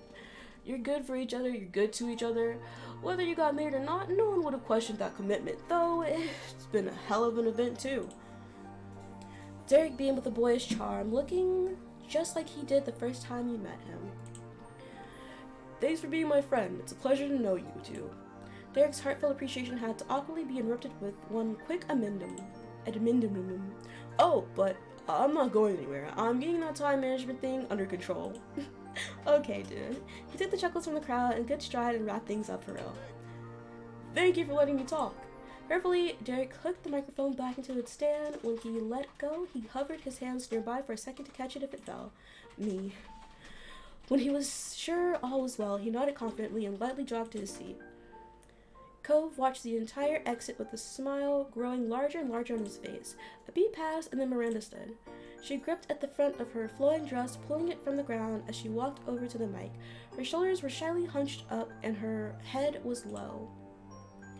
If she wasn't surrounded by tables full of people watching, you might have thought she was sneaking out of bed while trying not to get caught by her parents. When Miranda finished tiptoeing to the front, she gathered up the microphone in both of her hands, her eyes closed rather than directly facing the crowd. She may not have been comfortable with public speaking, but her desire to participate outweighed that. We love to see it. Cole's focus was set aside, but you caught out of the peripherals of your own gaze that your husband motioned to hide back to her instinctively. Aw, cute.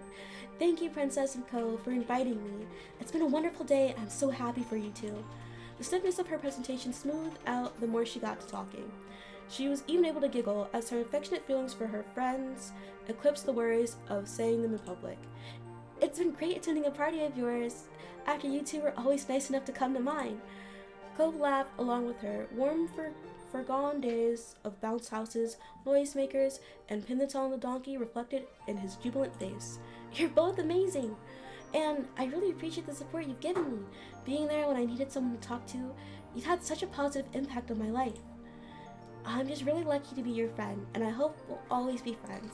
Congratulations, Princess and Cove. Cove nodded firmly in silent agreement with her wish while scrubbing at his eyes. Miranda put down the mic with some oomph, then twirled around to return to her seat. Her steps were much lighter than before. Terry was waiting there with open arms to give a squeeze. What? Hold on. Terry was waiting there with open arms to her give a squeeze. Okay, it's not me. It's not me this time. Clearly proud of his girlfriend for doing so good. Her smile stayed bright even from a distance. Terry jumped to his feet with a grin, strolling right over to the counter. He scooped up the mic in one hand and gestured ahead of him with the other.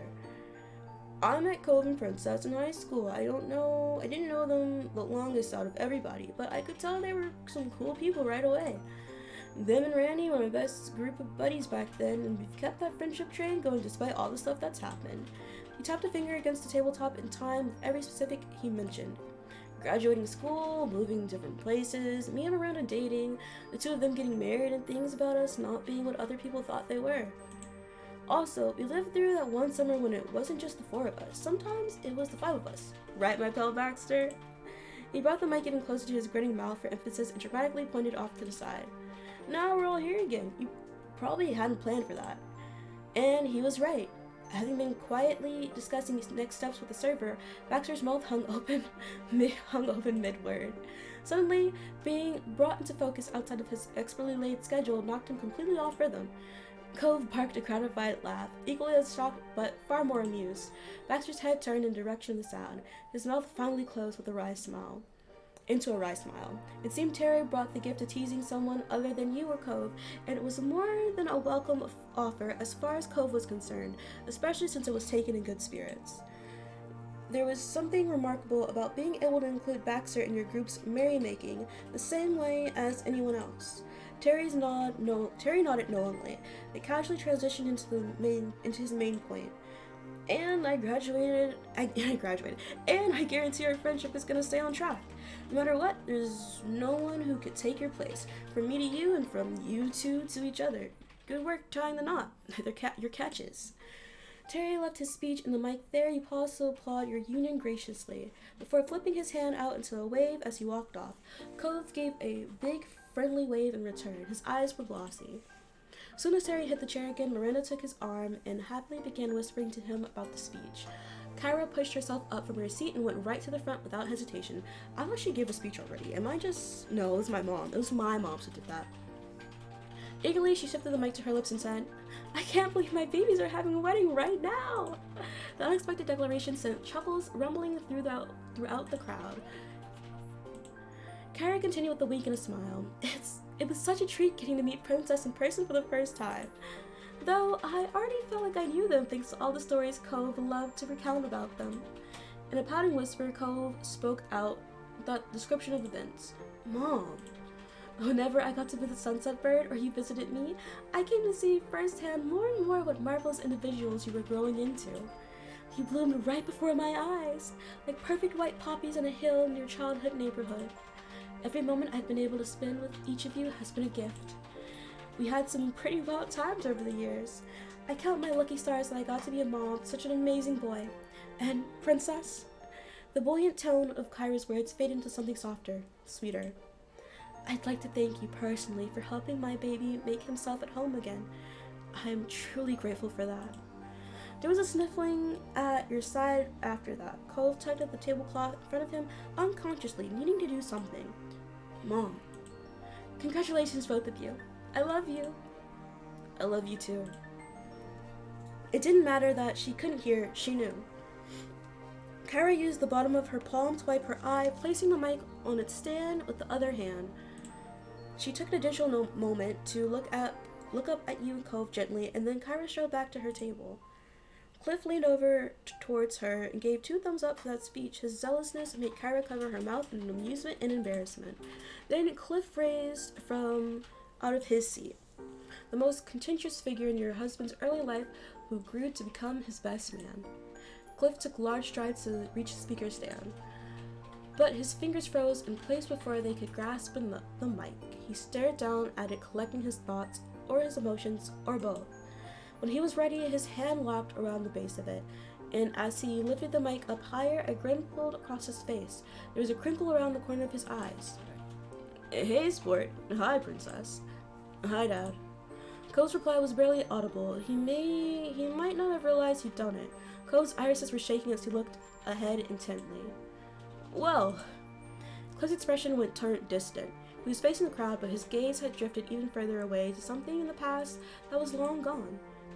I remember the first day Cove and I moved to Sunset Bird, when we met Princess.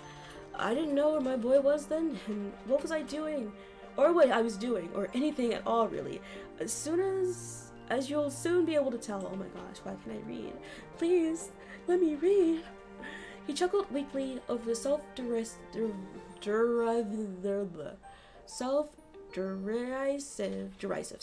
comment. It didn't do much to lighten anyone's mood, including his own. He remained wistful. I was sitting around on the curb when Princess strolled up the road, heading home. I knew of them. I'd met Pamela and Nilani already. Talking to them is how Cove got away from me. Cove shook his head, trying not to get too lost in his complicated mess of thoughts. Cliff shook his head, trying not to get too lost in his complicated mess of thoughts on those times. But that's not the point. What matters is that I heard Princess was their 8-year-old, the same age as my Cove, and that Princess was the only one that age in the neighborhood. In my infinite wisdom, I'd pick out a place that wasn't exactly a family-friendly community. It was mostly a bunch of retired vacationers. He gritted his teeth and placed a hand to his forehead, feeling the sting of that day as if it was fresh. And speaking of, had I mentioned it was the start of a summer break when we moved? What was my little boy going to do now that I dragged him out of there? I wanted him to have someone to play with, someone he could talk to. I wanted him to be happy. There was a heart-wrenching crack in Cliff's voice as he spoke about what his feelings had truly been. At that moment, everything was going wrong. It felt like a dead end no matter which way I went, and I was so sure that there wouldn't be anyone for Cove if it wasn't Princess. In a more valiant effort to try not to make the mood of your wedding too heavy, Cliff gave a goofy shrug. So, I offered Princess $20 to be his friend. It's just funny to me. The straight line of his shoulders lowered on each side like a roof sagging after years of having to stay solid. Maybe that's not the word. What I'm saying is that all of my worries and regrets were at their peak. I was acting crazy. I know it now. But somehow it still turned out that there really wasn't anyone else for him. Or not anyone better for him anyway. Nobody else in the world who can be there for Cove the way they can. The sentence remained unfinished. As much as he tried, Cliff couldn't put the words together to express what it meant to him. Cliff placed a hand against his chest as his gaze lowered to the ground. His delicate words continued to be shared with a full gathering of people, thanks to the mic, but it was as if Cliff was speaking only to his son. That day, such a long time ago at this point, when you found out about why me and Kyra divorced, they were there. Princess was there when the plan was just to go jet skiing. Then what emotional bomb happened? They were there, they were still there. And when you felt ready to head back out, to keep going forward, you just had to turn your head to see someone who was ready to go with you. You had someone who supported you in ways I never could. It was just what I had hoped for. I was so relieved. He glanced over once more, offering a smile directly to you. You're an amazing person, Princess. I know. Inhaling deeply through his nose, Cliff's stance pulled together, tall and solid. His dark blue eyes shone with a depth to them as they met with the far brighter blue of his child's. Son, being your dad will always be the best thing I've done in my entire life. And getting that condo on that street was the luckiest card I ever drew. I bet you two would have found each other with or without that eventually, but because of it, my kid got to grow up right next to the person who could make him happiest. I can't ask for more than that. And Princess, you didn't need a dad with that great mom, with what great moms you got. But I'm so thankful. I still get to be yours. Aw. I love you both, and I'll keep loving you for the rest of the time I've got. Tears streaked down Cove's face freely. He didn't fight their falling. I love you too. Watching you and your husband from where he stood, Cliff got misty-eyed himself. He reached to wipe his cheeks, completely forgetting there was a microphone in his hand. Cliff set it down, shyly waved over to the two of you, and stepped away. He was then able to rub at the ever-growing tears. No one spoke or even moved as Cliff returned to his spot. When he was seated, Kyra reached over to give his back a pat. He had done good. Then the mic sat there untouched. None of the attendees wanted to pick up after where it had been left off. That was going to be the final speech from your guests, you were certain. Cove's breath was shaking and everything. A weepy smile reappeared on his face the more it sunk in just how much he was cared for. He leaned against your side, pulling at the tablecloth, burrowing his face into your shoulder. You chuckled, feeling good. You shook your head, amused. You were blushing wildly. I chuckled, feeling good. And you sat there completely still, and you gave Cove's cheek an encouraging pat, and you tucked your face into Cove's hair, and I brushed his hair back soothingly. Slowly, deliberately, you stroked the smooth green strands of hair without disrupting Cove's positioning against your body. When a voice was amplified out across the whole space once more, it was expectedly your planner, giving his appreciation for the cooperation again and announcing the closing of the speeches. But rather than leaving the microphone on the counter, he showed up to your table with the device in hand. Before we shift this off for the night, would either of you like to give your own message to your loved ones? Oh. Cove lifted his teary face up to acknowledge Baxter, pausing to sniffle. I'll do it. I'd like to say something too. Yes, please. I think it's fine with just Cove speaking. I think it's fine with just Cove speaking. It was too much pressure to address an entire crowd, and you were confident that your husband could get the feelings across for the both of you.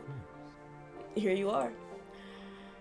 Cove used one hand to scrub his eyes and the other to accept the mic, drawing it in close. Too close. His murmur cracked uncomfortably loud, and Cove's arms sprung out straight instinctively to get the noisemaker away from him. Oh my gosh. He once before, much more cautiously lifting the mic towards his face, he cradled it in both hands, and his gaze dropped to the ground. Thanks, everybody. Really, seriously. His eyes closed completely as he paused to bite his lips. So glad to be here. And all those things you said were... There was a cracking strain in Cove's voice that wasn't caused by technical error. He was choking up. Each word had to be pushed out with dedicated effort. Really nice. I love you. As rapidly stuttered as it was, what he meant to express came through to you and the rest of the people there to hear it. Cove's earnest affection. And a fumbling shove that screeched out even more intentional feedback. Cove returned the mic to Baxter. I almost called him Bastard. His now free hands moved to cover his mouth. And that brought the speeches to their last sentimental, though ear-piercing note. Applause erupted from table to table, and Baxter grinned approvingly. He took the microphone back with him as he rejoined with the other staff members in order to give you and Cove some space to yourselves. With the clapping subsided, emotions remained high. Further conversations were tentative and hushed for a time, not a moment. But eventually, the happy chatter that frequented your reception filled the air again. It was an evening of good food and good company. When the meal was nearing its end, the final course you had requested from the caterer was handed out the palate cleanser. From there, the evening continued to slip by in a dreamy haze. Before you knew it, all the attendees had finished and the dishes from dinner had been swiftly cleared from the tables. In spite of this, everyone remained rooted in their seats. It's no secret that there was more to come. People were waiting eagerly for dessert. Though none of them could match their vibrating anticipation of your husband, it was time for the cake. Before the big event, you had something else up your sleeve. The servers returned to bestow the extra treats to your guests. Truly delighted trays of fanciful plated fudge slices were delivered to the tables and distributed to the guests. The dishes had been carefully selected to match your blue color scheme. Mom grabbed Ma's arm as she saw what was coming, pointing at the plates with excitement. Ma gasped. The two of them oohed and awed as the trays were sat down on the table. The servers vanished from the floor with impressive efficiency, allowing the wedding cake to take center stage. Sat on the center table was your fully realized creation, a three-tiered, elegant-style blue masterpiece. You were pleased to see that your guests were as smitten with it as you and Cove were. It's so charming. Terry gasped. Are you really gonna cut it? That cake must have taken an eternity to put together. Liz nodded approvingly. Oh yes, that's how you do it. It's so cool that you went with blue instead of just white. Totally unpredictable. Baxter beckoned for you and Cove to come forward. You rose from your seats as one and crossed the floor to the display table, where a waiting server offered the cutting knife to you both. The two of you took hold of the handle, hand over hand, so that you could make the incision as a team. Together, you hovered the knife over the lowest layer of the cake. You glanced at Cove, who smiled wryly at you. It really was almost too beautiful to cut, but just almost, and your guests were waiting for their portions of the delicious cake. Carefully, as to preserve the structure as much as possible for as long as you could, you pushed down with the knife. It slid through the cake easily, leaving a smooth cut all the way through. You and Cove drew the knife out, then made another cut in order to create a neat triangle of cake. The server produced a cake ready for the first slice. With a bit of shakiness in the motions between the two of you, you slipped the knife under the piece and transferred it to the waiting plate. The first slice was done. You gazed at the neatly cut cake with pride as you set down the knife. Cove beamed. It was a lovely moment. Now you couldn't wait to share the wonderful cake with your guests. Cove let a throat squeak as he picked up the provided fork. Each aspect of it has been painstakingly planned to suit the occasion as well as your tastes. Now, at least it was finally up there for the eating. You were eager to eat it, you weren't going to hold back, you were looking forward to having the slice, you would have a taste, but were mostly happy for Cove. You were happy for Cove, though you weren't going to eat cake yourself. I'm looking forward to having a slice. And in short order, servings of cake were set down at each table, a neat triangle slice in front of every guest. As the crowd dug in, along came discussions of the dessert. Mom exclaimed with delight, very much enjoying the dessert. This is great stuff. Terry paused briefly in order to give you a double thumbs up. Cove, too, stopped shoveling fondant into his mouth long enough to give his own praises. I always thought vanilla things were kind of boring, but they're nothing like this. Yeah, Cove. He shook his head in wonder, readying his next bite of cake on his fork. It's so creamy and nice. Vanilla is actually amazing. It's such a good flavor. I agree. You didn't hear a single peep out of Jeremy, yet whenever you spotted him while surveying the scene, he was steadily working his way through the slice. Through a series of modest bites, the cake slowly vanished from his plate. That, combined with the absence of any complaints, was a huge accomplishment when it came to that particular guest. You admired the cake, committing each beautiful detail to memory before you took your first bite. You closed your eyes as you let it melt on your tongue, relishing the light and fluffy texture alongside the silky frosting. Each bite was flavored until your plate was clear. It was savored, not flavored. Obviously, it was flavored. But at that point, Cove was already on his second slice. Oh my gosh. By the time the meal was officially over, Cove had not only devoured 3 fully sized slices of cake, but he double-checked with Baxter about what would happen to any leftovers. I can't. Baxter had needed to reassure him that any remaining sections of the cake would be wrapped up to go home with the two of you. It was pleasant to sit back and relax for a while, giving your feet time to recuperate from the long day, but the lull did not last for long. Newly fueled by cake, the party was beginning to start again. The celebration was able to continue in earnest. Derek, Lee, Terry, and Miranda got the dance floor going. They took turns pulling silly moves and cheering each other on. Liz sung along to all the songs she knew whenever an old favorite from your life growing up together came on. She chose to keep Shiloh company throughout the party. She never lost the fondness she had for the guy. From the glimpses you caught, he was having a blast. Your 4 parents made their table-based camp and cycled between catching up with other people, other family in town, and rejoining with one another. They spent much of the time trading sentimental stories about when their babies were just babies.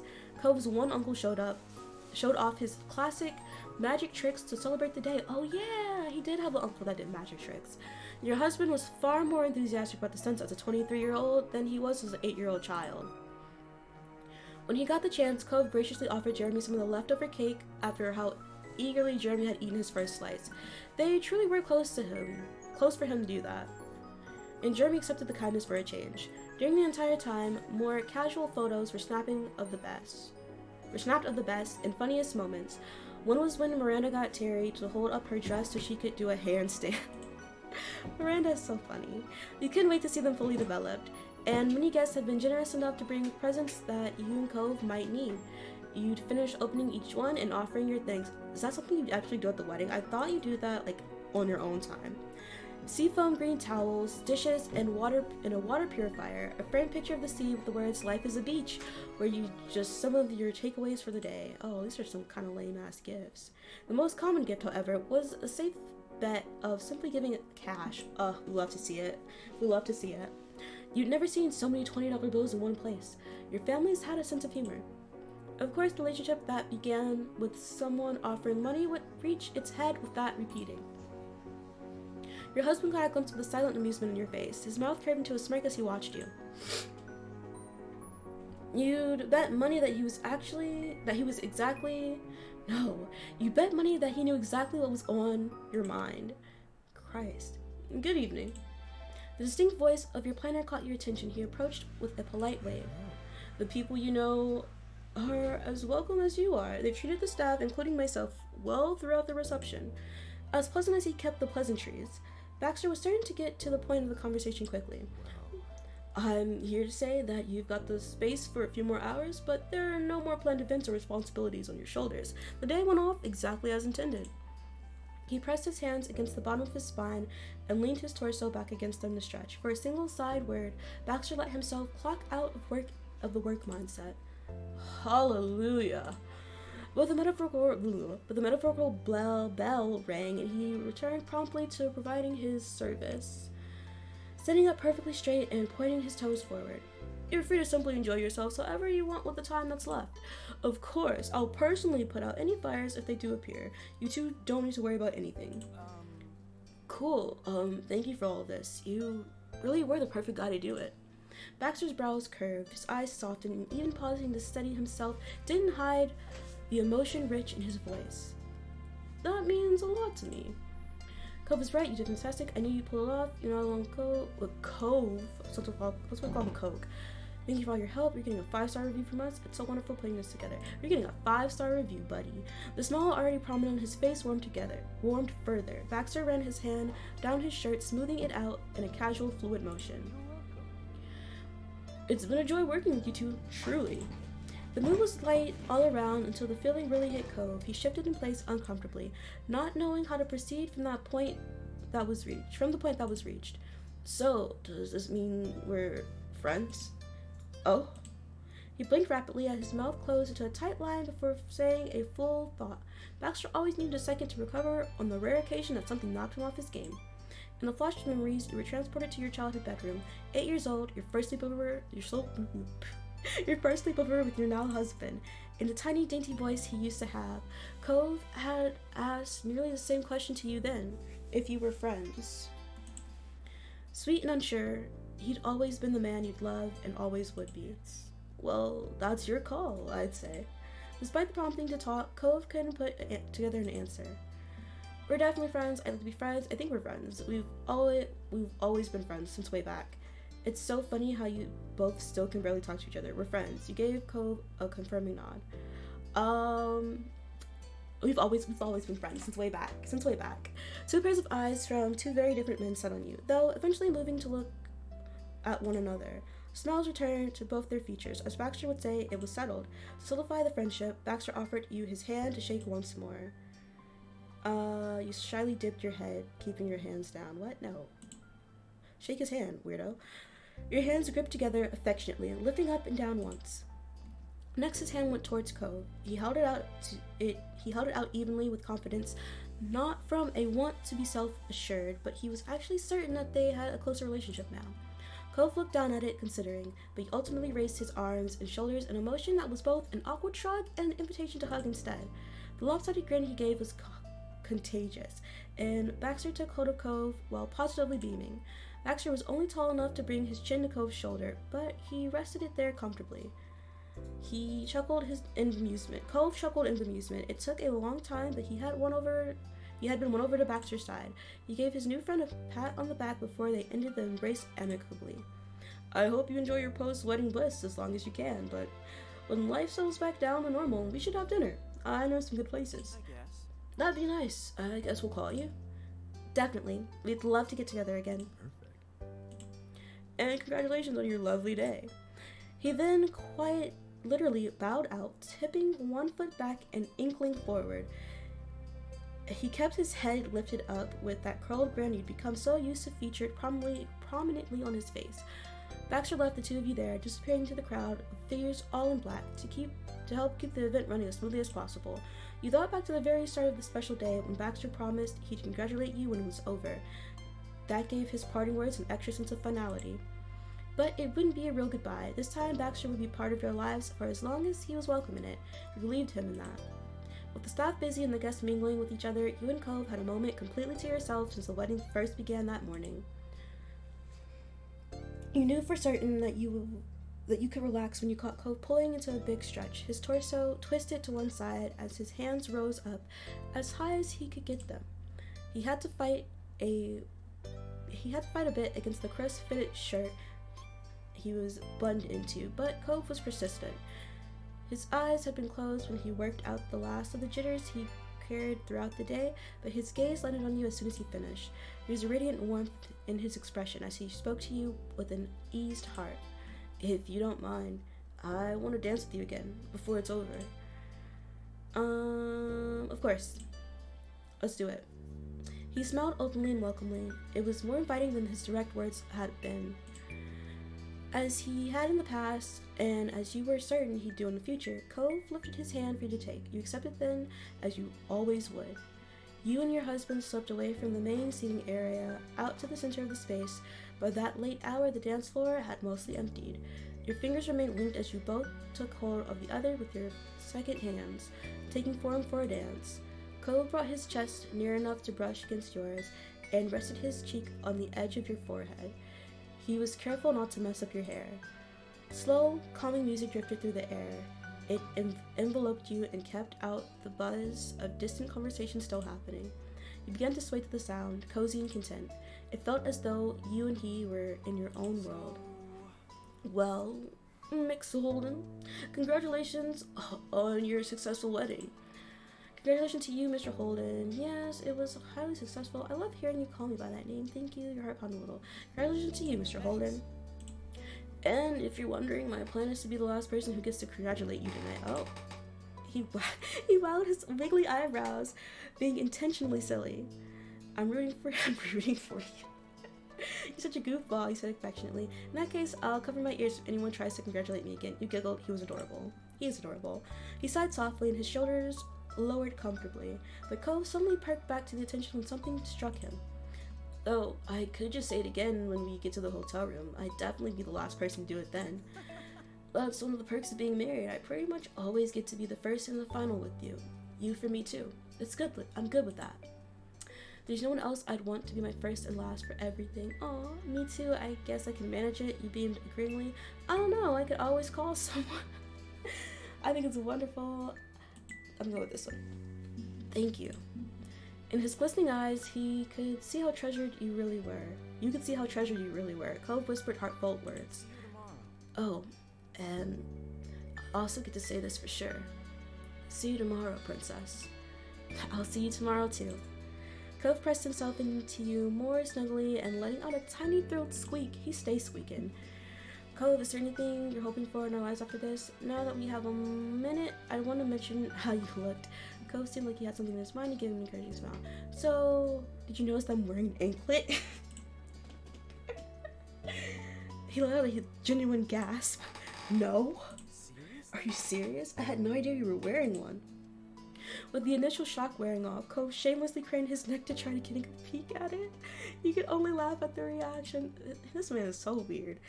Honestly, I thought you'd have checked for that. Cove dropped his face completely, suddenly feeling bashful. You do look really good in that outfit, but mostly, I've just wanted to see your face. I haven't been able to focus on much else. Sorry. That's so sweet. You were spooning. Cove still had a knack for the unexpected compliment. Cove, is there anything you're hoping for out of this, the rest of our lives? Oh? Nerves crept back over Cove's features, but he took in a breath and answered you honestly. Well, did you still want a kid? You felt a pounding in your ears and your breathing became more rapid. You and Cove had been on the same page about that, but the idea that he was ready to put it in motion had an impact. Oh.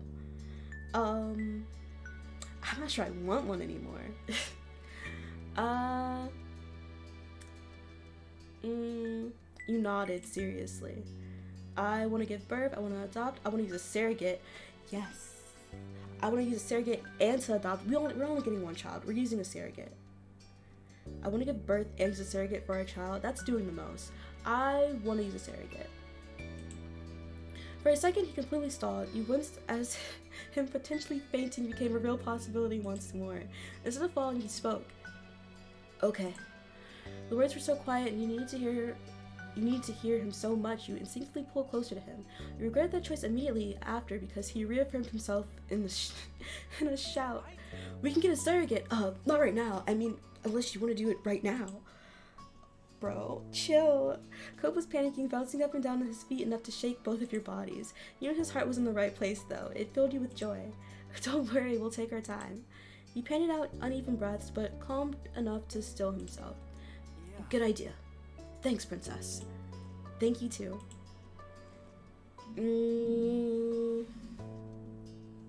Now that we have a moment, his stance tensed, blushing in his finery.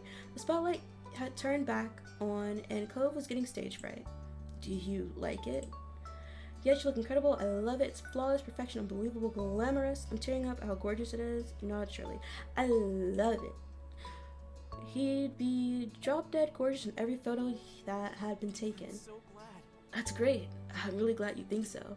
You could tell from his blush that he had ultimately enjoyed your attention. His posture relaxed, and he seemed more confident in the clothes again. I like yours too. Oh, you just like it? You don't love it? Okay, rude. It's stunning. Thank you. What's on your mind, baby boy? He chewed on the inside of his cheek as the silence grew longer. You remained patient, communicating your willingness to listen through your eager eyes. Princess, there's something I want to say. The sentence faded out of his lips, clammed out as his lips clammed up in a trembling line. He had to force it back open. I wanted to say it without crying, but your vows were so nice to hear. I loved them, and thank you for doing that. Simply remembering the scene had gotten the tears flowing again. He couldn't help it. Oh, the sweet little baby boy. I mean, everywhere, thank you for yours too. You're so precious. I'm glad I got the chance to say it. I can say it again if you want me to. His kind words made you smile. You're so precious. He sniffled once, then twice, and then he grinned back at you. You let yourself enjoy his company. You kissed his lips. You gave every part of his face a kiss. You buried your face and, you know what, let's just kiss him. His eyelashes fluttered when your lips touched. No matter how much time passed, it still amazed him that you would kiss him. Cove kissed you back lovingly. It was so warm. But then you heard your husband sigh wistfully. It all went by so fast. And now that I'm thinking about it, I don't only mean the wedding, it's everything. Where did the years go? When did you and me become grown up? I have no idea. I don't feel grown up. Legally, it was when we turned 18 years of age. I think it happened a long time ago. We didn't notice. You, the crybaby, grown up. I'm sure that. No, that's so mean. I don't feel grown up. I don't know if I do either. Though, his spirits carefully rose again as he spoke more lightly. I do feel pretty good about getting older. Not being a kid anymore, because I'm doing it with you. Before we could only pretend to play adult, and I was bad at it. Liz was right on that one, unfortunately. And now we're at our wedding, and I know what it's like to be an adult. Kind of. You just do it and keep going. I guess it's as simple as that. I wish I could have figured that out from the beginning. No, actually, I'm glad everything went the way it did. I am too. The song that blanketed your discussion was at its final chorus of guests were saying their goodbyes to one another. It was almost time to go. Too soon you would know what the ending note of your wedding was. The final glance, the last word. Those thoughts swirled in your mind until Code brought you back to existing in the present where you belong. It's nice. I think our life is really nice. Not letting either of you get lost in contemplation again, Cove suddenly clapped both of his hands against your shoulders. Hey, maybe don't do that. Cove suddenly clapped both his hands against your shoulders with the utmost seriousness.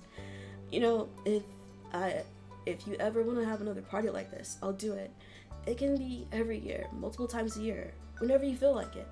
We'll keep Baxter in business forever. I love you so much, Cove. Thank you for everything. I hope you understand how much you mean to me. You bet we'll have another. If it's with you, I'm up for anything. I love you, Cove. I love you, Cove, so much. Tiny, delicate water drops pooled in the corner of his eyes. Cove let his hands travel from shoulders to touch your face. He cradled you tenderly, never wanting to let go. What did I do to get to be with someone who's there for me? Someone who honestly cares about me? Well, I don't need an answer, really. I'm just grateful. I love you too, princess. Always.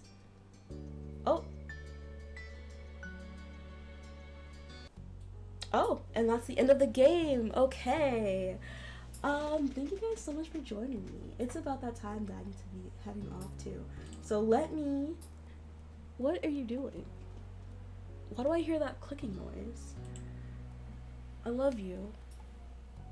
I'm gonna fight you, but I love you. Okay, so I'm gonna head on out. It's been a nice time, nice journey.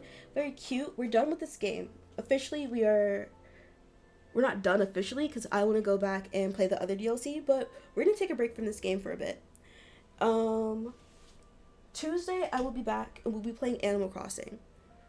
And then I'll be introducing a new channel game, and we'll also be bringing Death Bulge back. So be excited for that. Yay. I hope I have some more announcements for you soon. I'm really excited about, because April's my birthday month. And we're having a month-long celebration. So yeah, I want to thank you guys so much for joining me. Thank you for chatting. Thank you for lurking. Thank you for showing up in any way that you possibly can. I really appreciate it.